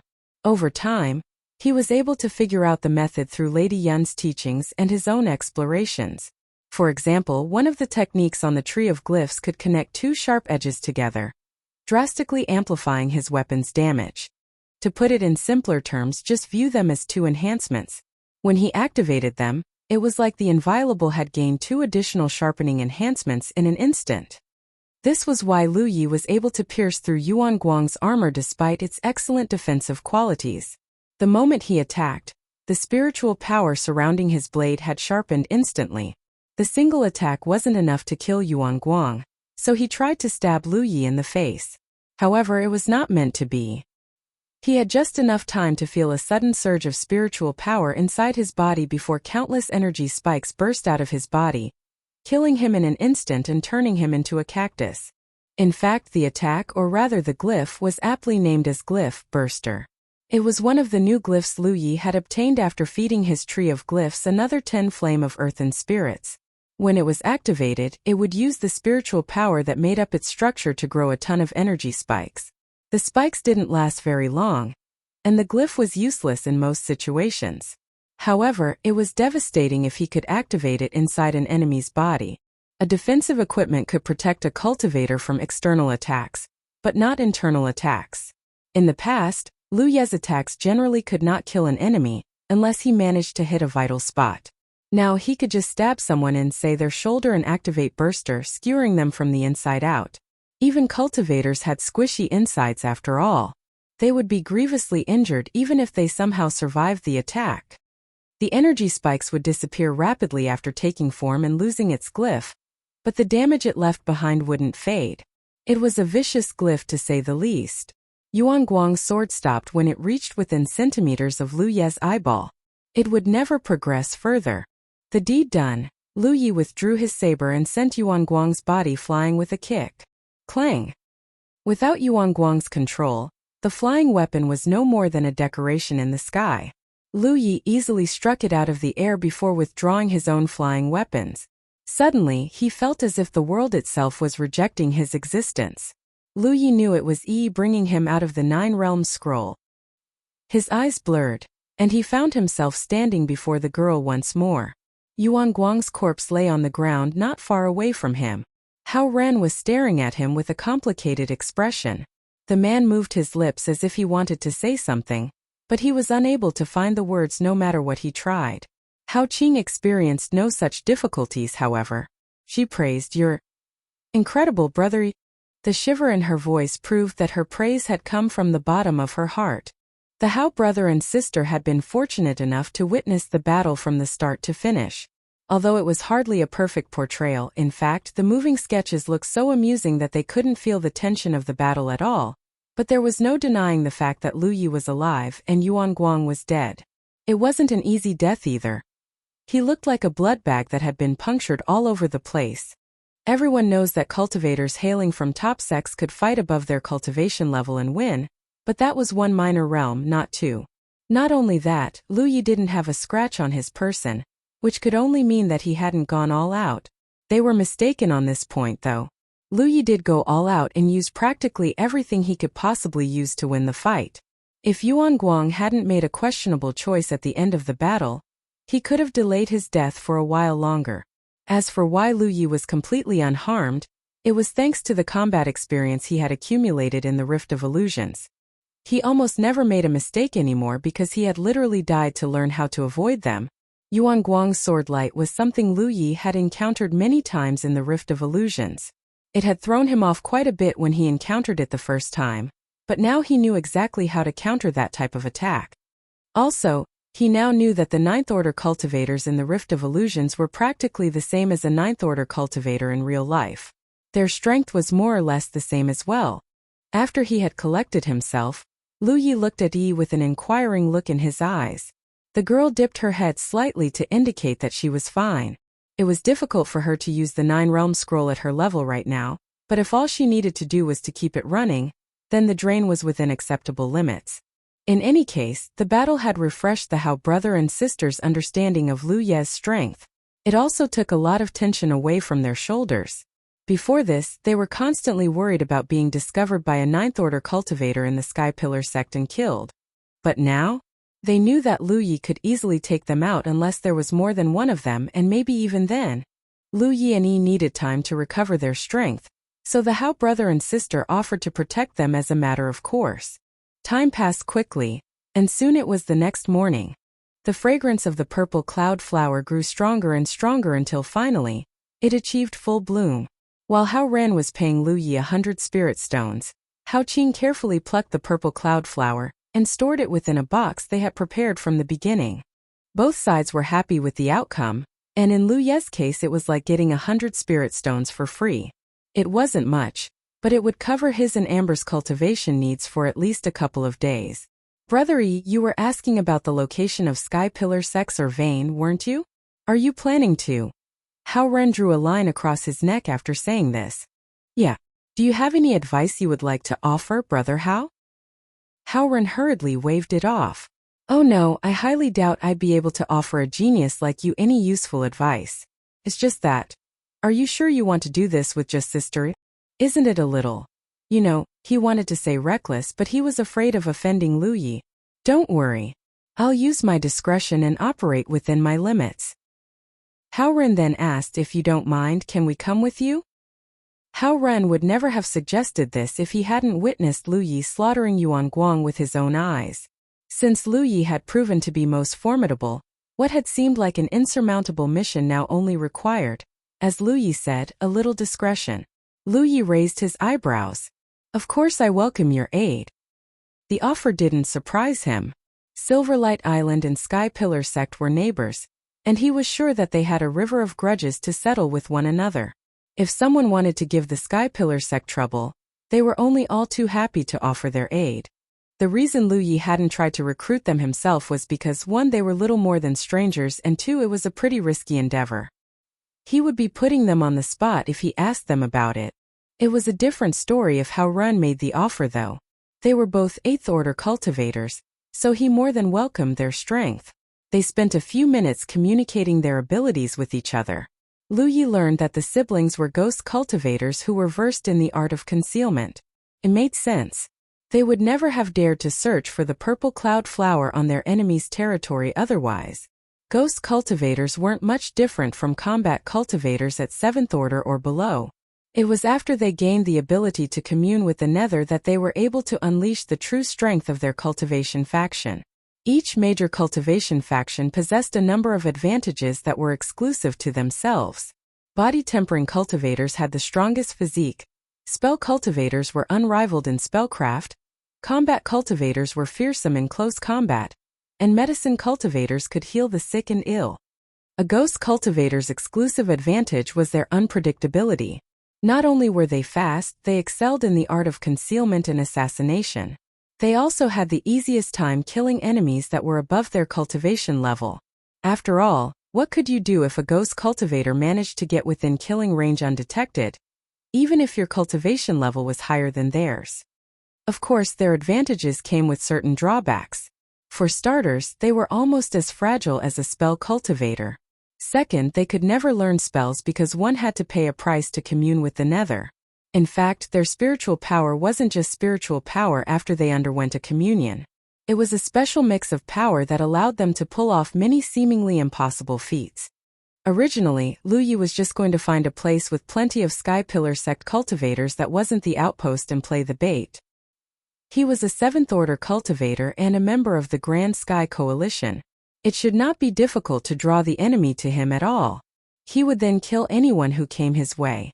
If their numbers were too great, then he would run away from them. Nothing was off limits. He was here to take revenge against his enemy, so there was no need to factor benevolence and morality into the equation. Now that he had the Hao brother and sister, he could make the plan even better. 8th Order ghost cultivators were equally excellent baits. Not to mention that they hailed from Silverlight Island as well. The plan was discussed and finalized in no time. Technically speaking, flying to the enemy's vein was an option. 8th Order cultivators had just enough control to fly via controlling spiritual artifact. However, it would exhaust them unnecessarily before the great battle, not to mention that they were currently behind the enemy lines. It would hardly be a good idea to travel openly. That was why they ran all the way to the vein. The good news was that their destination was only 100 or so kilometers away from their current location, and 15 kilometers away from the outposts. As a general rule, a resource site was never too far away from an outpost. It would be difficult to defend it otherwise. This was one of the criteria the sects considered before choosing the location of their outpost. It was common sense to scout out a piece of land and identify the location of the resource sites before founding the outpost. It took a full day to make it to the vein. The sky had turned fully dark by the time they arrived at their destination. They were currently just 30 kilometers away from the outpost and 15 kilometers away from the vein. They did not act immediately. Instead, they took a moment to rest and regain their strength. When it was midnight, Haoren finally took off toward the vein. Lu Yi saw him abruptly melting into the darkness after moving just a short distance away from them. He was unable to see him even after he channeled spiritual light into his eyes. This was one of the unique strengths of a ghost cultivator. In fact, Haoren wasn't able to conceal himself completely because his cultivation level wasn't high enough. Once he was at the right level, he would be able to conceal even his spiritual light. Ghost cultivators only became harder to detect when they reached Cloud River Realm. That was why powerful ghost cultivators were to be feared. They could always claim a life from the most unexpected corners. Of course, a ghost cultivator's concealment was hardly unbeatable. For starters, they could not maintain their concealment if they suffered a hit. Also, a cultivator's perception naturally improved with their cultivation level. Even if they couldn't see the ghost cultivator, their sixth sense would warn them that there was danger. Less than half an hour later, a pair of spiritual lights suddenly burst out of the vein and flew straight toward Lu Ye's group. They were both 9th Order cultivators, and one of them was a spell cultivator. They could tell because they kept flinging spells at the forest floor with reckless abandon. The other cultivator did not emulate his ally's example, but he too summoned his flying weapon that zipped around the trees in a sheen of golden light.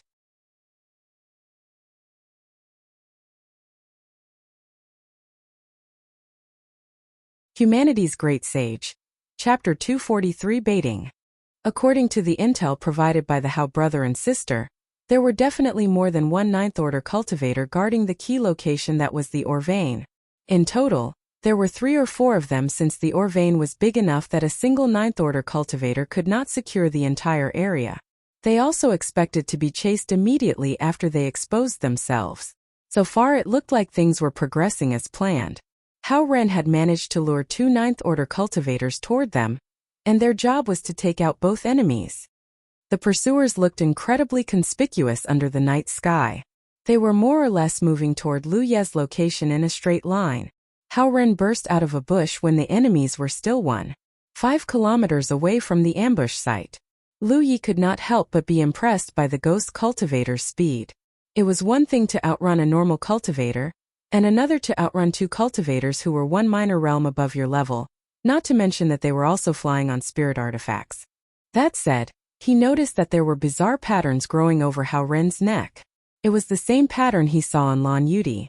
His face also looked a little pale and dusty. If he wasn't mistaken, the ghost cultivator had boosted his speed using some sort of secret technique. Hao Ren gave Lu Yi a quick nod before moving to the agreed-upon location and vanishing into thin air once more. As if on cue, a pair of cultivators soared over the trees right in front of Lu Yi. One of them fired a beam of spiritual light, a flying weapon, straight at him. Lu Yi eyed his attacker for a bit. If he wasn't mistaken, the guy's skill with his flying weapon was even weaker than his, and the spiritual light surrounding his body looked fairly murky. He must have consumed a considerable amount of spirit pills during his cultivation. Despite being at the same cultivation level, he was much weaker compared to Yuan Guang. He's not the ghost cultivator. The mage cultivator who stayed his hand said suddenly. The flying weapon bent slightly and brushed past Lu Ye's face with centimeters to spare. The wind was enough to cause his cheeks to sting. Lu Yi hadn't moved from the start until the end, acting as if he was stunned by his close brush with death. In fact, he hadn't moved because he was confident he could dodge or block the attack. Since it wasn't going to connect, there was no need to move even a muscle. The attacker was probably a combat cultivator. It was because he was flying on a saber. When flying on a spirit artifact, cultivators had the choice to fly on spiritual artifacts that were specifically made for flying or their favorite weapon. There was a huge difference between the two. Spirit artifacts that were specialized for flying obviously offered a better experience overall. They offer bigger space, faster speed, and a smoother flight. The drawback was that it cost more spiritual power. The combat cultivator before him was obviously flying using his favorite weapon. The experience was nowhere as pleasant as the former, but it used a lot less spiritual power. Moreover, some weapons weren't suited for flying. Swords and sabers were generally the way to go, and it was commonly accepted that swords made for pretty cool flying weapons. On the other hand, no one would fly on spiked clubs unless their goal was to make themselves look as tacky as possible. In the end, though, wealth was the biggest factor behind the decision to acquire a specialized flying spirit artifact or not. It was the same principle as choosing a flying weapon. Some cultivators' spirit artifacts could function at both melee and long range. There was no such thing as a cultivator with low expenses. The spirit pills and spirit stones one used to cultivate alone was a huge burden on one's wallet, not to mention that each cultivation realm came with its own additional costs. Low-level cultivators had to purchase spirit talisman papers to make up for their own deficiencies. 7th-order cultivators had to purchase flying weapons for use in combat. 8th-order cultivators might want to purchase flying spirit artifacts if their weapon wasn't suited for flying, and 9th-order cultivators with the potential to grow further would definitely want to purchase a heaven-grade cultivation technique. At the Spirit Creek realm level, most cultivators led a destitute life. Accumulating wealth could be a challenge greater than cultivating itself. Specialized flying spirit artifacts weren't cheap either. The cheapest ones cost around 200 to 300 spirit stones, while the expensive ones could cost thousands or even tens of thousands of spirit stones. As with all things, the better the quality, the pricier it was. Lu Yi might not be able to fly on a spirit artifact just yet. He had educated himself on the basics as a matter of course. That was why he could tell that the combat cultivator was 100% a pauper. As a result, his interest in the man vanished like a candle in the wind. Killing him would not earn him anything but a workout. The spell cultivator was a different story though. The small boat he was riding looked incredibly well made and possibly valuable. The two cultivators looked down on the dumbstruck Lu Yi from the sky. The combat cultivator asked, "Have you seen an 8th-order ghost cultivator?" Lu Yi did not say anything. He was wondering how he should bring his enemies down to his level. The traps they had laid beforehand only worked on the ground. The combat cultivator grew impatient after the silence lengthened. He asked again, "Which faction do you belong to?" Lu Yi still did not give him an answer. "You can die then." The combat cultivator humphed coldly. A cultivator who could not tell you their faction could only be an enemy, so there was no reason to hold back. The spirit artifact he was holding shivered, and killing intent burst out of his body. Lu Yi grabbed an item from his storage bag and tossed it on the ground in front of him. "Ho!" The combat cultivator's eyes lit up before he pounced toward it like a hawk. It was because it was a flying spirit artifact. To a combat cultivator who was so poor that he could only fly on his saber, the flying spirit artifact was a most attractive offer. He did not suspect that it was a trap because they were a pair of 9th-order cultivators, and Lu Yi was just a lone 7th order cultivator. He believed that Lu Yi was offering up the item to bargain for his life. The flying spirit artifact belonged to Yuan Guang. Lu Yi had found it after unlocking his storage bag. It so happened that it was the perfect bait to use right now. The combat cultivator caught the flying spirit artifact in the blink of an eye and examined it closely. However, his joy was quickly replaced by confusion. It was because he felt like he had seen it before. In fact, he had. He and Yuan Guang were both 9th order cultivators in the Sky Pillar sect, so of course they were acquainted with each other. Not only had he seen the flying spirit artifact before, he had even ridden it with Yuan Guang in the past. Lu Yi gave him no time to make sense of his confusion though. His surroundings suddenly distorted into the image of a stone forest. The next second, both the stone forest and the combat cultivator vanished into thin air. The spell cultivator was shocked to say the least, but the worst day of his life was just beginning. 2 spiritual lights zipped toward him with every intention to cut his body in half. The spell cultivator was a cautious one. Despite being 2 minor realms above the 7th order cultivator, he never moved within 100 meters of him for fear that he would attempt to surprise him with his flying weapons. He had learned his lesson the hard way in the past, and he wasn't keen on experiencing it a second time. 100 meters was beyond the absolute range of a 7th order cultivator's flying weapon. There was no chance the enemy could hit him. He was wrong.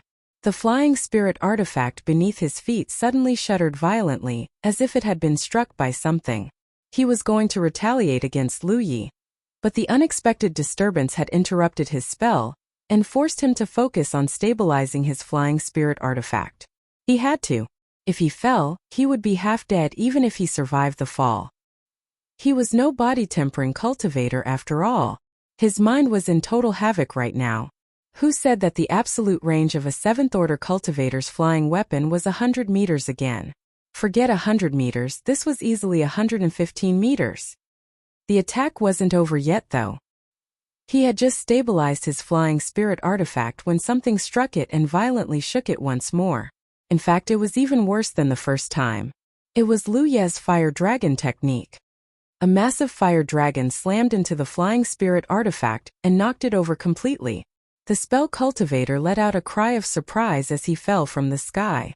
The pair of spiritual lights immediately went in for the kill but were unable to deal any damage to him as a terrifically thick spiritual power shield had abruptly appeared on the spell cultivator's body. A life-saving technique every spell cultivator knew. The flying weapon struck the spell cultivator again and again, bowling him over and making him see stars. It didn't matter though. So long as the spiritual power shield remained active, they would not be able to threaten his life. Lu Ye's desire to construct glyphs on his flying weapons grew even more after seeing this. They simply weren't powerful enough without sharp edge. The spell cultivator's spiritual power shield was pretty strong, but Lu Yi could have shredded it in 3 to 5 strikes if he had used the inviolable. If he enhanced the weapon with 2 sharp edges, he might even be able to shred it in a single hit. It might look like he was trouncing his opponent right now, but the attacks were no more than scratches to his opponent.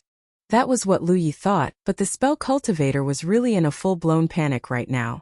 Not only was he falling from the sky, he realized that the 7th order cultivator was, against all odds, controlling 2 flying weapons at the same time. As a result of their attack, he was rapidly losing spiritual power like a burst dam. He borrowed some momentum from the impact and steadied himself. Then he hurriedly cast a float spell. The spell allowed the caster to float in the air for a short time. Dong Shai had used it before he took a fire quail to the face. Spell cultivators normally did not use flying weapons not because they couldn't learn, but because it was unnecessary. Their spells could already smite their enemies from long range, and manipulating flying weapons required them to split their focus. As if that wasn't bad enough, it might not necessarily have better range than their spells. That was why telekinesis was a situational technique at best to a spell cultivator. When a spell cultivator had reached the 7th order, they could cultivate more powerful spells such as Lu Ye's fire dragon. Most spell cultivators experienced a massive power boost after they reached the 7th order. The 9th order cultivator let out a huge sigh of relief after casting the float spell. Although the 7th order cultivator had given him quite the panic, He was ultimately able to stabilize the situation. All he needed to do now was to rise back into the air and distance himself from the Seventh Order cultivator. Once he had regained control of his flying spirit artifact, he would be able to attack the enemy with impunity, and the battle would be under his control once more.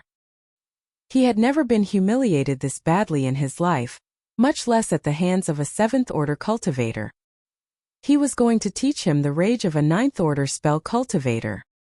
He channeled his spiritual power and shot up into the air.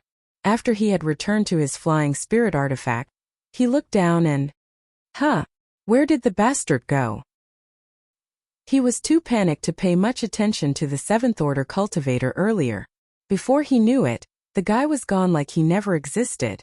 Suddenly, he felt a surge of spiritual power above him.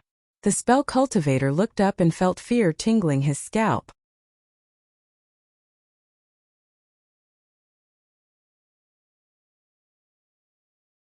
Humanity's Great Sage, Chapter 244 Insight. The enemy who should be on the ground floor waiting for him to dish out a beating was actually above him. The round moon shining above his head. He flapped what seemed like a pair of wings made of fiery red spiritual power and brought down his glowing saber straight at him. Impossible!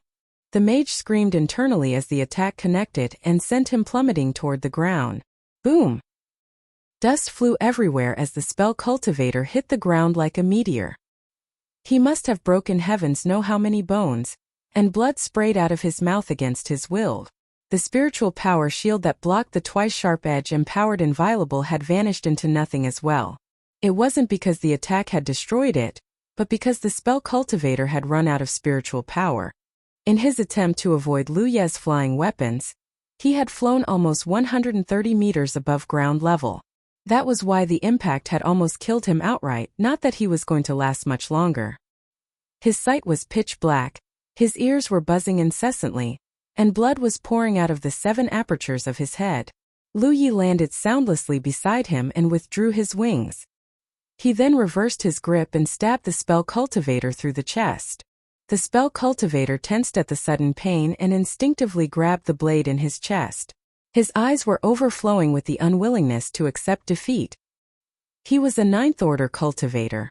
If he had died in a fight to the death, then he only had his own incompetence to blame. But Lu Yi was just a Seventh Order cultivator, and he was going to die before he could fire a single spell at the bastard. How could he possibly rest in peace like this? The choice wasn't in his hands though. His back sank to the ground again, and a dot of red light flew out of the back of his hand. That was the end of a Ninth Order spell cultivator. Lu Yi pulled out his saber, but the fight wasn't over yet.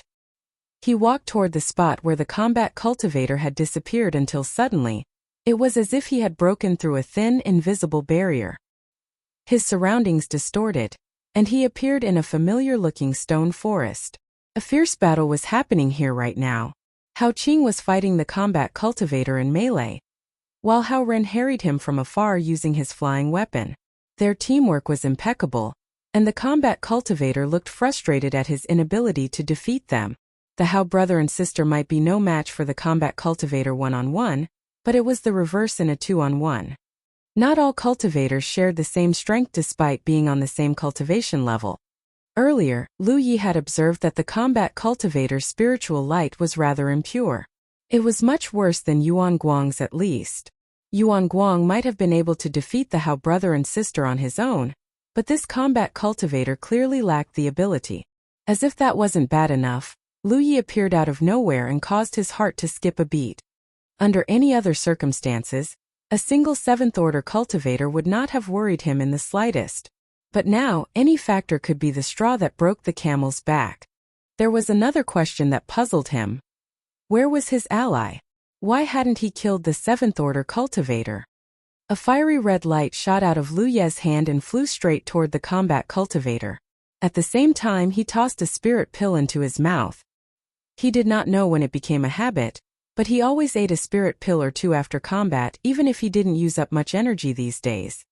The Sky Pillar Sect combat cultivator was trapped in the Nine Realms Scroll, and fighting the last battle of his life.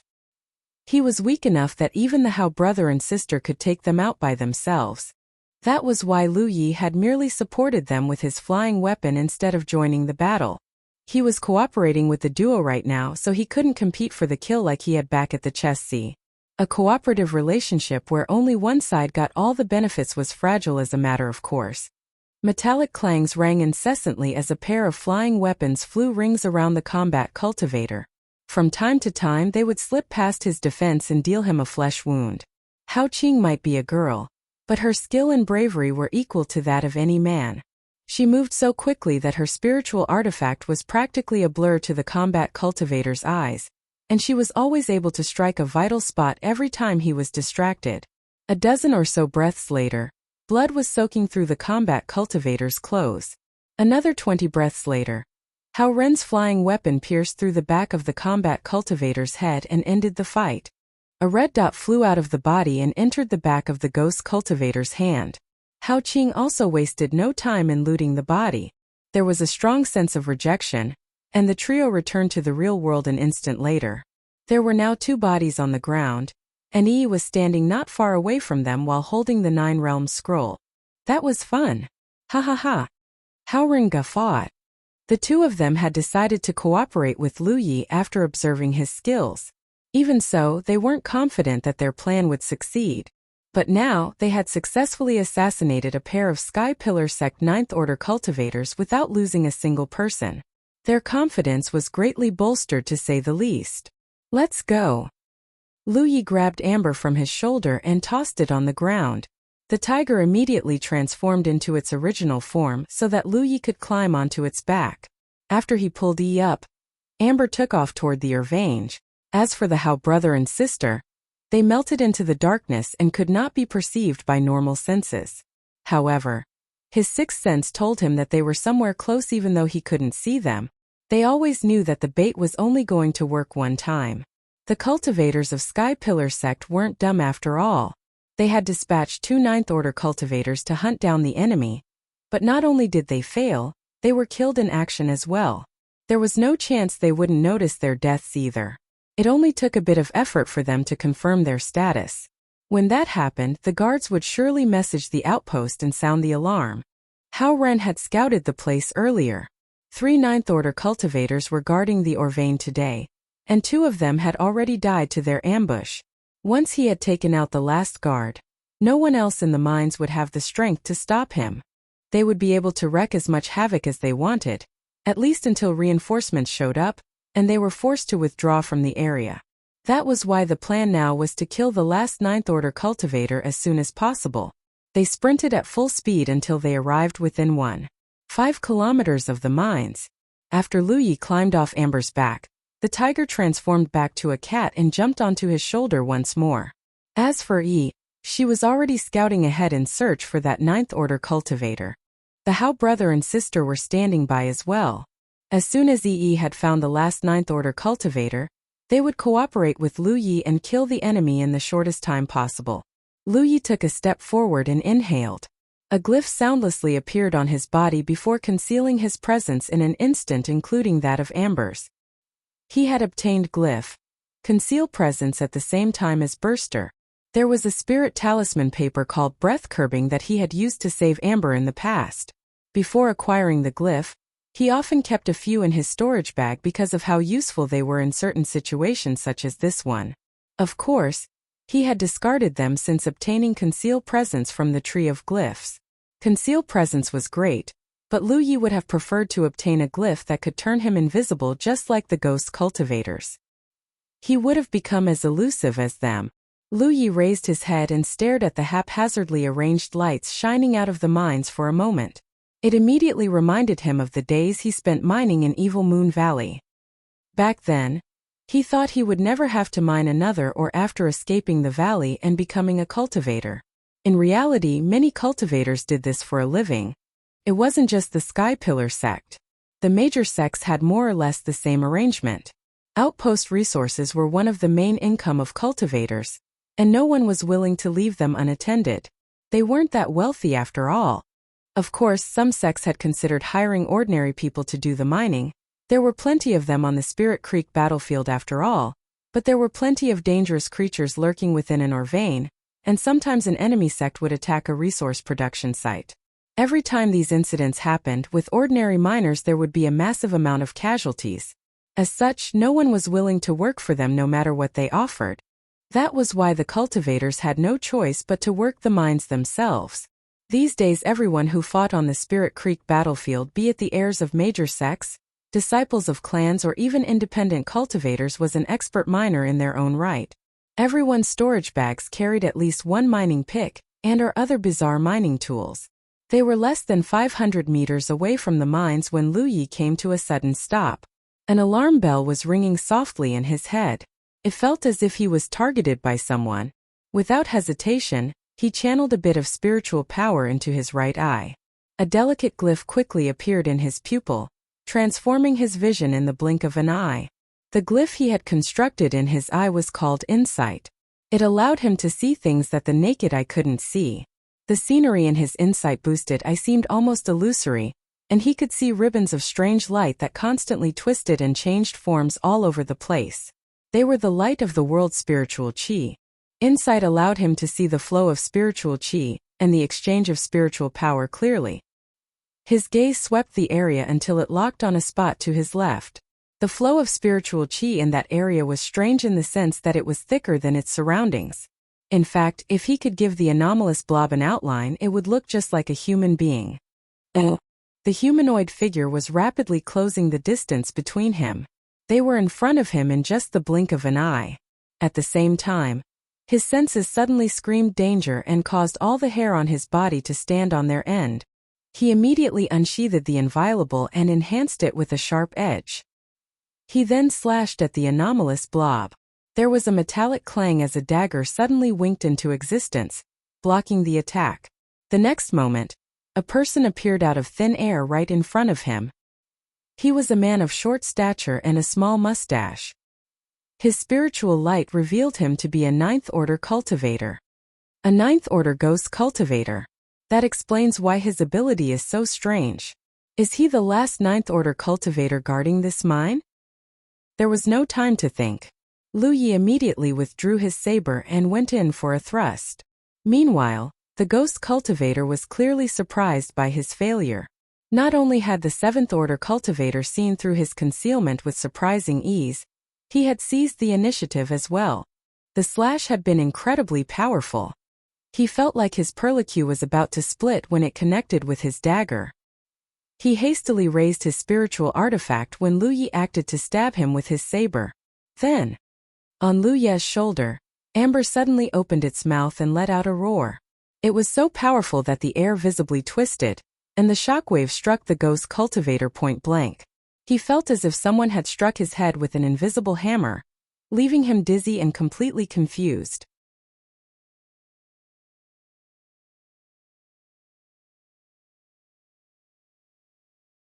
Humanity's Great Sage, Chapter 245. Am I dreaming? Oh. E had been growing by leaps and bounds as of late, and Amber was right there with her. After all, her strength was directly tied to Amber's. When Lu Yi was fighting Yuan Guang, Amber had stayed its hand, or rather paw, because Lu Yi wanted to confirm his own progress. That was why the tiger had waited until now to unleash one of its abilities. Lu Yi had noticed that Amber possessed some unique abilities a long time ago. When he asked E if the abilities were spells, E had shot down the theory immediately. As Amber continued to grow stronger, its unique abilities began to surface more and more. E was right to say they weren't spells. In Lu Ye's opinion, they looked more like some sort of racial abilities that awaken with its bloodline. Amber's roar could not physically harm the enemy, but it could impact the mind greatly. Having been caught completely off guard, the ninth-order ghost cultivator was stunned long enough for Lu Yi to stab the inviolable into his chest, even though he recovered quickly due to the power gap. Unfortunately, Lu Yi wasn't able to pierce the ghost cultivator completely before pulling away from him. Otherwise, this battle would have been over already. Lu Yi did not let up on the assault. He immediately rushed forward and rained attacks on the ghost cultivator like an unstoppable storm. Metal clanged against metal as the ghost cultivator's expression slowly turned shocked and horrified. It was bad enough that the terrible force being transmitted through his hand was beyond his ability to handle, But the enemy's attack speed was unbelievable for a combat cultivator as well. In just a few exchanges, his grip was slippery with his own blood already. Suddenly, a pair of killing intents erupted from his left and right. It was the Hao brother and sister finally making their move. They had not communicated a word with each other before launching the surprise attack, but they had also been together since their first day cultivating. Naturally, their teamwork was on a completely different levels. The Sky Pillar sect ghost cultivator blanched immediately. Lu Yi had attracted so much of his attention that it never crossed his mind that he might have an ally or two. Worse, they were ghost cultivators just like him. As a ghost cultivator, he knew better than anyone how deadly the surprise attack of a ghost cultivator was. Without hesitation, he sank to the floor and channeled a great deal of spiritual power. A pair of bone-deep wounds appeared on the ghost cultivator's body at the same time the Hao Ran and Hao Qing revealed themselves. The ghost cultivator stumbled to the back, but Lu Yi wasn't going to give him the chance to recover his footing. His arms were too numb to block another blow either. The inviolable flashed, and the ghost cultivator's head flew through the air. Blood sprayed out of his headless neck like a fountain. That was the end of the battle. It had taken the trio less than 10 breaths to slay a 9th-order ghost cultivator. Lu Yi looted his body before rushing toward the light source in front of him. The Hao brother and sister were right behind him. What's going on? Where did that animal roar come from? A man suddenly walked out from one of the tunnels. They had probably come out to investigate Amber's earlier roar. Unfortunately, he ran straight into the trio.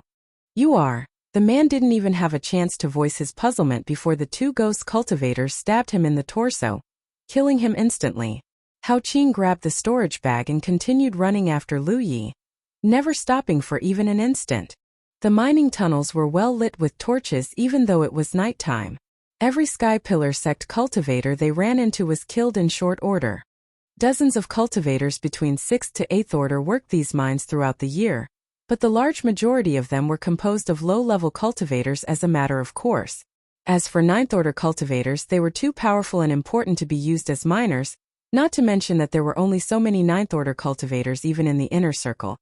Since the 3 9th order cultivators supervising the Orvane were already dead, the chance they would encounter a threat they could not handle was extremely low. Practically no one could stop them until the reinforcements showed up. Not only that, the 3 9th order cultivators had died so quickly they weren't even able to inform their comrades about the threat. As a result, the cultivators working within the mines had no idea that death was upon them. The trio had even split up at a crossroad to improve their killing efficiency. Since they weren't trying to hide themselves anymore, it was only a matter of time before the enemy discovered their handiwork. An incense stick later, a blood-curdling scream pierced through the tunnels and alarmed all nearby cultivators. Various messages were sent, and soon they received a most horrifying news. Many of their comrades' battlefield imprints had disappeared, meaning that these people were dead. As if that wasn't bad enough, the battlefield imprints of the 3 9th order cultivators guarding this place had vanished as well. Panic began spreading through the ranks. All survivors began escaping toward the entrances while informing the outpost about the attack. At the outpost, the legate and the prolgate of the Sky Pillar sect, Zhou Qi and Yu Hongbao, stepped out of their training chambers with alarmed looks on their faces. When they met up and discussed the incident, they realized that the situation was even worse than they had imagined. They hadn't just lost the 3 9th order cultivators guarding the Orvane. Yuan Guang had died without a peep as well. While the battlefield imprint allowed fellow cultivators to check each other's status, it wasn't like they were going through their list of contacts all the time. Usually, discovery was made when someone attempted to contact the person to no avail. That was why Yuan Guang's death was discovered so late. This has to be the handiwork of Silverlight Island, Yu Hongbao said through gritted teeth. It was a logical assumption. Who else had the motivation and the strength to kill so many cultivators, including 3 9th order cultivators, in such a short time? There was one thing he couldn't figure out though. Why had none of the 9th order cultivators, even Yuan Guang, sent a message before they died? Silverlight Island must have dispatched a considerably large force to attack them. At least one of the two bastards, Luofu or Qishur, must be present as well. Should we send reinforcements to the Orvane now, Brother Zhou? No. We do not know what is going on yet. Zhou Qi wanted to rescue his comrades just as much as him, but all they knew about the situation was that someone was attacking the mines. Assuming that Silverlight Island was invading their territory with an army, setting out carelessly would allow the enemy to catch them off guard. Zhou Qi looked to the Black Forest just outside the outpost. It felt as if it was hiding an unimaginable amount of danger. Both the Sky Pillar sect and Silverlight Island had attacked a key location with the goal of killing the enemy's reinforcements before. They were neighbors for many years, and they knew each other like the back of their hands. Send word to all disciples at the mines to escape as best they can. It is up to the heavens whether they'll survive the night. Zhou Qi arrived at a decision quickly. Yu Hongbao loathed the decision but understood that it was their only option. While sending the messages, they gathered every cultivator in the outpost in one place and waited for the sun to rise. The only way they could be sure there wasn't an ambush lying in wait for them was to wait until daytime. At the same time, at the Silverlight Island outpost several hundred kilometers away from the Sky Pillar sect, Luo Fu and Qishir were playing Go with each other. They had no idea that they were being blamed for a terrible crime they did not commit. The Hao brother and sister had messaged Luo Fu about their decision after agreeing to accompany Lu Yi on his mission, and the man was beyond shocked when he learned that the 7th Order cultivator had single-handedly killed Yuan Guang. He was a 9th Order cultivator himself, but he dared not say that he could defeat the man for sure, much less kill him in single combat. He might have fallen from grace since the Chessie fiasco, but he was a former prolgate. With that in mind, how on earth had a 7th Order cultivator accomplished what he couldn't accomplish? Even if he assumed that Lu Ye's victory was largely thanks to the Ward Scroll, it was still a ridiculous feat. To be honest, Luo Fu did not approve of Hao Ren's decision to join Lu Yi on his bravado. Causing havoc in enemy territory was risky business after all. In the end though, he did not stop them because both Hao Ren and Hao Qing were ghost cultivators, experts in the art of concealment and escape. Plus, he was well aware of their strength. If they worked together, they could definitely take on an ordinary 9th Order cultivator. At first, he thought that Lu Ye's mission to attack the Sky Pillar sects or vein was destined to end in failure. Depending on how poorly it went, they might even have to shake off a tail or two. He had already messaged Hao Ren to extend Lu Yi an invitation to their outpost. It was partially to give face to Lu Yi, and to sate his curiosity regarding some very strange rumors he had heard through the grapevine. The latest messages from Hao Ren though. He felt as if someone had taken a hammer to his head. Am I dreaming? Or did the common sense of the cultivation world change overnight? How did it go? Qishir asked while setting a stone on the board. I'm not sure you'll believe me even if I told you. Seriously, it was so ridiculous that it was more believable that Hao Ren had been captured by the enemy and was forced to divulge false intel. However, he knew the man well enough to know that he would never do such a thing. Qishir frowned. Are they in danger? Luo Fu shook his head and uttered 3 names. Qishir asked, those are the names of the 3 9th Order cultivators of the Sky Pillar sect, right? Yes. Are they pursuing Hao Ren and Lu Yi? No, they're dead.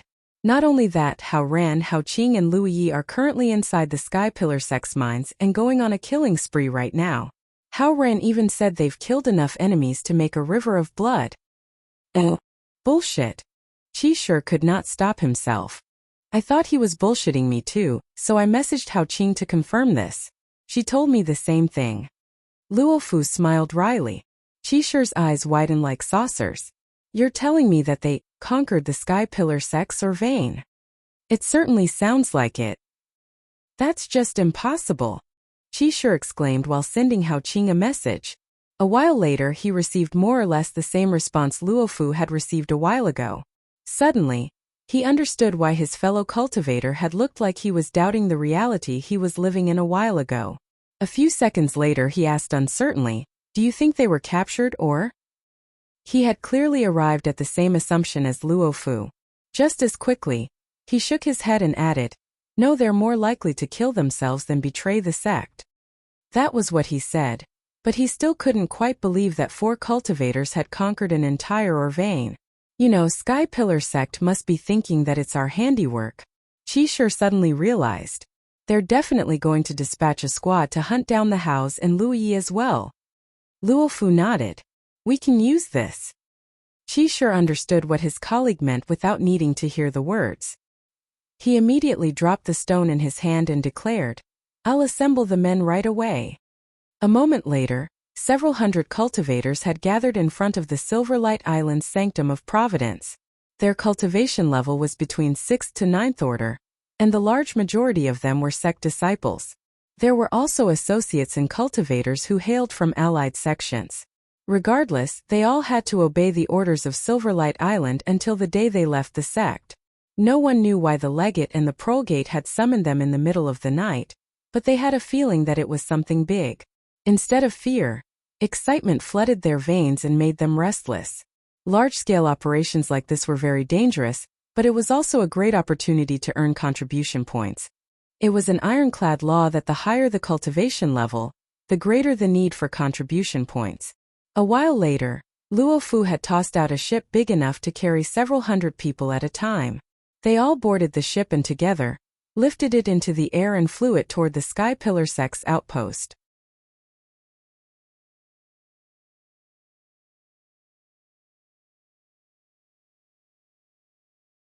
Humanity's Great Sage. Chapter 246, Great Serpent. In the mines, Lu Yi received a message from Hao Ren. It's time to leave, Brother Yi. The survivors of the mines had been alerted of their deeds, and word of their killing spree must have reached the outpost already. Since the ore vein was only 15 kilometers away from the outpost, reinforcements could arrive very, very quickly. If they did not leave when they still could, they would quickly find themselves with their backs against the wall. Lu Yi knew it was unwise to linger for long as well, so he did not hesitate to leave the moment he received the message. He followed Yi out of a mining entrance. The mine had a ton of entrances mainly to facilitate escape. In the Spirit Creek battlefield, mining was a dangerous task. Without enough means of escape, it was all too easy to be cornered by a group of hostile cultivators or creatures. Barring exceptional circumstances, most mines were built with a ton of exits. Lu Yi did not mind this, of course. He liked that he did not have to backtrack the way he came. Not long after he ran out of the mines, he heard what sounded like a bird cry from the nearby forest. He immediately dropped Amber on the ground, climbed onto its back, and rode it toward the bird cry. A moment later, he met up with the Hao brother and sister and ran away with everything they had. Everyone was expecting to be pursued after kicking the hornet's nest, and Lu Yi even had a number of backup plans in mind. If the pursuers turned out to be less than expected, then turning back and surprising their pursuers was an option. If it was the other way around, then he would split up from the Hao brother and sister and continue his escape using wings. Wings was fast enough that the ordinary flying spirit artifact could not hope to catch up, and he could draw the enemy away from the ghost cultivators. Things did not go as they had expected, however. After running for a while, they quickly discovered that no one was pursuing them at all. They were astonished and confused as a matter of course. 2 hours later, the 3 cultivators and a tiger came to a stop on a small hill. They decided to cut their escape short since no one came after them. It was at this moment Hao Ren said, I think we made a mistake, Brother Yi. What? I don't think Sky Pillar Sect will be coming after us. He was communicating with Luofu just now, and this was the conclusion the man had arrived at. Explain. We killed 3 of their 9th order cultivators and invaded their ore vein, right? From the Sky Pillar Sect's point of view, it must have looked like a large group of cultivators had decided to invade them. They wouldn't think it was done by the 3 of us because the 9th order cultivators died before they even managed to send out a message. Add to the fact that it's the dead of night right now. Of course they wouldn't dare to dispatch reinforcements willy-nilly. They must be holing up in their outpost right now. Lu Yi immediately realized that Hao Ren's deduction might very well be the truth. As he said, Sky Pillar Sect had no idea what was going on except that the 3 9th order cultivators guarding the ore vein were dead, and the mines were conquered by an enemy force. Add to that the fact that it was midnight, it made sense that they wouldn't dare to retake the ore vein. Since when did you become so smart, brother? Hao Qing glanced at her brother in astonishment. Hao Ren simply shot her a glare and ignored her. He wasn't going to tell her that it was Brother Luofu who told him all this. That said, that's no reason to let down our guard. At the very least, The Sky Pillar sect will surely scout out the Orvane when dawn comes. They'll probably find out the truth then. Oh, heavens only know how they would feel when they realized that the massive force that attacked the Orvane was really just a couple of cultivators. Meanwhile, Luo Fu was wearing a strange look after he ended his conversation with Hao Ran. It was because he found out that there was nothing he could do. For fuck's sake, I cannot believe the Sky Pillar sect didn't send anyone to retake their mines. What should I do? There's no way I can order the ship to turn around after dragging everyone out of the outpost, can I? God damn it. An incense stick later, the Hao brother and sister had led him to a tranquil lake. The night wind swept across the area and caused the lake water to ripple a little. It felt as if the very air had become fresher. They were relaxing after confirming that the Sky Pillar sect had not sent anyone after them. The main reason they came to the lake was because Hao Qing was covered with blood after their operation, and she wanted to take a moment to clean herself. Lu Yi had no problems with that. Hao Ren started a fire and started barbecuing a large chunk of animal meat. Judging from his technique, he was very skilled in the art. While resting, Lu Yi glanced at the lake where Hao Qing was standing. The girl had muttered something he couldn't hear before throwing something huge into the lake, causing a loud splash. Sensing Lu Ye's puzzlement, Hao Ren explained, "It is said that there is a great serpent who lives in this lake, and it has a taste for bloody meat. It usually doesn't hurt people though, so cultivators who wish to collect water from the lake or rest nearby throw some bloody meat into the lake as an offering." A great serpent? I've never seen it myself, so don't ask me what it looks like. I imagine that it's just a long, fairly huge snake. Lu Yi and Amber immediately recalled the tender, sweet flesh of snake meat and felt a pang of hunger. Hao Ren chuckled. There are all kinds of legends and rumors in the Spirit Creek battlefield, and heavens know what is real and what isn't. As far as I know, no one has ever seen the Great Serpent, so it's probably just another baseless rumor. A while later, Hao Qing finished cleaning herself and rejoined the group. Her hair was wet with water. It so happened Hao Ren had just finished barbecuing the meat, so they immediately split the food and chowed down heartily. It had been a busy day and night, and everyone was feeling tired and sleepy. Lu Yi and the Hao brother and sister meditated to regain their strength while he kept watch. Lu Yi inspected his spiritual points in the middle of his cultivation. More than half a month ago, he had unlocked 135 spiritual points. Now, he only needed to unlock one more to reach 144 spiritual points and reach the 8th order. Entering a new cultivation level wasn't always a good thing. For starters, killing Yuan Guang had netted him 27 contribution points. Had he killed the man as an 8th order cultivator, he would have earned just 18 contribution points. This was one of the reasons he had come to the inner circle before cultivating to the 8th order. Yes, his cultivation level was a little weak for the inner circle, but those sweet contribution points were more than worth the trouble. Next, Lu Yi grabbed the storage bags he had looted and began unlocking them one by one. There was a limit to how many storage bags he could carry on his and Amber's person. Thankfully, Lady Yun's teaching had greatly improved his lockpicking skills. These days it only took him a small amount of time to unlock a single storage bag. He was just getting into it when the cat-sized Amber leaped onto his legs and bumped his stomach with its head. There was only one thing that caused Amber to act like this. Lu Yi rolled his eyes a bit before producing the dragon scale. Amber immediately went over and sucked in a visible line of red mist into its stomach. As usual, its limbs stiffened, and it collapsed sideways like a frozen popsicle. At the same time, faint red light mingled with its golden mutant chi. Since he obtained the dragon scale from the dragon spring of 100 peaks, Amber would inhale the red mist it contained from time to time. Lu Yi had also installed it in his circle of boon when cultivating in his own private training chamber. It had been a long time since he started using the dragon scale, but the red mist it contained had barely decreased, showing just how much it contained. His senior sister, Shui Yuan, had tried researching the dragon scale before, but she was unable to identify what it was. She only knew that there was a great secret beneath the dragon spring. Lu Yi planned to check the dragon spring again when he was stronger. He still remembered the massive pair of red pupils that appeared in his mind when he was tempering his body in the dragon spring to this day. Lu Yi resumed his lockpicking practice after putting away the dragon scale. Suddenly, ripples began appearing on the lake even though the air was completely calm. In fact, it was rippling outward from the center of the lake.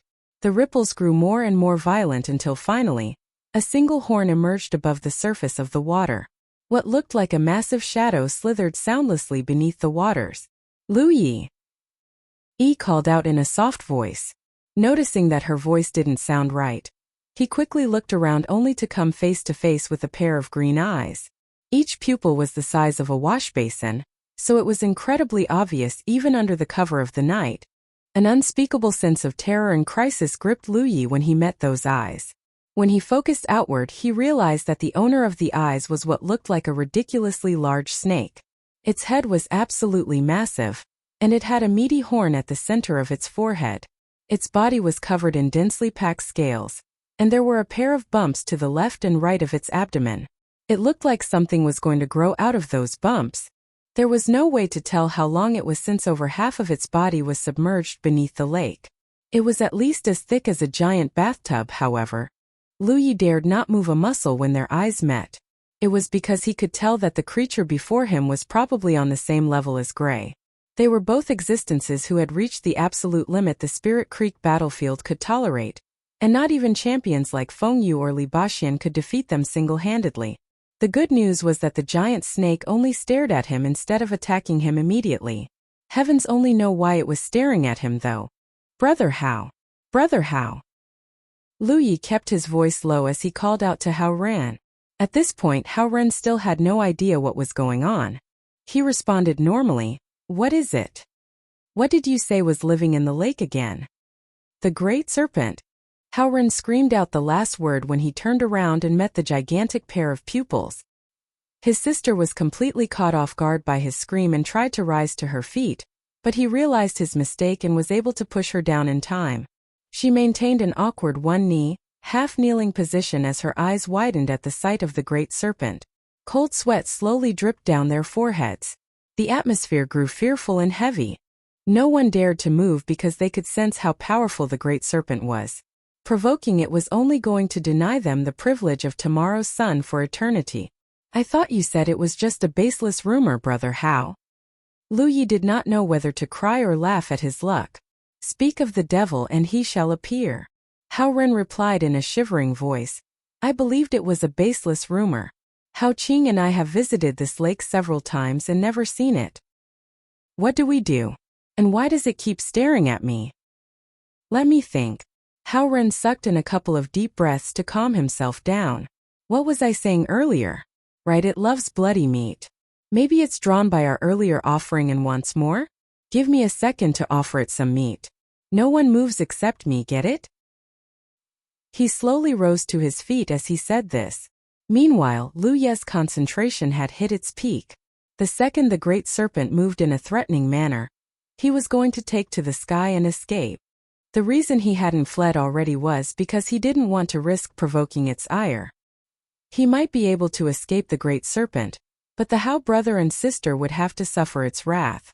Of course, flying away was his only option if the great serpent truly was malicious.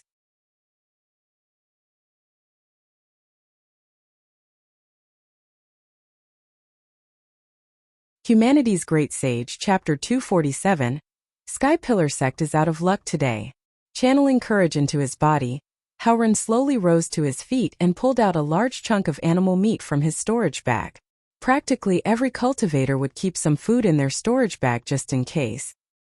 He raised the meat and tossed it in the direction of the great serpent, but contrary to his expectations, the creature ignored him and the meat completely. He tried a couple more times to no avail. "It's no use, Brother Yi," said Hao Ren while sweat dripped down his head.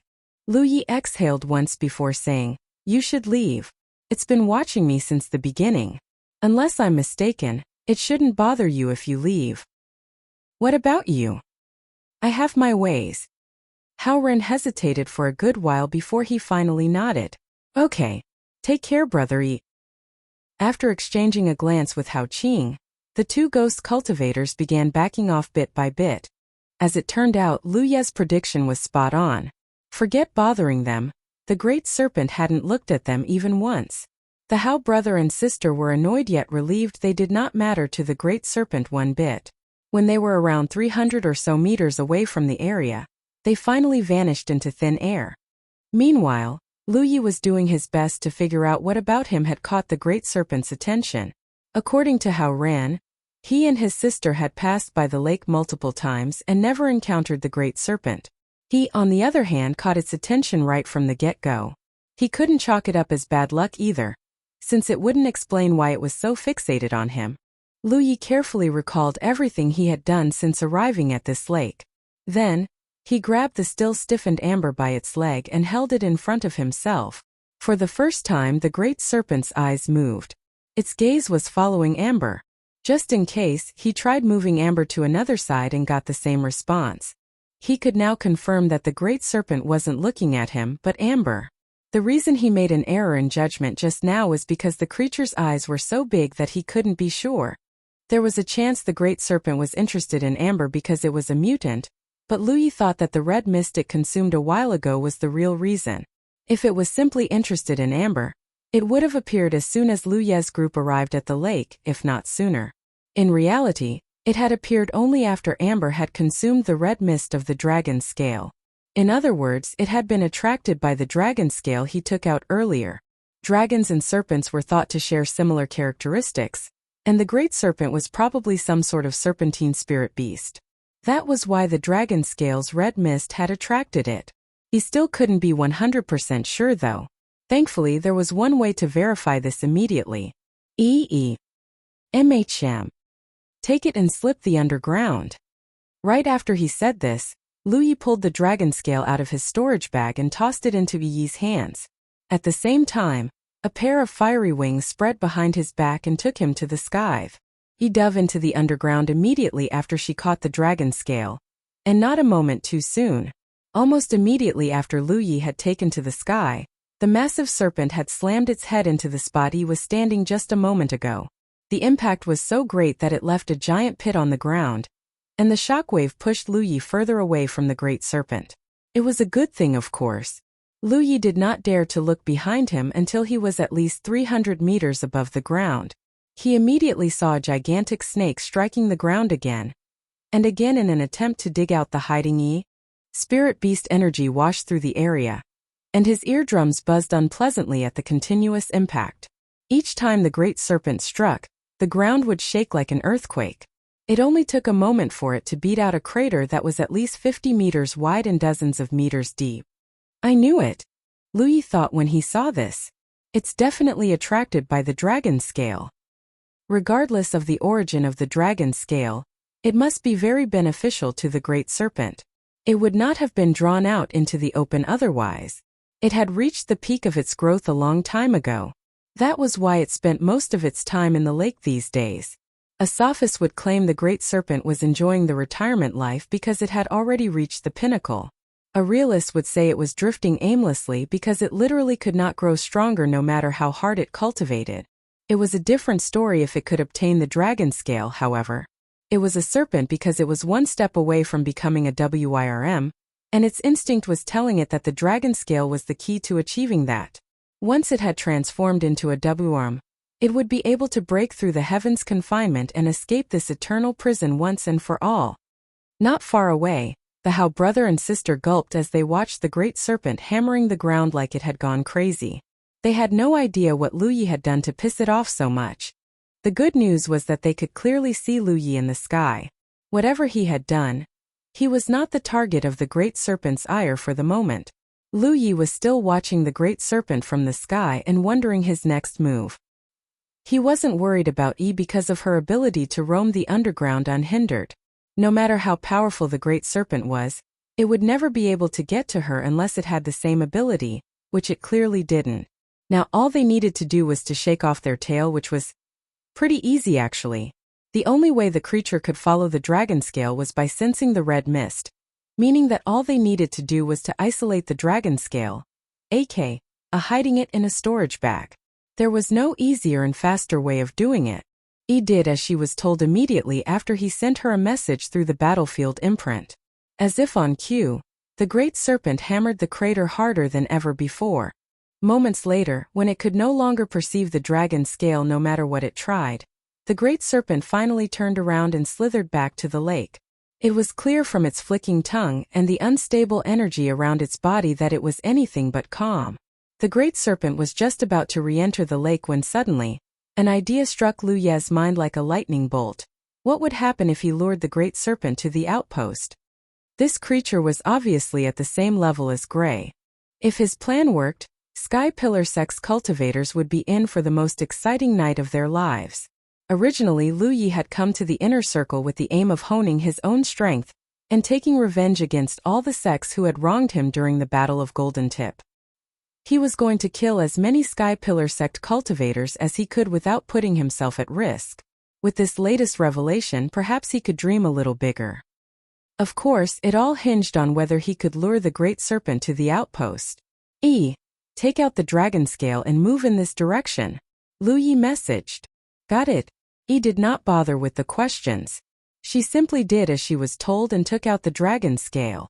Beside the lake, the great serpent's snout was inches away from the water when it sensed the dragon scale once more. Body stiffening like it had been struck by a lightning bolt, it immediately turned in the direction he was running and gave chase. It was surprisingly nimble despite being over 60 meters long. His first thought was that even Amber could not outrun the creature at full speed, much less E. So far, it definitely looked like the great serpent could sense the red mist of the dragon scale. It was about what he expected from the ridiculously powerful spirit beast. The snake and ghost chase went on for about an hour or so.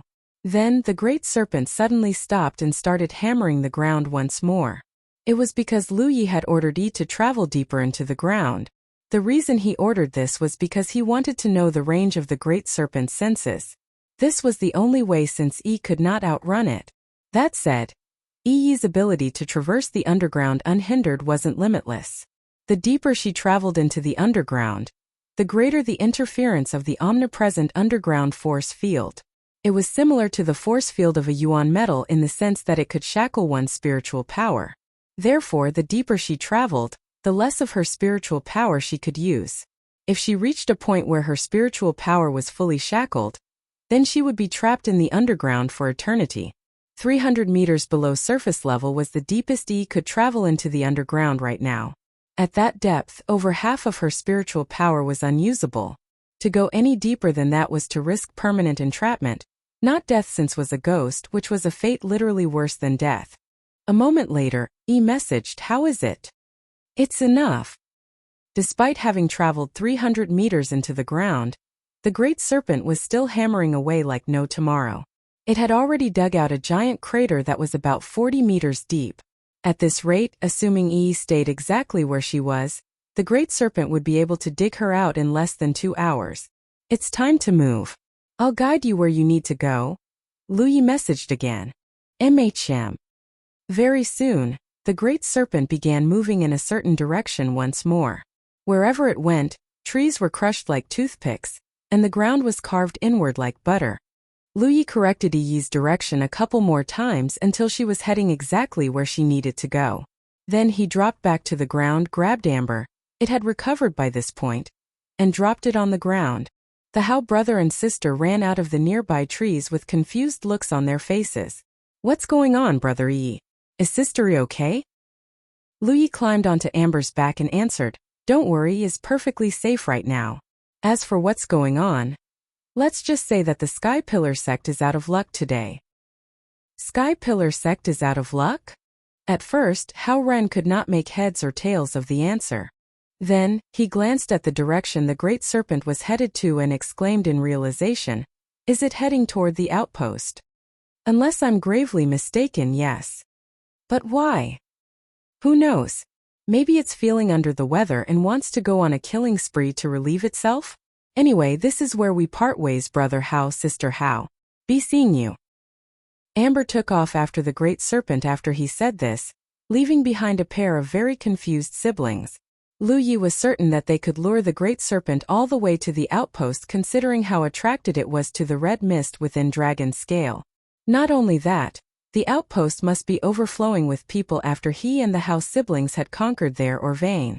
There was still some time before the sun rose, So the Sky Pillar sect would not dare to send anyone away from the outpost. They would wait until the sun rose before making a move. They might be ready for a sudden invasion, but Lu Yi would bet that a serpent was the last thing they expected to see. He could not wait to see the shock and horror on their faces already. Of course, Lu Yi had no idea if the great serpent was powerful enough to break through the outpost's grand defensive ward. Since he was the one who started this mess, it was his responsibility to see it through. He did not invite the Hao brother and sister this time because he could imagine that the situation was going to be pure chaos. They might be a minor realm higher than him, but he wasn't going to risk their lives just to improve his chances of success a little more. Yes, parting ways then was the best outcome for both of them. In the end, they were just strangers who ran into one another by happenstance. It was fine even if the Great Serpent failed to breach the Sky Pillar sect's grand defensive ward. Casualties were guaranteed to occur as long as they clashed against one another. Worst case scenario, he still got to enjoy a good show.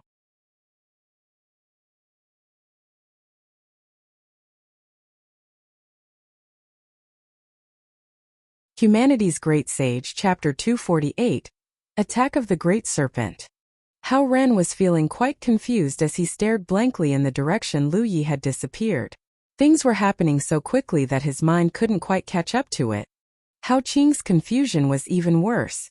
Why would the Great Serpent go to the Sky Pillar sect's outpost if its unhappy brother? Maybe someone from Sky Pillar sect provoked it in the past. I see. Hao Qing nodded in realization. You actually believe that? Hao Ren said in a pained voice, isn't it obvious? Brother Yi is the one luring the Great Serpent to the outpost. It has absolutely nothing to do with its feelings, my foolish sister. Shock and disbelief filled her face. But how did he do it? Why do you think I would know that? Hao Ren thought to himself. He was certain it was Lu Yi's handiwork though. Why else would the Great Serpent choose today of all days to act completely unlike its normal self? He hurriedly messaged Luo Fu. The Great Serpent has left its lair. It looks like Lu Yi is luring it toward the outpost. On the ship's spirit artifact where hundreds of cultivators were gathered, Luo Fu was thinking if he should stay on course and return home. At first, he thought the Sky Pillar sect would definitely make a move in response to the attack on their vein. He hadn't expected them to do nothing at all and hole up in their outpost. This put him between a rock and a hard place. He had pulled several hundred people away from their work for this with the expectation to score something big. That the Sky Pillar sect had given him no room to exploit annoyed him greatly to say the least. It would be all for naught if he went back now, but it wasn't like they could do anything if he chose to stay either. Once the sky brightened, the Sky Pillar sect would definitely send someone to investigate the vein. However, it would also reveal them to their scouts.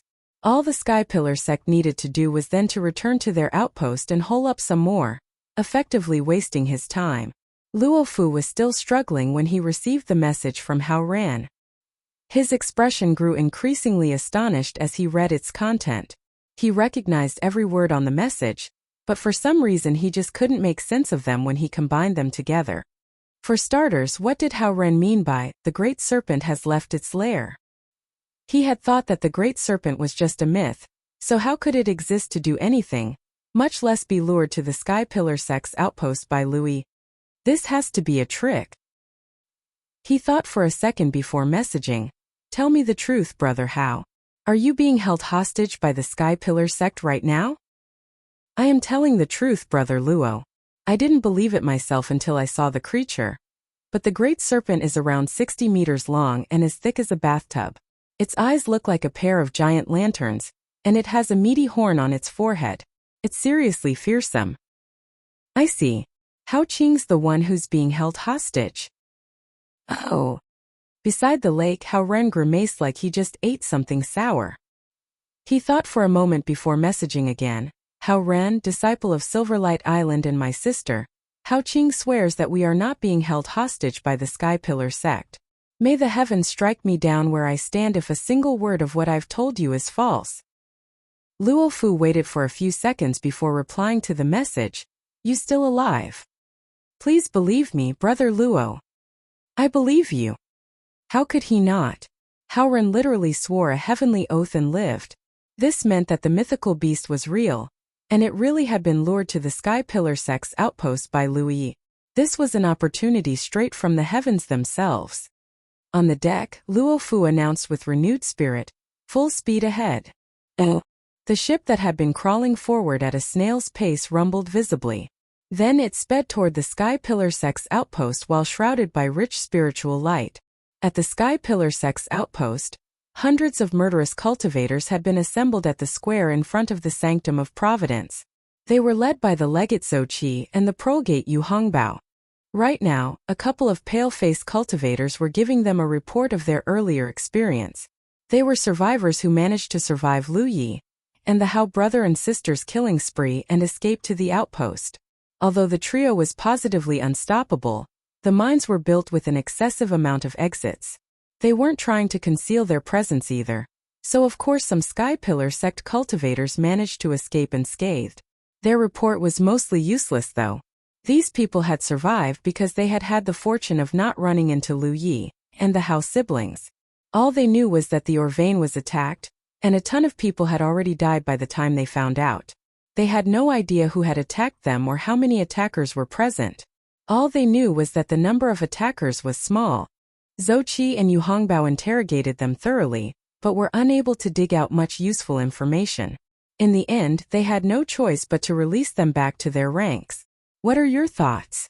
Zhou Qi looked at Yu Hongbao. I'm surprised that none of these people were ambushed on the way back to the outpost. Either there is no ambush outside the outpost, or the ambushers have a huge appetite. Zhou Qi nodded in agreement. At least a dozen cultivators had managed to escape the mines and return to the outpost, and not a single person had been ambushed along the way. This would have been impossible if the enemy had laid an ambush at the mine entrances. So either there was no ambush at all or the enemy was playing the long game. It needed not be said what the right course of action was. They had to remain in the outpost until dawn broke. Worst case scenario, they were scared but safe for an entire night. It was much better than setting out in the dark and potentially incurring huge casualties. Zhou Qi said as much while glancing at the dark forest that seemed to be teeming with unknown dangers. Let's wait. It's already Mao Shi, 5 to 7 a.m. Dawn should be breaking any moment now. Their caution might seem excessive from an outsider's perspective, but it was perfectly natural from their perspective. It was because the 3 Ninth Order cultivators guarding the Orvane had died without being able to send a message. Even Brother Yuan Guang had died without a peep. As a result, they sorely misjudged the situation and thought that factions hostile toward the Sky Pillar Sect had attacked them with a large force. Otherwise, they couldn't have lost 4 Ninth Order cultivators in a day without even knowing how. Who knows, it could be that the nearby 2 Grand Sky Coalition factions had joined forces, while the Sky Pillar Sect was battling wits with the air. A danger far greater than anything they could have imagined was heading straight toward them. Yi was luring the Great Serpent straight toward the outpost, and Lu Yi was following behind the spirit beast on amber. Time passed bit by bit. The darkness began to lift as the first rays of dawn shone from the horizon. As if on cue, the hundreds of Sky Pillar Sect cultivators waiting at the square tensed up. They were just waiting for Zhou Qi to give the order to exit the outpost and give the ambushers a taste of vengeance. Did you feel that? Zhou Qi frowned all of a sudden. The ground was shaking slightly, and he could hear a strange rumbling noise from somewhere. Yu Hongbao immediately dropped to his knees and pressed his ears against the floor. His expression grew sterner the longer he listened. Something huge is moving toward us rapidly. The Great Serpent. Zhou Qi uttered with a tremor in his voice. What? Yu Hongbao glanced at his legate and noticed that he was staring at a point in the distance with throbbing eyelids. When he hurriedly got back to his feet and took a look, he too felt his mind blanking out in an instant. Every cultivator in the Sky Pillar Sect's outpost was frozen right now. It was because they saw a massive serpent at least 60 meters long slithering across the forest straight toward them. The Great Serpent lived within the Sky Pillar Sect's territory, so they knew the creature better than most. Most outsiders thought that the Great Serpent was just a baseless rumor, but they knew that the creature actually existed. Decades ago, the senior cultivators of the Sky Pillar Sect had witnessed it flicking its tongue at the moon and absorbing its essence with their own eyes. Of course, the Sky Pillar sect had thought to tame the fearsome beast and transform it into their guardian. But they had never succeeded. They gave up after making a couple of attempts to no avail. To say that none of them was expecting the great serpent to appear before them would be an understatement. Not only that, it was clearly hostile for some reason. What is going on here? The first thought that entered Zhou Qi's mind was that it was the work of the Silverlight Island. He rejected the idea almost as quickly as it came, however. If they were capable of this, they wouldn't wait until now to smash their sect to bits. There was no time to think why the mythical creature who had not shown itself for the past decade had suddenly left the lake where it resided. He shouted for the disciples to increase the power of the grand defensive ward, while praying that the massive beast was just passing through the area. Unfortunately, his prayers proved to be useless. Not only did the great serpent not alter its course one bit, it had slammed head first into their grand defensive ward at high speed. Boom! There was a terrible noise as a shockwave visibly spread out from the point of impact toward its surroundings. The light of the grand defensive ward also dimmed and rippled as if it would wink out at any moment. Thankfully for them, the grand defensive ward regained its luster in just a short time. It was because the cultivators were tweaking its configurations as quickly as they could. In the outpost, the cultivators of Sky Pillar sect felt as if the great serpent had slammed not against the grand defensive ward, but their hearts. A good number of them had even crouched down on instinct. The impact had been so terrible that some of the buildings within the outpost were shaking a little. Outside the grand defensive ward, the great serpent raised over half of its massive body into the air, flicked its tongue, and stared emotionlessly at the panicked faces of the cultivators with its green pupils. It then leaned a little to the back like a drawn bow. Zhou Qi knew it was bad the second he saw the great serpent's posture. He was right. It launched forward like a ballista and struck the grand defensive ward once more. Boom! The world shook again, and the impact was worse than the first. It was because the great serpent was riding the momentum, and not really aiming to breach the grand defensive ward at the beginning. Now it was. The force behind the two strikes were different as a matter of course. The grand defensive ward dimmed again before returning to full strength. Boom! Boom! Boom! The shattering impact kept happening again and again. If the people in the outposts weren't panicking before, they were now. Everyone's heart was bouncing up and down their chests at the same frequency as the flashing grand defensive ward. The great serpent was hammering their grand defensive ward like it was insane, and the worst part was that they didn't even know why it was doing this.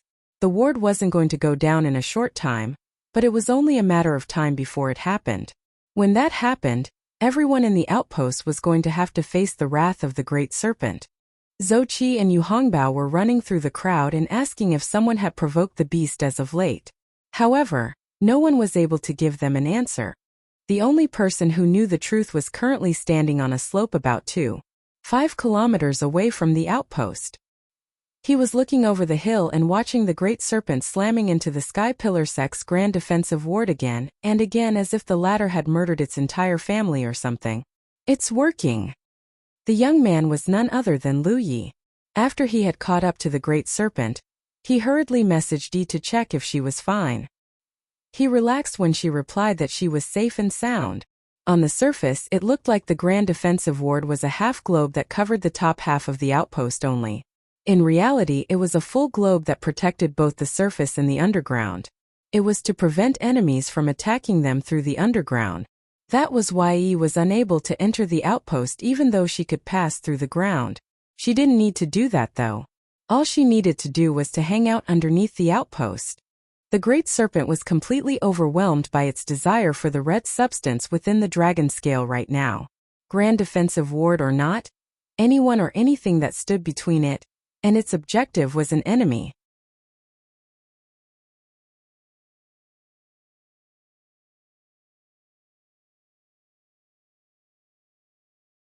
Humanity's Great Sage, Chapter 249. Enjoying the show. The Great Serpent was a type of spirit beast that was a step away from transforming into a WRM. If it succeeded, it would be able to break free from the heaven's shackles and escape this prison permanently. Unfortunately, it was easier said than done. It had been stuck on this final step for decades. It wasn't until it sensed the red substance in the dragon scale that it realized that its opportunity had finally arrived. That opportunity was right in front of it, but a grand defensive ward was blocking its way. How could it not be infuriated by this? The scales covering its head were densely packed and incredibly tough. Every time it rammed against the great defensive ward, it was like someone was hitting it with a gigantic battering ram. Zouqi was currently standing on his flying spirit artifact and facing toward the great serpent.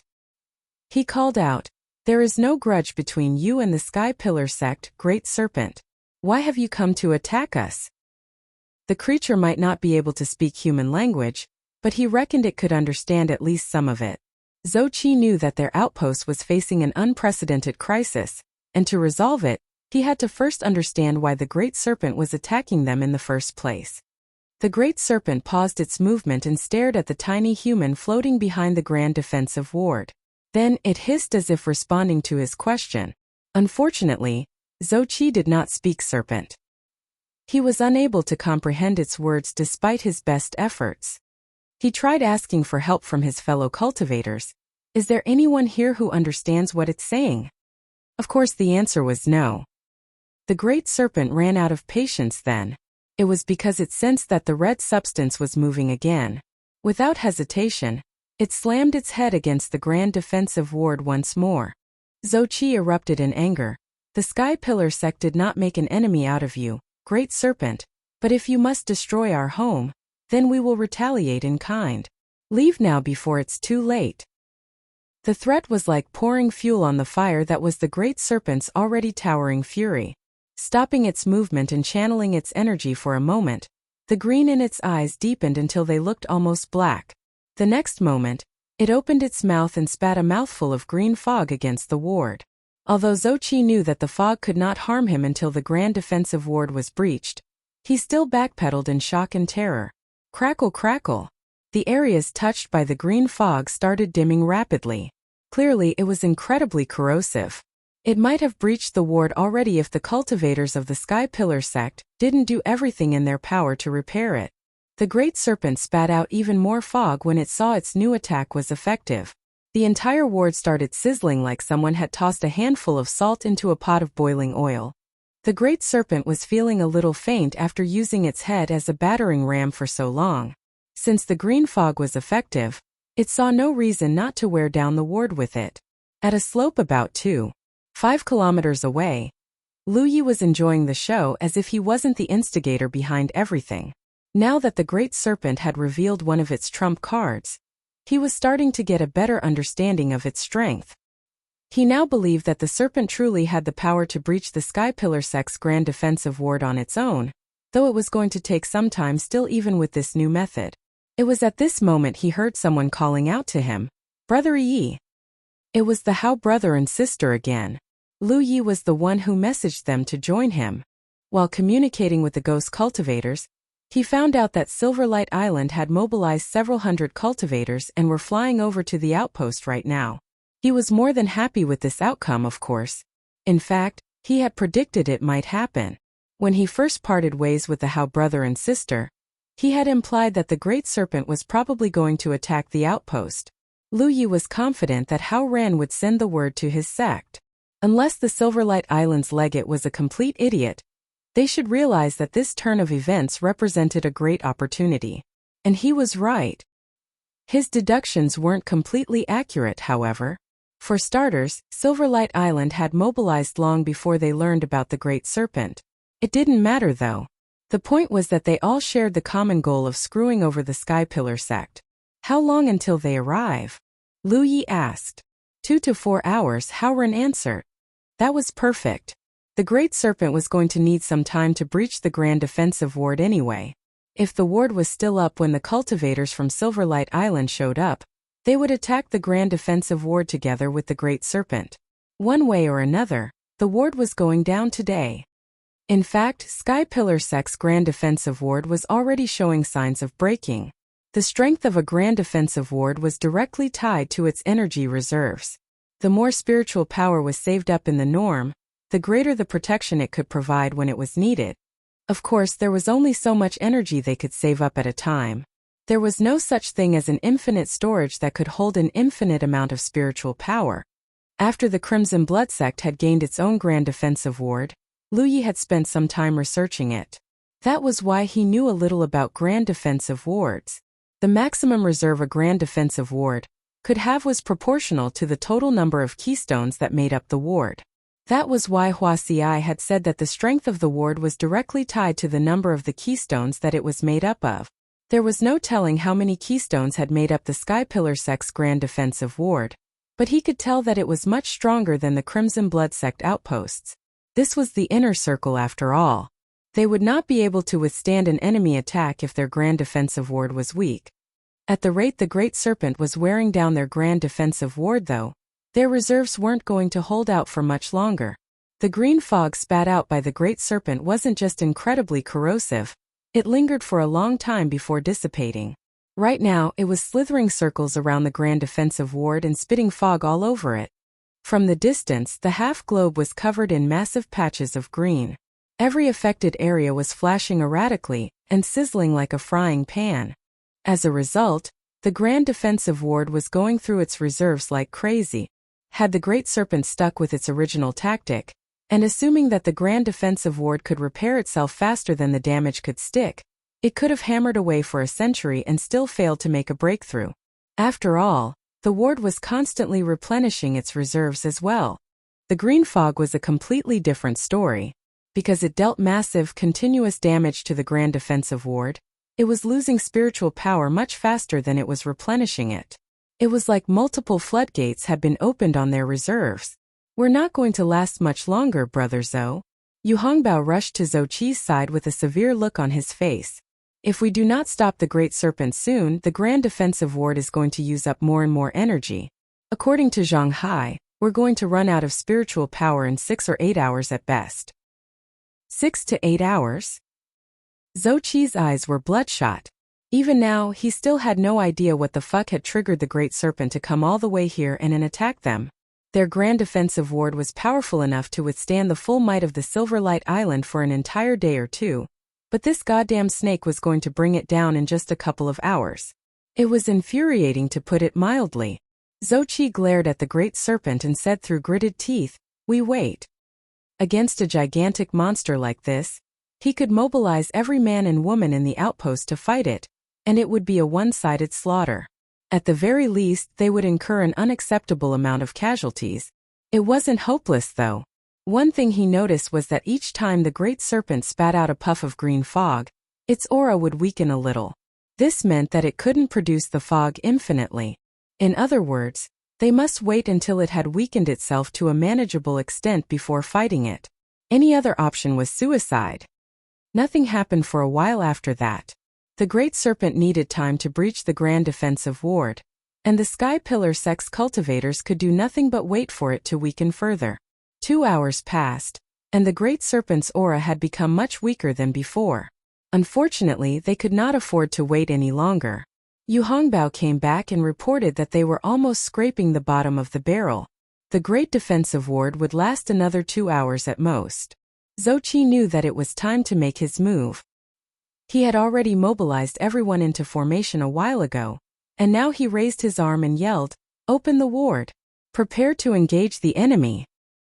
At his command, an opening slowly appeared on the grand defensive ward. At the same time, the cultivators rushed out to meet the Great Serpent. Body-tempering cultivators wearing all sorts of defensive spirit artifacts stood at the forefront of the formation. The combat cultivators and ghost cultivators were further back, and the spell cultivators were at the rear of the formation.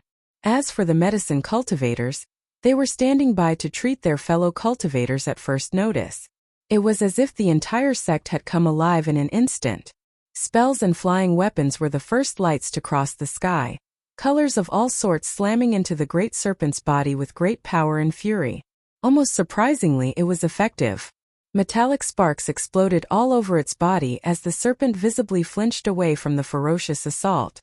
The second wave of attacks began before the first wave had even ended. The Sky Pillar sect had clearly hunted gigantic spirit beasts in the past because they knew not just how to encircle the target, but also maintain a constant stream of attack. Slowly but surely, The great serpent was actually being pushed back by the unrelenting assault. Wuxia was clearly a competent legate. Had he chosen to launch an attack when the great serpent was still at peak form, it would have been all too easy for it to crush them. But now it had used up so much energy that even ants like them could hurt it. The great serpent hissed violently as it twisted its body around. The energy covering its body had thinned to the point where even a 7th or 8th order cultivator's flying weapons and spells could scratch it. Individually, a scratch was just that, a scratch. But hundreds of them? It was the point where quantity became a quality of its own. The great serpent's powerful scales were ripped off to reveal the tender flesh beneath. They began bleeding earnestly after just a couple more barrages. There were a few times the great serpent tried to open its mouth and hit its enemy with a puff of deadly, corrosive fog, but the spell cultivators were always able to throw a barrage of well-timed spells into its mouth. It had no choice but to keep its mouth shut. Not far away, Wuxia was frowning deeply. The great serpent had turned out to be weaker than he expected, so much so that it seemed completely helpless before the might of the Sky Pillar sect. At this rate, the Sky Pillar sect was going to slay the beast and claim its body for themselves. Please tell me that I haven't worked all night to benefit the Sky Pillar sect. It couldn't be helped. Even Wuxia, the man commanding the battle, was thinking the same thing. If he had known that the great serpent was this weak, he would have rushed out to engage it much sooner. They were all wrong. Snakes were naturally cold, ruthless creatures, much less one that had transformed into a powerful serpent. They had all underestimated its cunning.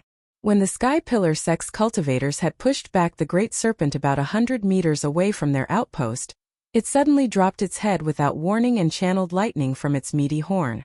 The next thing they knew, a bolt of blue lightning about a full arm wide struck the spell cultivator group at the back dead on. The spell cultivators at the center of the impact were turned into bloody mist instantly. Not only that, the lightning spread around and caused the large majority of the group to shake violently like they were experiencing a seizure. They had no choice but to cancel their spells mid-cast. Boom boom boom. It would have been manageable if that was the end of the surprise attack. But no, the great serpent continued to shoot more lightning bolts out of its horn. 20 to 30 spell cultivators were dead in an instant, and the lucky survivors could hardly cast a spell while they were running for their lives. Wuxia's triumphant expression became frozen in an instant. His joy had been completely shattered by lightning bolts. You're tuning in to the Li Mei's Wuxia Whispers YouTube channel. We're so grateful for your support, and don't forget to subscribe to join us on this incredible journey through captivating stories. Your generosity through donations truly makes a world of difference, as it's the primary source of revenue that allows me to expand and enhance this channel for you. Thank you from the bottom of my heart for being a part of this adventure.